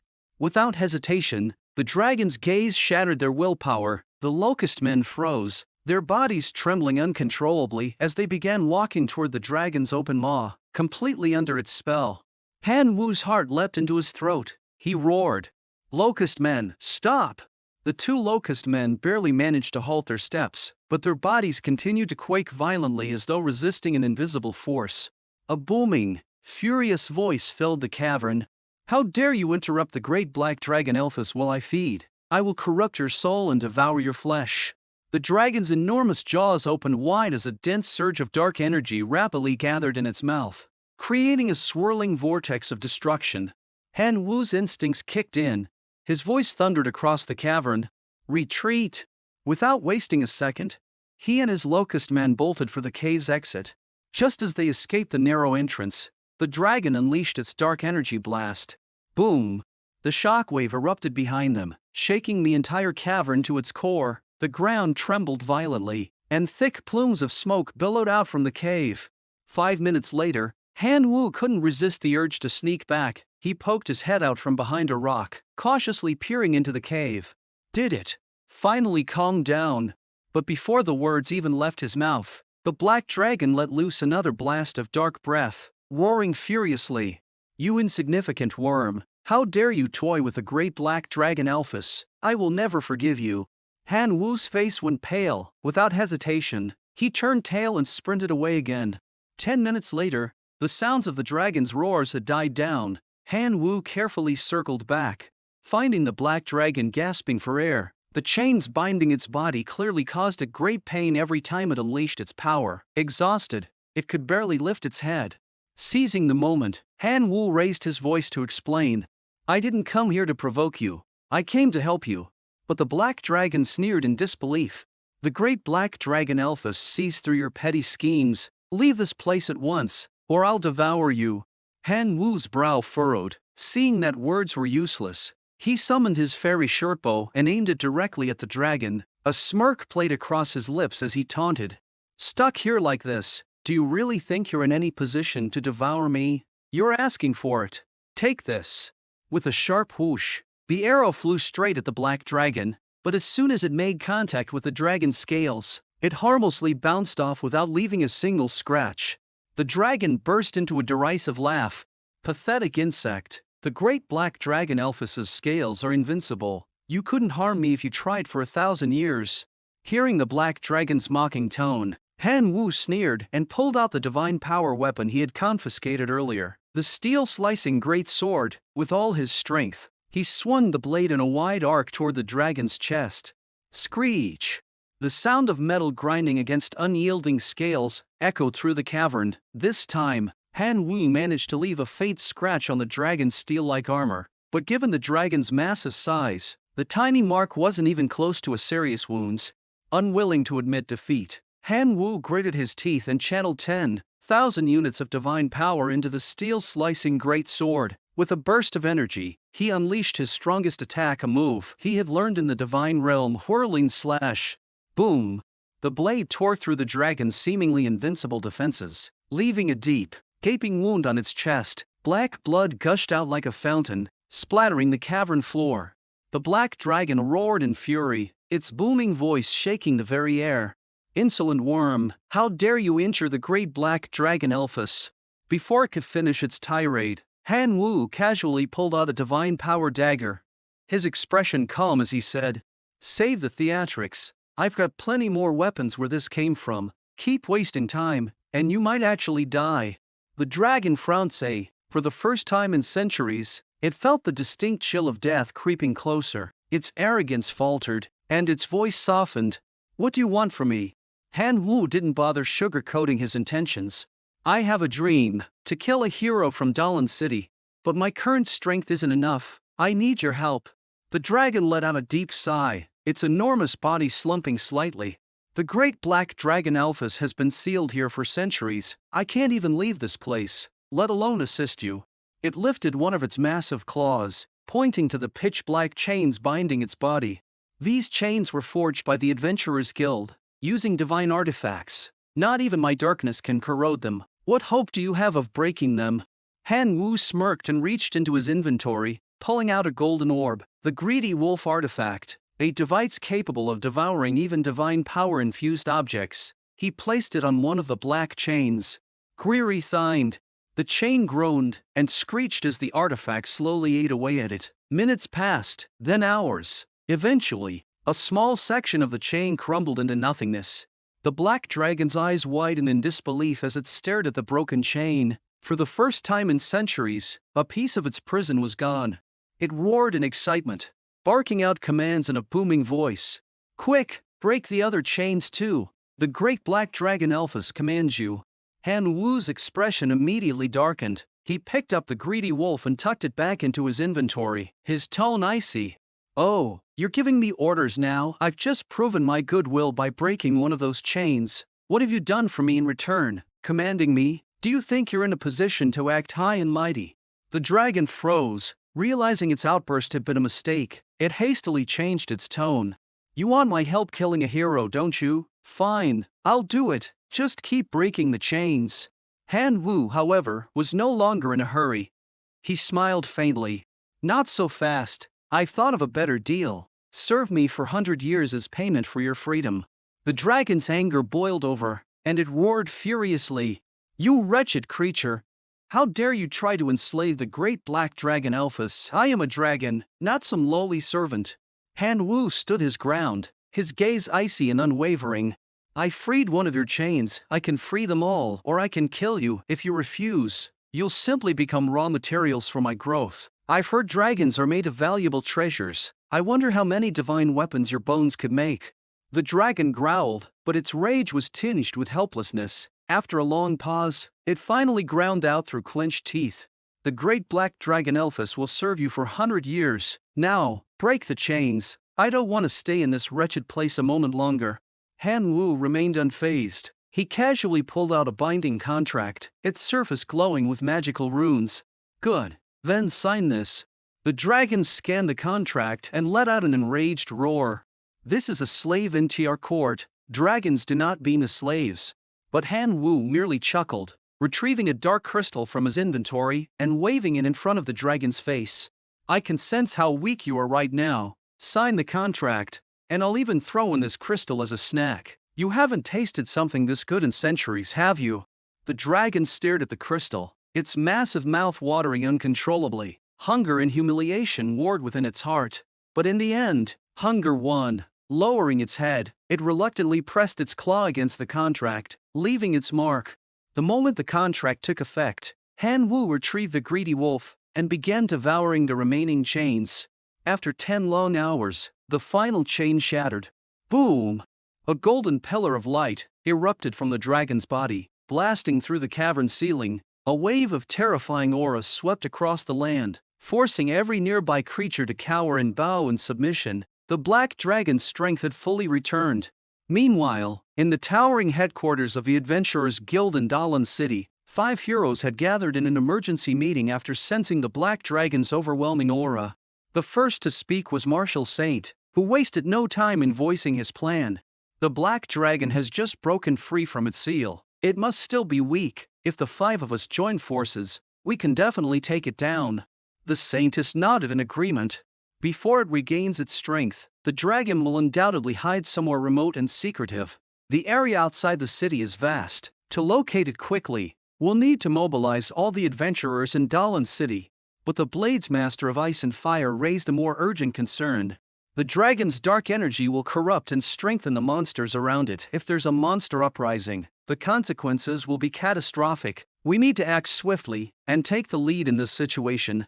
However, the Windwalker, lounging lazily in his chair, waved off their worries with a dismissive chuckle. Come on, it's just a dragon fresh out of a seal. Do we really need to make such a big fuss? Aren't you guys overreacting a bit? He turned to the group's strongest member, Dragon's Lair, with a smirk. Big bro, surely you agree, right? There's no need to blow this out of proportion. True to his reputation, Dragon's Lair responded with a scornful laugh, leaning back in his chair with an air of supreme confidence. It's just a dragon, not worth the drama, he smirked, his voice dripping with arrogance. I've killed a wind dragon before alone. Sure, it was a bit tricky, but nothing I couldn't handle. So tell me, how much tougher can this black dragon really be? Marshal Saint's expression grew serious, his voice calm but firm. According to historical records, this black dragon isn't just any dragon, it's a traitor to its own kin, an extraordinary existence. We can't afford to be careless. But Dragon's Lair raised an eyebrow and shot back with a mocking tone. Are you doubting me? I'm a tier 4 Dragon's Lair. My sole purpose is to kill dragons. A mere black dragon. It's not even worth my attention. Marshal Saint fell silent, at a loss for how to reason with him. Dragon's Lair stood up, his movements slow but deliberate, as if to underline his confidence. This freshly unsealed black dragon? Leave it to me. All of you just stay here and protect Dalan City. With that, he strode out of the meeting room without a backward glance. The Windwalker, like a loyal little brother, immediately leapt to his feet and followed. Big bro, I'm coming with you. At the same time, the first thing the black dragon did after breaking free from its seal was summon all the monsters within a 100-mile radius. Among them were many tier 3 or higher elites, brimming with dark energy and power. Han Wu stood confidently beside the towering black dragon and began his speech, his voice echoing through the crowd. Do you want to keep living as prey for adventurers to slaughter? The gathered monsters stirred uneasily, exchanging glances. Han Wu raised an arm. his tone fierce and commanding. "The great black dragon Elphus has called you all here for one purpose: to unite. We will form a monster alliance, strong enough to rival the Adventurers Guild. From now on, hunting adventurers will no longer be a struggle. It will be our mission, our new way of life." But the monsters weren't so easily convinced. One of them, a powerful beast with glowing crimson eyes, growled skeptically. "Adventurers have the power of classes and the protection of civilization's will. Thinking we can overthrow them? That's nothing but a fool's dream." Murmurs of doubt rippled through the crowd, with monsters nodding in agreement. Han Wu, unfazed, smiled and continued, his voice steady but full of resolve. "Let me make one thing clear. I'm not asking you to fight without a reward. Here's my promise: any monster, no matter the race, who kills an adventurer will earn energy crystals from me. These crystals will help you break through your limits, no matter what bottleneck you're stuck at, and on top of that, all the equipment and class shards you gather from adventurers can be freely traded with me for even greater rewards." His words were like a spark igniting dry wood. The once doubtful monsters began to murmur with excitement, their eyes gleaming with newfound interest. This could actually work. We can finally break free from those accursed adventurers." The crowd grew louder, their energy surging as more voices joined in agreement.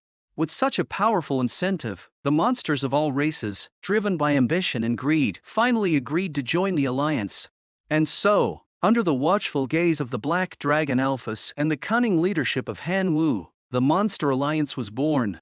Next, Han Wu retrieved a massive cauldron and handed it to the Black Dragon, instructing it to fill the vessel with its dragon blood to help him complete his Tier 3 class breakthrough. In return, Han Wu promised to pay 500 dark crystals, though he cheekily proposed a payment plan. The Black Dragon grumbled under its breath, but complied, reluctantly pouring its precious blood into the cauldron.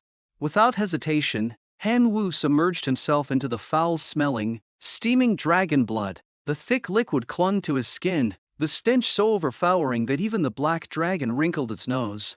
He endured the excruciating process for an entire day, his body soaking in the blood's powerful essence. Just as his patience was wearing thin, a system notification appeared before him.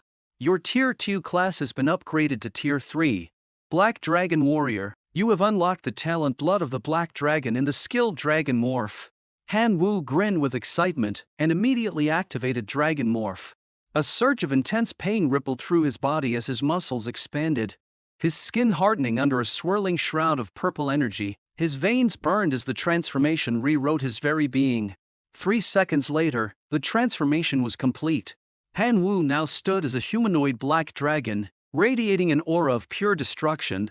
Demonic horns jutted from his head, curling upward like twin blades. Mighty dragon wings unfurled from his back, exuding power with every twitch. A newfound strength coursed through his body, a force capable of obliterating anything in his path. The system displayed his updated stats. Alias, King of the Demon Locusts. Level, 125. Class, Black Dragon Warrior Tier 3. Han Wu admired the new panel, a satisfied smirk spreading across his face. "Now," he murmured to himself, his voice tinged with anticipation, "I should finally have the power to take on the heroes of Dahlin City, alone." Just as Han Wu was lost in thought, the Black Dragon suddenly let out a furious roar. "That scent, it's the scent of Dahlin City's heroes, the same scent as my unrelenting hatred." The next moment, a fierce gust of wind swept through the air as 2 streaks of red and green light shot down from the horizon. They were none other than Dragonslayer and Windwalker. Dragonslayer locked eyes with the Black Dragon, his face alight with unbridled excitement. "A pure-blood black dragon. Just as I thought, killing you will bring my Dragonslayer class to a whole new level." He then turned to Windwalker and barked his orders. "Seal off the area. I don't want any of those monsters interfering." Windwalker nodded obediently, his tone reverent. "Don't worry, big bro, I won't let a single creature get close." With a wave of his hand, Windwalker activated his heroic ultimate ability, Storm Barrier. In an instant, a massive storm began to gather, forming an impenetrable barrier that extended for 10 kilometers in all directions. The swirling winds howled, cutting off any chance of reinforcements for the monsters outside. Windwalker glanced at Han Wu, his expression smug and dismissive. Well, what do we have here? 125 level, king of the demon locusts, just wandering outside Dalan City. Impressive, but no matter how strong you are, don't even think about getting in Big Bro's way. Han Wu frowned. He had planned to master his newly acquired skills before challenging the heroes of Dalan City, but now, it seemed like fate had decided to deliver them to him instead. Without hesitation, Han Wu activated his Eye of Detection, and Windwalker's stats appeared before him. Name: Carl Smith. Level: 101. Class: Tier 4 Windwalker. At the same time, Windwalker unsheathed his weapon, a 1-star divine artifact, the Blade of the Wind God, its edge gleaming with a sharp, otherworldly brilliance. Han Wu decided not to waste time. He took the initiative, summoning 2 colossal divine power greatswords and hurling them directly at Windwalker. Crash! But Windwalker's movements were as slippery as a gust of wind with an almost casual grace. He dodged the incoming swords and vanished into thin air. A fraction of a second later, he reappeared right behind Han Wu, launching a surprise attack. His speed was blinding like a storm itself. This was his innate skill, Storm Avatar, which allowed him to create countless storm incarnations. As long as his real body remained intact, the avatars would relentlessly assault his enemies. Han Wu gritted his teeth as he deflected the onslaught of attacks. Meanwhile, he quietly issued a command to the locusts outside the storm barrier, instructing them to risk their lives and destroy the barrier at all costs. Meanwhile, on the other side of the battlefield, the fight was even more intense.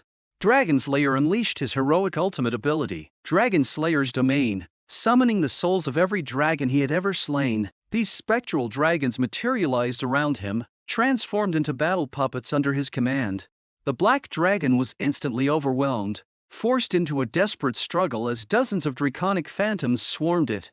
One of the green dragons opened its maw and unleashed a wind blade infused with dragon power, striking the black dragon with devastating precision. The attack shattered a section of its once impenetrable scales, leaving it vulnerable. Seizing the opportunity, Dragon Slayer gripped his emerald great sword, forged from the fangs of a slain dragon. The blade gleamed with a deadly green hue as he launched a ferocious assault. The weapon's sharpness, combined with its unique ability to pierce dragon-scale defenses, made it a devastating threat. In just a few exchanges, the black dragon was battered and bleeding profusely, its once mighty form reduced to a state of near collapse.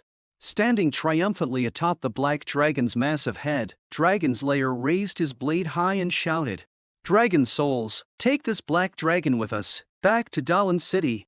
Dragon Slayer glanced back at Windwalker and asked with a smirk, "Carl, do you need me to take care of that demon locust king for you?" Windwalker waved him off without hesitation with a casual flick of his wrist. He opened a small gap in the storm barrier and grinned confidently. "Big bro, you go ahead. I'll finish up here and catch up with you soon." Dragon Slayer nodded, trusting his comrade's abilities. Without wasting any more time, he turned and leapt onto the black dragon's battered body. He had no intention of lingering. He needed to return to Dalan City as quickly as possible. His plan was already set, to hold a dragon-slaying ceremony that would showcase his triumph and remind every adventurer of his unmatched power. After witnessing the black dragon being taken away, Han Wu immediately issued a command to his locust army: break the storm barrier at all costs. Countless locusts surged forward, fearlessly hurling themselves at the barrier, using their bodies as fuel to deplete its energy. For hours, the relentless swarm battered the barrier, their sacrifices piling up until a faint crack finally appeared. It took the lives of 30 million locusts to create this tiny fissure, but that was enough. Moments later, an unstoppable tide of 1 billion locusts poured through the opening, swarming the barrier and tearing it apart piece by piece. At first, Windwalker dismissed the locusts as a minor nuisance. With his Blade of the Wind God in hand, he swept through the swarm with ease, carving through the masses and leaving piles of shredded insect corpses in his wake. But no matter how many he killed, the locusts just kept coming. Their overwhelming numbers began to wear him down, draining his energy and stamina at an alarming rate. Soon, his strikes slowed, and beads of sweat dripped down his face. It wasn't long before he realized the truth. He was completely surrounded, his escape routes sealed off by the relentless swarm. Frustration and panic consumed him as he bellowed, "Die! Die! All of you!" But his desperate struggle only hastened the depletion of his energy. His strikes became weaker, his breathing labored. Finally, Windwalker collapsed, his strength utterly spent. The locusts seized their chance, swarming over him like a living tide. They tore at his flesh, piece by piece, devouring him inch by inch. By the time the swarm dispersed, all that remained was a gleaming, stripped clean skeleton lying motionless on the ground. Just then, Han Wu's communicator activated, and the recruitment instructor appeared on screen. Han Wu, congratulations on completing your mission. I'm opening the portal to bring you back now. But Han Wu shook his head and declined. Wait, instructor, I can't leave just yet. The instructor paused, confused. Don't tell me, you're planning to rescue the Black Dragon? Han Wu nodded firmly. That's right. It's my contracted partner, I have to save it. The instructor's face turned serious. Listen to me, Han Wu. Dalan City has 4 heroes stronger than Windwalker, 1 million professional adventurers, and tens of millions of civilians. Even a demigod would face overwhelming odds attacking that city. Han Wu's expression remained resolute. I'm aware, that's why I'm formally requesting authorization to summon all of the Divine Realm kin under my command for this battle. In exchange, I'm willing to raise the mission difficulty and change the objective to conquer Dalan City. The instructor's eyes widened in shock. Conquer Dalan City, you're bold, I'll give you that. After a long pause, he sighed deeply and relented. Fine, your request is approved, but let me warn you. Your physical body is here. If you die, there's no coming back. Be careful. As his words faded, a massive portal appeared in front of Han Wu, radiating with otherworldly energy. One by one, his 4 kin stepped through the portal. Zhan Tai Jianfeng, the unstoppable blade. Shen Chui, the divine hammer wielder. Niu Mo Shaman, the mystical minotaur shaman. Skeleton Lord, the ruler of the undead. Han Wu glanced at his small but powerful team. He knew that with Dalan City's million adventurers, this force alone wouldn't be enough. Without missing a beat, Han Wu issued another command to his locust army. Send word to the Monster Alliance, let them know it's time to move. A few hours later, the news of the Black Dragon's capture spread like wildfire throughout the Monster Alliance. Among the gathered monsters, a wolf-like beast burst into laughter and sneered. The Monster Alliance is a joke. That locust man actually thinks we'd follow him into Dalan City to stage a rescue? Pathetic. Why don't we just kill him, take his energy crystals, and split them among ourselves? Before the wolf could finish its sentence, a blade sliced cleanly through its neck. Its head hit the ground with a dull thud, and standing behind it was Han Wu, his gaze colder than ice. A bunch of ants, he said, his tone as sharp as the blade he wielded. Not only do you lack loyalty, but you dare plot against me. You must be tired of living. A snake-like monster hissed and mustered the courage to retort. We only serve the Black Dragon. Who do you think you are, Han Sinwei? It didn't even get the chance to finish its sentence. Han Wu raised a hand, and a surging energy blast shot forward, slamming into the snake-like monster and sending it flying. Its mangled body landed lifelessly in the distance. Han Wu slowly scanned the rest of the monsters, his cold, steady voice carrying a terrifying weight. I'm not asking you to attack Dalan City, I'm ordering you. Defy me and you die.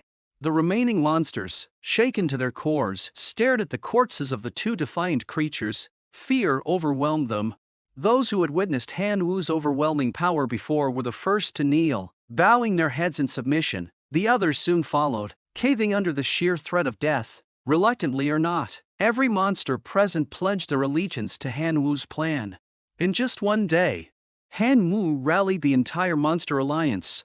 The army he assembled was nothing short of terrifying. Among the ranks were countless elite monsters, including massive groups of thousand-strong clans of powerful species.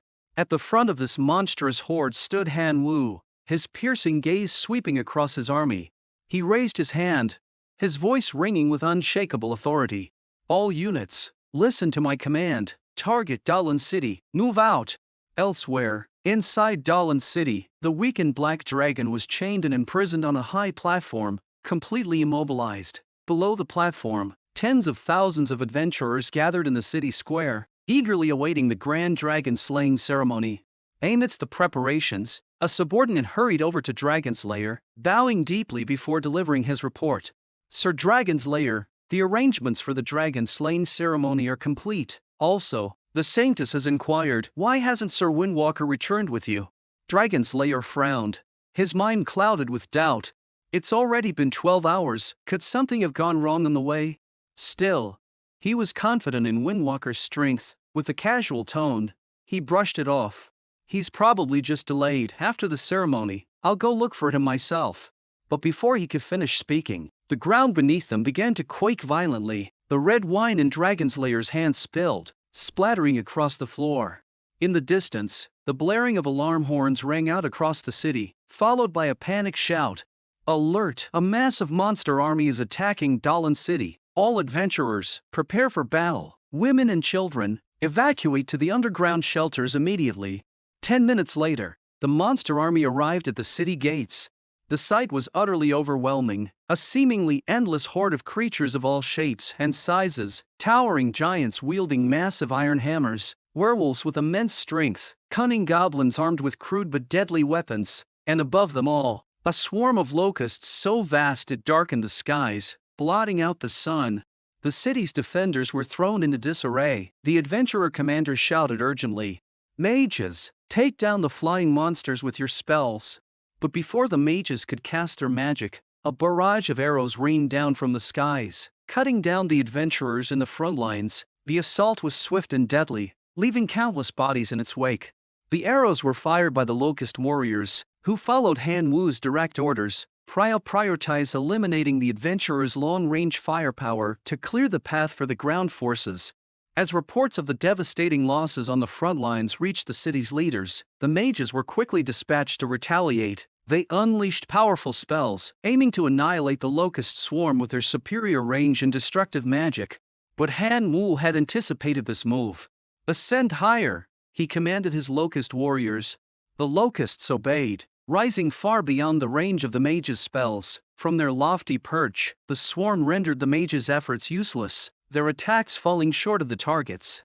Meanwhile, the giant clan, leading goblins, werewolves, and other melee monsters, charged toward the city gates. The giants swung their massive iron hammers, pounding against the gate with relentless force. Each strike sent tremors through the walls, shaking the city to its core. With every passing minute, the battle claimed the lives of thousands. Sensing the perfect moment, Han Wu issued his next command. "Skeleton Lord, Skeleton Reviver, make your move." The Skeleton Lord and Skeleton Reviver, mounted atop locust mounts, entered the battlefield, exploiting the countless corpses littering the ground. They used their necromantic powers to resurrect the fallen adventurers as skeleton soldiers. These undead warriors picked up the weapons they once wielded in life and turned on their former comrades. The sudden betrayal threw the adventurers into chaos, leaving them reeling from the unexpected assault. With the combined pressure of the skeleton soldiers and locust warriors, the monster army breached the city gates in no time. However, standing just beyond the shattered gate was a striking figure, the Rose Saintess. Her curves were as graceful as her calm demeanor. She clasped her hands together, her voice serene as she activated her heroic ultimate ability, Rose Forest. In an instant, an endless wave of thorny rose vines erupted from the ground, intertwining and weaving into a thick rose wall that sealed the city entrance, blocking the advancing monster army. Seeing this, Dragon's Lair stepped forward. With a flick of his emerald great sword, he unleashed his skill, Blazing Slash. The blade's arc carried a surge of roaring flames, igniting the rose wall in a flash. The fire spread rapidly, consuming the barrier and incinerating countless nearby monsters. The smell of burning flesh filled the air as the flames devoured everything in their path. The surviving monsters were forced to retreat from the blazing inferno, temporarily halting their assault. This brief reprieve gave the adventurers inside Dalan City a crucial window of time to regroup. Recognizing the opportunity, Marshal Saint wasted no time rallying the defenders. His voice boomed across the battlefield. "Everyone, to your positions, prepare to engage the enemy." Adventurers swiftly regrouped, forming defensive lines. The mages among them began gathering, pooling their mana to unleash combined spells. The results were devastating. Meteors rained down from the heavens, smashing through the monster ranks with explosive force. Blizzards swept across the ground, freezing enemies solid where they stood. Thunderstorms tore through the skies, ripping apart everything in their path with crackling lightning.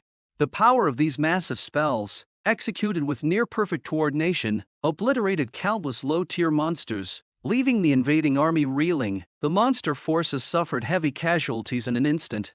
Meanwhile, in Dalan City's central square, the execution platform for the Black Dragon was fully prepared. The guillotine gleamed menacingly under the sun, and the dragon's lair stood ready to complete the dragon's slaying ceremony at any moment. Han Wu, however, knew that the ceremony's success would spell his failure. He had no choice but to act. Without hesitation, he summoned his most powerful weapon, Bone Manipulator. The Bone Manipulator leapt into the center of the battlefield. The countless shattered bones scattered across the ground trembled as if responding to its call, rising and swirling around it. In an instant, the scattered fragments fused together to form a towering bone giant, standing an imposing 20 meters tall. The bone giant wasted no time. It charged straight into the burning rose forest. The flames that had held back so many monsters were utterly ineffective against the bone giant's unfeeling frame. It plunged its massive hands into the tangle of flaming rose vines and ripped them from the ground with brute force. With each motion, it tore through the barrier, creating a path directly into Dalan City. Under Han Yu's command, the monsters and his kin surged forward, flooding into the city like an unstoppable tide. From the back of the advancing horde, Han Wu's voice rang across the battlefield. "Alphys, I've come to save you." On the execution platform, the Black Dragon lay on the verge of death, its enormous body battered and chained. Its golden eyes, dim with exhaustion, suddenly snapped open. At first, it assumed the monstrous attack on the city was nothing more than a dying hallucination, a fleeting vision conjured by its fading mind. But then, through the chaos and destruction, it saw a figure it recognized. Its eyes widened, its heart sinking with a mixture of shock and disbelief. "He's here." At this moment, the four heroes of Dalan City were consumed with rage. Though merely a frontier town, Dalan City had stood strong for over a century, never once falling under siege by monsters. To have such an event unfold under their watch was nothing short of a humiliation. The martial saint, unable to contain his fury, roared, "Filthy monsters! How dare you run wild in Dalan City?" Without hesitation, he charged directly at Han Wu, his fists clenched and ready to strike. But before he could get close, a towering figure stepped forward to intercept him. Niu Mo Shaman, standing tall at level 139, the shaman raised his massive totem hammer and brought it down with a thunderous smash, sending the martial saint flying through the air. "Anyone who dares insult my god shall perish," the Niu Mo Shaman bellowed, his voice shaking the battlefield. At the same time, the Rose Saintess unleashed her own attack. Summoning a swarm of thorny vines, she directed them to entangle Han Wu, their sharp, twisting tendrils surging toward him. But Han Wu still didn't move. Before the vines could reach him, a crackling bolt of lightning descended from the heavens, incinerating the vines in an instant and leaving only charred remains. A voice rang out from above, filled with righteous fury. "You will not harm my god." Riding atop a massive locust, Shen Chui held his lightning-infused hammer aloft, his voice booming across the battlefield. "I will destroy every last one of you." The Rose Saintess's vines crumbled into ashes, leaving the battlefield in a tense stalemate. Across the square, Dragon Slayer's face twisted with anger as he locked eyes with Han Wu. His frustration and hatred burned brighter than ever. "Just a few more minutes. I was so close to completing the ritual, and you dare ruin my plans? You will pay for this with your life." With a roar of rage, Dragon Slayer unleashed his ultimate heroic ability, Dragon Slayer's Domain. As the domain expanded, over a dozen draconic spirits materialized in the air, their translucent forms radiating raw power. Leading the charge was a mighty green dragon, which roared ferociously before lunging straight at Han Wu. Its goal was simple: kill Han Wu, and the monster invasion would collapse. But just as the green dragon closed in, a massive shadow loomed over the battlefield. The bone giant stepped forward, intercepting the dragon mid-charge. The two towering behemoths clashed in a ferocious battle, their attacks shaking the very ground of Dalan City. Neither showed signs of yielding, and the conflict quickly devolved into a brutal stalemate. Realizing that the battle needed a decisive move, the Skeleton Lord leapt into action. With a powerful jump, it launched itself into the air, its feet slamming into the ground and leaving behind a massive crater. In one fluid motion, it landed directly on the green dragon's back. For the skeleton lord, a dragon spirit of this caliber was nothing less than a feast. Without hesitation, it sank its teeth into the green dragon's back. The dragon let out an ear-piercing shriek, its translucent body shuddering as its spiritual aura weakened. Its once mighty form trembled, clearly suffering from a severe blow. Witnessing this, Dragon's Lair immediately charged forward, his emerald great sword blazing with energy. With a fierce swing, he slashed at the skeleton lord, aiming to cut it down before it could cause further harm. The skeleton lord raised its bony arms to defend itself, but the attack was far too powerful. In a single strike, both of its arms were severed, and its body crashed to the ground, leaving it momentarily defenseless. Dragon's Lair stood over its fallen form, his eyes burning with triumph. But then, to his utter shock, the skeleton lord's severed arms began to reassemble themselves, the broken bones snapping back together as if nothing had happened. Within seconds, the skeleton lord was whole again. Before Dragon's Lair could react, the skeleton lord leapt back onto the green dragon, this time landing directly on its head. With terrifying precision, it sank its jagged teeth into the dragon's neck, tearing into its essence. The green dragon roared in agony, its massive form convulsing as its spiritual presence grew faint. Dragon's Lair froze, his grip on his sword tightening as he stared at the scene in disbelief.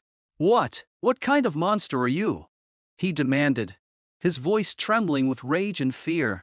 On the other side of the battlefield, Han Wu seized the opportunity to summon his artifact, Greedy Wolf, and commanded its spirit to gnaw through the chains binding the black dragon. The black dragon, Elphus, felt a shock ripple through its heart. A reliable companion, the great black dragon Elphus will never forget your loyalty, it muttered, its voice filled with unexpected gratitude. Han Wu, ever pragmatic, pulled out several dark crystals from his pouch and tossed them into Elphus's maw. "Don't forget, you owe me centuries of service to repay this favor." As the dragon began to recover, Han Wu's senses alerted him to the state of his kin. Through his mental link, he realized something alarming. Shen Chui, the weakest of his allies, had been severely wounded after prolonged combat. It was a mistake. Han Wu had underestimated the strength of Dalan City's heroes. Without hesitation, he ordered his locust warriors to reinforce Shen Chui. However, it wasn't just Shen Chui who was struggling, his other three kin were also faltering, each locked in a losing battle against the city's formidable defenders. The situation was dire. If things continued this way, his entire army would be annihilated. Just then, the black dragon spoke, its voice deep and resonant. "My dear friend, the great Elphus has decided to grant you a gift. From this moment on, you shall bear my title. You will become the great rebel." Before Han Yu could respond, the black dragon's golden eyes glowed with an intense purple light, and two beams of energy shot forth, enveloping Han Wu in a radiant aura. An ancient, mysterious voice echoed in his mind, whispering cryptic words. Within moments, Han Wu's body underwent a transformation, and his class shifted to a unique role, the rebel. Along with the new class came an unknown talent, its potential still a mystery. As the energy surged through him, Han Wu felt his strength skyrocket. His power surged uncontrollably, and in an instant, he broke through to level 109. There was no time to dwell on his newfound power. Gripping his divine power great sword, Han Wu immediately turned his attention to Dragon's Lair. Black Dragon Morph, Dark Infusion, Tyrant Slash. With all three skills layered, Han Wu swung his sword in a devastating attack. The force of the blow was overwhelming, shattering the air as it bore down on Dragon's Lair. The immense pressure struck Dragon's Lair like a tidal wave, forcing the blood in his veins to churn violently. He staggered, his face pale as he coughed up a mouthful of blood. Sensing the perfect opportunity, the skeleton lord crept up behind Dragon's Lair, moving with deadly silence, its razor-sharp bone claws extended, glinting ominously in the light. Before Dragon's Lair could react, the claws pierced through his chest, shredding his heart in an instant. The Dragon's Lair, Dalan City's mightiest warrior, collapsed lifelessly to the ground. The skeleton lord wasted no time activating its necromantic abilities. Hovering over Dragon's Lair's body, it channeled a dark power to summon a new entity. Moments later, a blood-red skeleton knight emerged from the lifeless corpse. But this was no ordinary skeleton knight. The aura surrounding it pulsed with incredible strength. It was a mutated hero-class entity, a blood skeleton. At that moment, Han Wu rushed to support Shen Shui, who was barely holding his ground. Without hesitation, he landed a brutal kick squarely on the Rose Saintess, sending her flying and leaving her gravely injured. Without the Dragon's Layer's protection, the Rose Saintess was no match for Han Wu, now empowered as the rebel. She stared at him, disbelief clouding her face. In nearly a century, Dalan City had never faced a monster invasion, yet today, half the city lay in ruins. Seeing that the Rose Saintess was already on the brink of death, Han Wu stepped back. Shen Shui, whatever she did to you, pay her back in kind.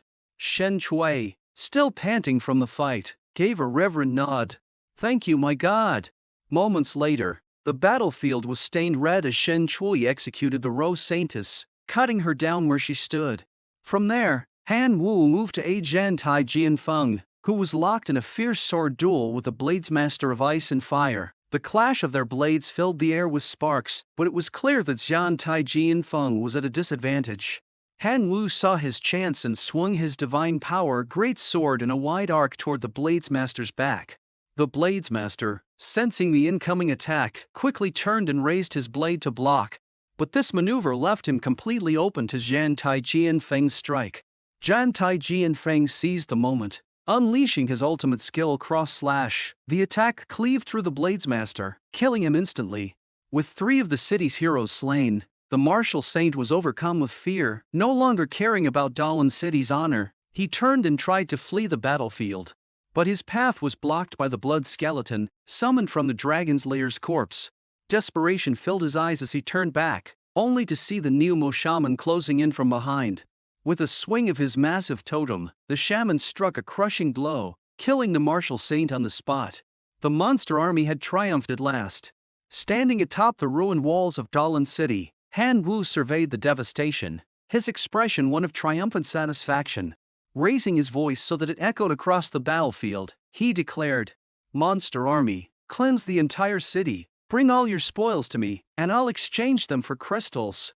The surviving monsters erupted into cheers, celebrating their long-awaited victory. After fighting adventurers for so many years, we finally turned the tables today. Han Wu, now calm and composed, approached Elphus, the black dragon. He pulled out a pouch of dark crystals and handed it to the dragon, his lips curling into a faint smile. "My friend, I hope you'll recover your full strength soon." The black dragon, its golden eyes brimming with gratitude, lowered its head in respect. "Thank you, my friend. The great black dragon Elphus shall follow you, always." Soon after, Han Wu received a video request from the recruitment instructor. "Han Wu, congratulations on achieving the impossible. The teleportation channel is ready, and you have 3 hours to organize your spoils of war." But instead of preparing to leave, Han Wu made a bold proposal. "Thank you, instructor, but instead of leaving immediately, can I establish a stable portal here that connects to the divine realm? I'm willing to trade all my spoils to make it happen." The instructor raised an eyebrow, clearly surprised. "You want to establish a foothold in a higher civilization world. I understand the ambition, but have you thought about the risks? Building a stable portal is simple, but what if the foreign civilization uses it to launch a counterattack on your divine realm? If the core is breached, the consequences could be disastrous." Despite the warning, Han Wu remained resolute. "Instructor, I've already made up my mind." The instructor fell silent for a moment, his expression unreadable. Finally, he nodded. "Very well. Within 10 days, I'll assist you in stabilizing the portal and provide you with an early warning system. If any foreign civilization's powerhouses attempt to use the portal, you'll receive an alert." The 10 days passed in the blink of an eye. As Han Wu prepared to leave, he entrusted Dalan City to the Skeleton Lord, leaving behind the Skeleton Clan and New Mo Clan to defend the city. Before stepping through the portal, Han Wu gave the Skeleton Lord a final order. "If Dalan City becomes unsalvageable, retreat to the Divine Realm immediately. Don't sacrifice too many kin trying to hold the city." The Skeleton Lord responded with a solemn voice that resonated through its soul. "Understood." With that, the teleportation gate constructed by the recruitment instructor opened, emitting a brilliant light that illuminated the battlefield's ruins. Han Wu stepped forward with Elphus, Zhan Tai Jianfeng, and Shen Shui, walking confidently toward the portal. Together, They returned to the divine realm, leaving behind a conquered Dalan city and a legacy of their triumph. The scene shifted as Han Wu returned to Jingxi College, only to immediately startle his homeroom teacher. Han Wu, what happened to your eyes? The teacher exclaimed. Han Wu quickly checked himself in a nearby reflection and felt a twinge of realization. Could it be because of my new class as the rebel, he thought. Opening his information panel, he noticed some subtle differences compared to before. After carefully reviewing the details, he finally found the rebel class listed, only to discover that the class's full details were locked, requiring him to reach demigod status to view them. The recruitment instructor soon appeared and addressed Han Wu with a proud tone. Han Wu, congratulations on passing Jingxi College's test with flying colors. You've earned the title of a preparatory student, but there are still conditions to officially enroll. The instructor continued. To qualify as a preparatory student, you must demonstrate certain exceptional traits. You need to meet 2 out of 4 requirements. Your core kin must be a naturally elite life form. You must nurture a hero-class life form. Your divinity must exceed 4 points. You must have a saint as your follower. Looking at Han Wu, the instructor added, you currently meet only the second condition. You'll need to fulfill 1 more to qualify. Han Wu frowned, his confidence shaken. This is impossible. They're setting me up to fail. The instructor sighed and turned away. Do your best. Jingxi College's gates are open to you if you're worthy. Desperate, Han Wu turned to Tian Wen for help. Do you have any ideas? Tian Wen shook his head with regret. I don't have any solutions, but the school has a trial coming up in 28 days. The reward includes 1 point of divinity. Han Wu's eyes flashed with suspicion. He had hoped to borrow divinity instead. Sensing this, Tian Wen solemnly swore on his teacher's name. I don't have any divinity to spare right now, I promise. Left with no other options, Han Wu returned to the divine realm, intent on trying his luck with another round of life sacrifice. The sacrifice process began quickly. 70 billion locusts were reduced to pure life energy, fueling the sacrificial ritual. 3 options appeared before him. Unfortunately, divinity was not among them. With no better choice, Han Wu selected the Steel Iron War Elephant blueprint, the highest value reward. The next day, he sacrificed again, only to face the same disappointment. This time, he chose a level 2 relic venom gland. Han Wu persisted with the ritual for 7 consecutive days, but the result was always the same. Divinity never appeared as an option. As he reflected on his past decisions, he recalled a time when he had held a divinity card, only to trade it for 1 billion divine power. Now, the regret gnawed at him. Han Wu's sober thoughts were interrupted by a sudden message on his communicator. Did you secure today's batch of sacred relic essence? The message was from Yan Zhang, one of Han Wu's regular customers. Han Wu didn't bother responding to the original question, and instead asked directly, Can I borrow a little divinity? Surely a true god like you has some in reserve. Yuan Zhang, having always assumed that Han Wu was at least a seasoned demigod, if not a true god, hesitated for a moment. After some deliberation, he decided not to lend divinity. Instead, Yuan Zhang sent Han Wu a gift. Excited, Han Wu initially assumed Yuan Zhang was being generous, only to discover the gift was a ticket to the God River ruins. Curious, Han Wu investigated, and learned that the God River ruins were the remnants of an abandoned engineering project from the God River civilization. The dimension had been overexploited, causing its mineral structure to mutate and emit radiation. Due to these changes, 90% of the life forms within the ruins had mutated, becoming genetic monstrosities. To survive, these creatures consumed radioactive minerals, which further enhanced their mutations. The monsters' bodies produced directional mutation gene stones, highly valuable items comparable to level 3 relics, each worth millions of divine power. Han Wu's initial excitement quickly turned to caution. That place, it's a battlefield for demigods and even true gods. I've overestimated myself. His concerns deepened as he read a news article. A certain god king's mutant beast farm was destroyed after purchasing low-grade radioactive minerals. Han Wu paused, then an idea formed in his mind. I have a disassembler. Even low-grade radioactive minerals can be refined into gene stones for mutant beasts. To test his theory, Han Wu traveled to a small town near the God River ruins. Donning a mask gifted by Tian Wen, he concealed his identity as much as possible. In a place filled with dangers and strangers, Safety was his top priority. At that moment, a man appeared uninvited and respectfully addressed Han Wu. "Honorable God, this must be your first time visiting the God River ruins. I suspect you might need an honest and reliable guide." Han Wu coughed twice, deliberately lowering his voice. "Give me a reason to hire you." The man, full of confidence, responded without hesitation. "I know the locations of all 18 mutant beast gathering spots in the God River ruins, as well as the unique characteristics of each species. I'm also familiar with every supply point in this town, who's trustworthy, who's cunning, and who likes to play tricks. I know it all like the back of my hand." As he was about to continue, Han Wu raised a hand impatiently to cut him off.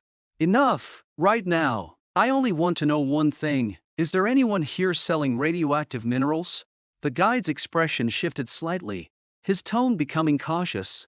"So, the Honorable God seeks radioactive minerals, but you may not be aware of the risks. Recently, a certain God King purchased low-grade radioactive minerals, and the resulting disaster wiped out his entire farm of mutant beasts. 1,000 billion divine power investment, gone just like that."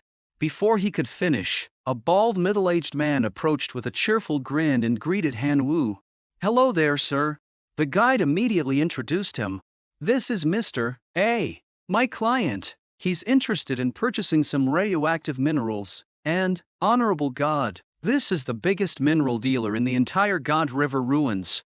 The bald man, Mr. A, smiled confidently and said, "I'm the largest radioactive mineral supplier here. Over 70% of all minerals from the God River ruins come from me. Rest assured, you won't find any substandard products in my inventory." Han Wu decided to probe further.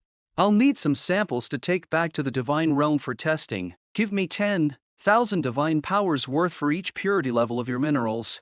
Mr. A nodded without hesitation. "No problem." A few hours later, Han Wu returned with the minerals he had purchased from Mr. A. Using his disassembler, he processed them into 21 highly refined radioactive mineral stones. The total cost came to 40,000 divine power, and Han Wu was satisfied with the cost-effectiveness of the deal. However, he knew the true value of these minerals would depend on how effective they were in real experiments. Standing at the edge of the God River ruins, Han Wu muttered to himself, "Next step, find a suitable mutant to test these minerals on." Not long after Han Yu left, he encountered a mutant beast. Using his eye of detection, he identified it as a low-grade mutant, a common mutant wild wolf. These creatures, plagued by genetic instability, only had a lifespan of 20 days. To survive, they relied on radioactive minerals to further their mutations. Without hesitation, Han Wu tossed a radioactive mineral toward it. The wolf, catching the scent of the mineral, immediately turned and lunged at it. When it realized how high the purity of the mineral was, it became so excited that it began licking the stone with its tongue. The reaction was immediate. Under the stimulation of the mineral, the wolf's body started to transform rapidly. A sharp horn sprouted from its head, its fangs grew to enormous sizes, and its fur gained a shiny metallic luster. Just one lick of the mineral had pushed it to a level 2 mutation. Han Wu's eyes widened in shock, amazed by the sudden transformation. Then, the wolf greedily devoured the entire radioactive mineral. The moment it swallowed, a red crystal formed in the center of its forehead. Its fur became thicker and harder, and the transformation was complete in under 10 minutes. Han Wu, astonished but pleased, muttered, "If this works so well on a mutant beast, imagine what it could do for my kin in the divine realm." But his excitement was short-lived. Suddenly, the wolf exploded, its body bursting into chunks of flesh and blood. Han Wu sighed deeply. Radiation is a double-edged sword. Mutation always carries risks. Even so, he knew the potential of these gene stones was undeniable, despite their side effects. As he was preparing to log his findings, a new notification appeared before him. Gene stone. Razor Fang. Induces Fang gene mutations in kin, but reduces their lifespan by 3 years. Han Wu furrowed his brow, considering the possibilities, but before he could think further, a familiar voice spoke from behind him. "Kid, if you know what's good for you, hand over that gene stone and those radioactive minerals. Otherwise, don't blame me for what happens next." Han Wu froze for a moment before turning around. He recognized the voice immediately. "Isn't this Demigod Zheng Gang?" Zhang Gang sneered, his tone dripping with arrogance. Han Wu raised an eyebrow, maintaining his calm. And what if I refuse? Thanks to the mask he wore, Han Wu's true identity was concealed. Anyone below demigod level would be unable to probe his status, and Zhang Gang didn't recognize him. But even so, Zhang Gang remained cocky. With a wave of his hand, he summoned 1,000 war wolves, each growling ferociously as they surrounded Han Wu. Han Wu smirked faintly. Without a word, he bit his finger, allowing blood to drip down. In the next moment, he activated his skill Black Dragon Morph. A surge of draconic majesty erupted from him as his body transformed. A pair of miniature black dragon wings unfurled behind him, radiating overwhelming pressure. The war wolves, being beasts by nature, were instinctively terrified of dragonkind. They cowered, unwilling to move any closer. Han Wu didn't hesitate. With a burst of speed like a lightning bolt, he charged into the wolf pack, striking with devastating force. Dozens of wolves were sent flying with every sweep of his hand. Seeing his wolves falling back in fear, Zhang Gang panicked. He immediately cast a berserk divine spell, enhancing his wolves with uncontrollable ferocity. Under the influence of the spell, the wolves lost all reason. Forgetting their fear of the dragon's presence, with wild howls, they charged at Han Wu in a mindless frenzy. Despite the ferocious assault, Han Wu remained calm. With a single leap, he soared into the sky, his dragon wings carrying him high above the battlefield. Looking down at Zhang Gang and the frenzied wolves, he mocked. "Go ahead, tell your mutts to fly up here and catch me." His voice carried a mixture of sarcasm and amusement, further enraging Zhang Gang. Zhang Gang didn't respond to Han Wu's taunts immediately. Instead, he raised his hand and cast a no-flight divine spell. Suddenly, Han Wu felt his body grow heavy. No matter how hard he flapped his dragon wings, he could no longer maintain flight. Gravity dragged him back to the ground. Seeing this, the wolf pack surged forward, pouncing at Han Wu once more. Left with no other options, Han Wu turned and made a break for it. Thanks to his class abilities, Han Wu's physical endurance and speed far exceeded that of a normal person, allowing him to keep pace with the war wolves chasing after him. Before long, Han Wu reached a junction in the path. There, a weathered sign loomed in his way, its words painted in bold red. "Do not enter." But with the wolves hot on his heels, Han Wu didn't hesitate. He dashed straight past the sign and into the forbidden zone. Zhang Gang hesitated for a moment. His instincts warned him against following, but his pride got the better of him. With a sneer, he ordered his wolf pack to pursue Han Wu. Meanwhile, deeper inside the forbidden area, Han Wu abruptly stopped in his tracks. The sight before him was bizarre and horrifying. A group of mutant beasts stood in his path, each more grotesque than the last. A muscle-bound rabbit humanoid with bulging veins, a three-headed bird creature with piercing eyes, and a monkey with a dog's head, snarling as it bared jagged teeth. The mutant beasts immediately sensed that Han Wu didn't belong. Growling with hostility, they charged at him. In his black dragon morph, Han Wu's body was far more durable than that of any ordinary human. Despite the mutant's savage attacks, they couldn't leave so much as a scratch on him. Tanking the incoming blows, Han Wu pushed past them, escaping their attack range with ease. But as he moved further ahead, the wolf pack caught up, pouring into the area like a flood. The mutant beasts, now distracted by the arrival of the wolves, redirected their aggression toward the newcomers. Chaos erupted as the wolves and mutant beasts clashed violently. At the center of the chaos, Zhang Gang leapt into action. With ruthless efficiency, he began cutting down the mutants that blocked his path. Blood sprayed and bodies fell as he carved a path forward, determined to catch Han Wu. But when he finally turned back to look for his quarry, Han Wu was already gone. Frustration surged through Zhang Gang. He ground his teeth in anger and spat out, "Damn it!" As his fury simmered, he began to notice something strange. The atmosphere around him felt unnatural, heavy with a sinister energy that made his skin crawl. A vague sense of dread crept into his mind. Something about this place wasn't right. Reluctantly, Zhang Gang gave the order, "Retreat." Han Wu ran until he reached a small river, glancing back to confirm that Zhang Gang hadn't pursued him. He let out a sigh of relief.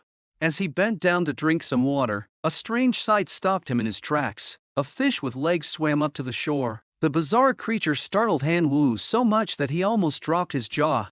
Quickly stepping away from the water, Han Wu pulled up his map to figure out his location, but strangely, the river wasn't marked anywhere on the map.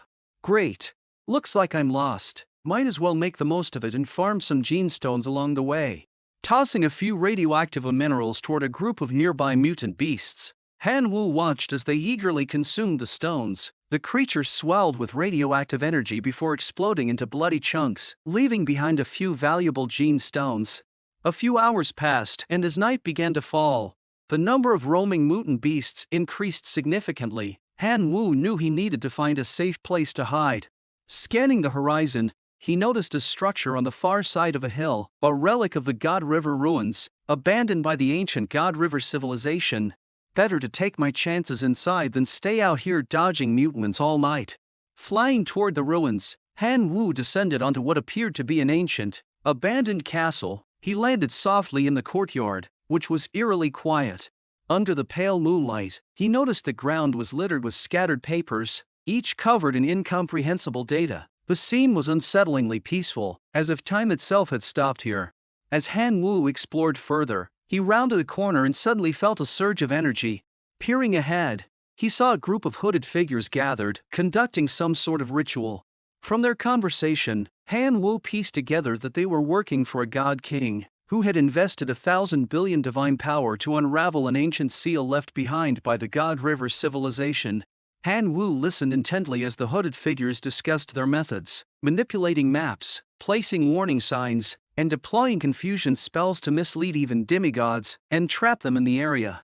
Just then, the ritual reached its climax. The hooded figures began placing gene stones into a strange magical array. As energy surged through the array, a bright green pillar of light shone into the sky, illuminating the ruins. Above them, a massive formation appeared in the heavens, enveloping the entire site. The hooded figures erupted into cheers. It worked! We finally unlocked the seal left by the God River civilization. Han Wu's eyes widened as the pieces fell into place. The God King wasn't just conducting some random experiment. This ritual was meant to unlock the seal protecting these ruins. However, the seal had a restriction. Only life forms with less than 10 divinity could enter. That limitation meant the God King himself couldn't set foot inside. But Han Wu, fitting the criteria perfectly, realized this could be his opportunity. Suddenly, a mechanical voice echoed throughout the ruins, shattering the tense silence. Unlocking the God River civilization's mutation support program. Immediately after, alarms blared. Unauthorized entities detected. Unlocking aborted. Activating anti-theft protocol. A few seconds later, a level 6 mutant beast, Gamora, was released to suppress the intruders. The creature's appearance was horrifying. The hooded figures screamed in terror as blood poured from their eyes, noses, and mouths. Han Wu watched, stunned, as the beast emerged. Suddenly, a mocking voice echoed from above. Greetings, dear players from the divine realm. I'm the source of mutation. Thank you for weakening the seal. As a token of my gratitude, I'll grant you a gift, the privilege of becoming my hosts. Shall we play a little game? Before anyone could respond, their surroundings warped and shifted. In an instant, they were transported to a void-like space. A humanoid figure glowing green stepped forward, radiating a strange energy. The rules are simple. You must create a beast capable of defeating the level 6 mutant, Gamora. You'll each be provided with 10,000 units of high-purity minerals and may use your kin as test subjects. The first to succeed will earn the honor of becoming my host. One of the hooded figures immediately snapped. I refuse. I'm not becoming anyone's host. Let me go, or I'll summon my kin from the divine realm and level this place. But as the words left his mouth, he realized he could no longer feel his connection to the divine realm. It was as if an invisible barrier had cut him off from the outside world. The air twisted ominously, and suddenly, Gamora, a towering, dinosaur-like mutant, emerged from a dark portal. With a deafening roar, Gamora lunged at the hooded figure, tearing him apart in an instant. Han Wu, observing the chaos, calmly stated, I can't access the divine realm. I can't summon my kin. The remaining hooded figures, startled, turned to see who had spoken. They hadn't even realized someone else had joined their group. The source of mutation chuckled and snapped its fingers. Don't worry, little one, I wouldn't leave you disappointed. A small portal appeared beside Han Wu, glowing faintly. Han Wu sighed inwardly. The portal only allowed his kin to pass through.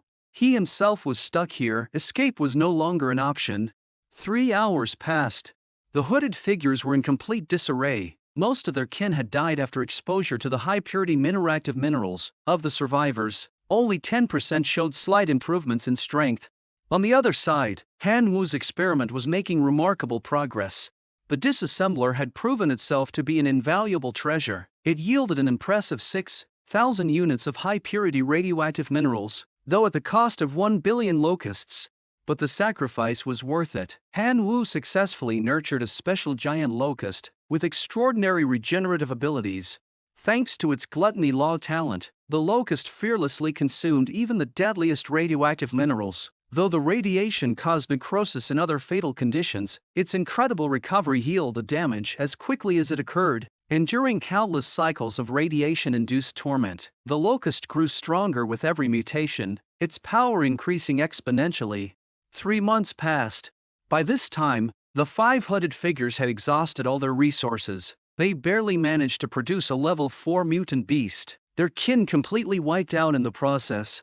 In contrast, Han Yu had created a level 6 mutant giant locust, measuring 20 meters in length and 8 meters in height, placing it on par with the dreaded Gomorrah. The source of mutation chuckled, its voice low and unnerving. "Gomorrah, let's start the evaluation." Without hesitation, the 10-meter-tall mutant ape, the pinnacle of the hooded figure's efforts, was tossed to Gomorrah like a snack. Gomorrah devoured the ape with brutal efficiency, tearing it apart piece by piece as if it were a mere appetizer. The hooded figures watched in despair, their expressions hollow, like grieving parents mourning their only child. The source of mutation showed no sympathy. "Now, Gomorrah, eat these 5 failures as well." Letting out an ear-shattering roar, Gomorrah lunged at the hooded figures. In an instant, they were swallowed whole, their lives snuffed out without even a chance to struggle. The source of mutation then turned to Han Wu, its gaze locking onto the giant locust. "Now, it's your turn." Han Wu sighed inwardly, knowing the grim reality. This locust is already at the end of its lifespan. It won't survive beyond tonight. Even if it avoids fighting Gomorrah, its time has come. Placing a hand on the giant locust's exoskeleton, Han Wu spoke softly. "Go, make this your life's greatest achievement." The giant locust let out a low, guttural sound as it turned to face Gomorrah. The source of mutation, sensing the overwhelming energy radiating from the locust, smirked with excitement. Well, well, kid, you're starting to entertain me. Gomorrah, destroy it." Gomorrah roared, suppressing the fear that lingered deep in its instincts, and charged at the 20-meter-long giant locust. The clash was ferocious. Their claws slashed through the air, tearing into each other's bodies with unrelenting fury. The battle raged for 18 grueling hours, yet neither side could gain the upper hand. The scene grew increasingly bloody. Gomorrah seized an opening, lunging forward with its massive jaws and tearing off one of the locust's front limbs. Blood sprayed from the wound like a fountain. But what happened next left even the source of mutation stunned. Under the giant locust's unparalleled regenerative abilities, the severed limb regrew in mere moments, as if nothing had happened. Gomorrah's frustration boiled over into unbridled rage. It launched a relentless series of attacks, slashing and biting, but none of its efforts delivered a decisive blow. Finally, in a fit of desperation, Gomorrah lowered its head and charged forward with all its strength, aiming to crush the locust under its sheer force. The source of mutation watched the battle with glee, clapping its hands in delight. "Excellent, excellent. You've managed to infuriate Gomorrah. Let's see how this ends." But just as Gomorrah charged in for the finishing blow, the giant locust moved with blinding speed. In one swift motion, its razor-sharp mandibles clamped down on Gomorrah's head, piercing through its skull with devastating force. Boom! Gomorrah collapsed, its massive body falling lifelessly to the ground. The locust, victorious but spent, let out a final screech before succumbing to its own fate. Its massive frame began to disintegrate, breaking down into tiny particles that scattered into the air. The source of mutation clapped its hands enthusiastically, its laughter echoing through the void. "What a spectacular battle! So, how does it feel, my dear host?" Han Wu, still reeling from the aftermath, frowned wearily. "Host, what are you trying to do to me?" The source of mutation's grin grew wider. its voice dripping with malice. "Oh, nothing much, we'll just share a body from now on." Before Han Yu could react, the source of mutation dissolved into a mass of viscous slime and surged toward him, engulfing him completely. The suffocating sensation of being wrapped in the slimy substance overwhelmed him, his vision darkened and consciousness slipped away. Han Wu didn't know how much time had passed before he woke up. He moved his limbs cautiously, checking for any abnormalities. At first, everything seemed normal. But when he opened his information panel, he realized the situation was far from simple. Name: Source of mutation Han Wu. Class: Super Gene Warrior level. Divinity: 4. Han Wu's expression darkened. Source of mutation: What the hell did you do to me? The source of mutation chuckled, its voice echoing in his mind. "Oh, nothing too drastic. I've merely merged with you. Congratulations, you now wield power far beyond the reach of the Divine Realm civilization." Its tone grew smug. "I am the God River civilization's first sequence super gene, the pinnacle of biological evolution. Becoming my host is the greatest honor you'll ever have." "Got it." Han Wu, unamused by its gloating, cut it off coldly. "Enough nonsense, how do I get out of here?" The source of mutation answered casually. "The seal is under my control now. The only guardian, the level 6 mutant beast Gamora, is dead. We're free to leave whenever we want." With that, the source of mutation made Han Wu's hand snap its fingers, and in an instant, Han Wu was teleported back to the courtyard of the ruins. Just as Han Wu let out a sigh of relief, the source of mutation added nonchalantly, "Oh, by the way, I forgot to mention something. The commotion we caused while breaking the seal, well, it was pretty loud. There are now quite a few demigods and true gods waiting outside the ruins."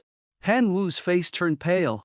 "What? You're telling me this now? If they come in and see me empty-handed, they'll strip me of everything." He hesitated for a moment, then suddenly remembered the bloodthirsty arena's teleportation marker. Without wasting another second, he activated the teleportation array and escaped. As Han Wu disappeared, the barrier around the ruins collapsed completely. A swarm of demigods and true gods stormed into the ruins, scouring every corner of the site. They overturned rubble, tore apart ancient structures, and left no stone unturned, but found nothing of value. Among the crowd was Zhang Gang, who picked up a fragment of a giant locust carcass. Staring at the remnants, a surge of unpleasant memories surfaced in his mind.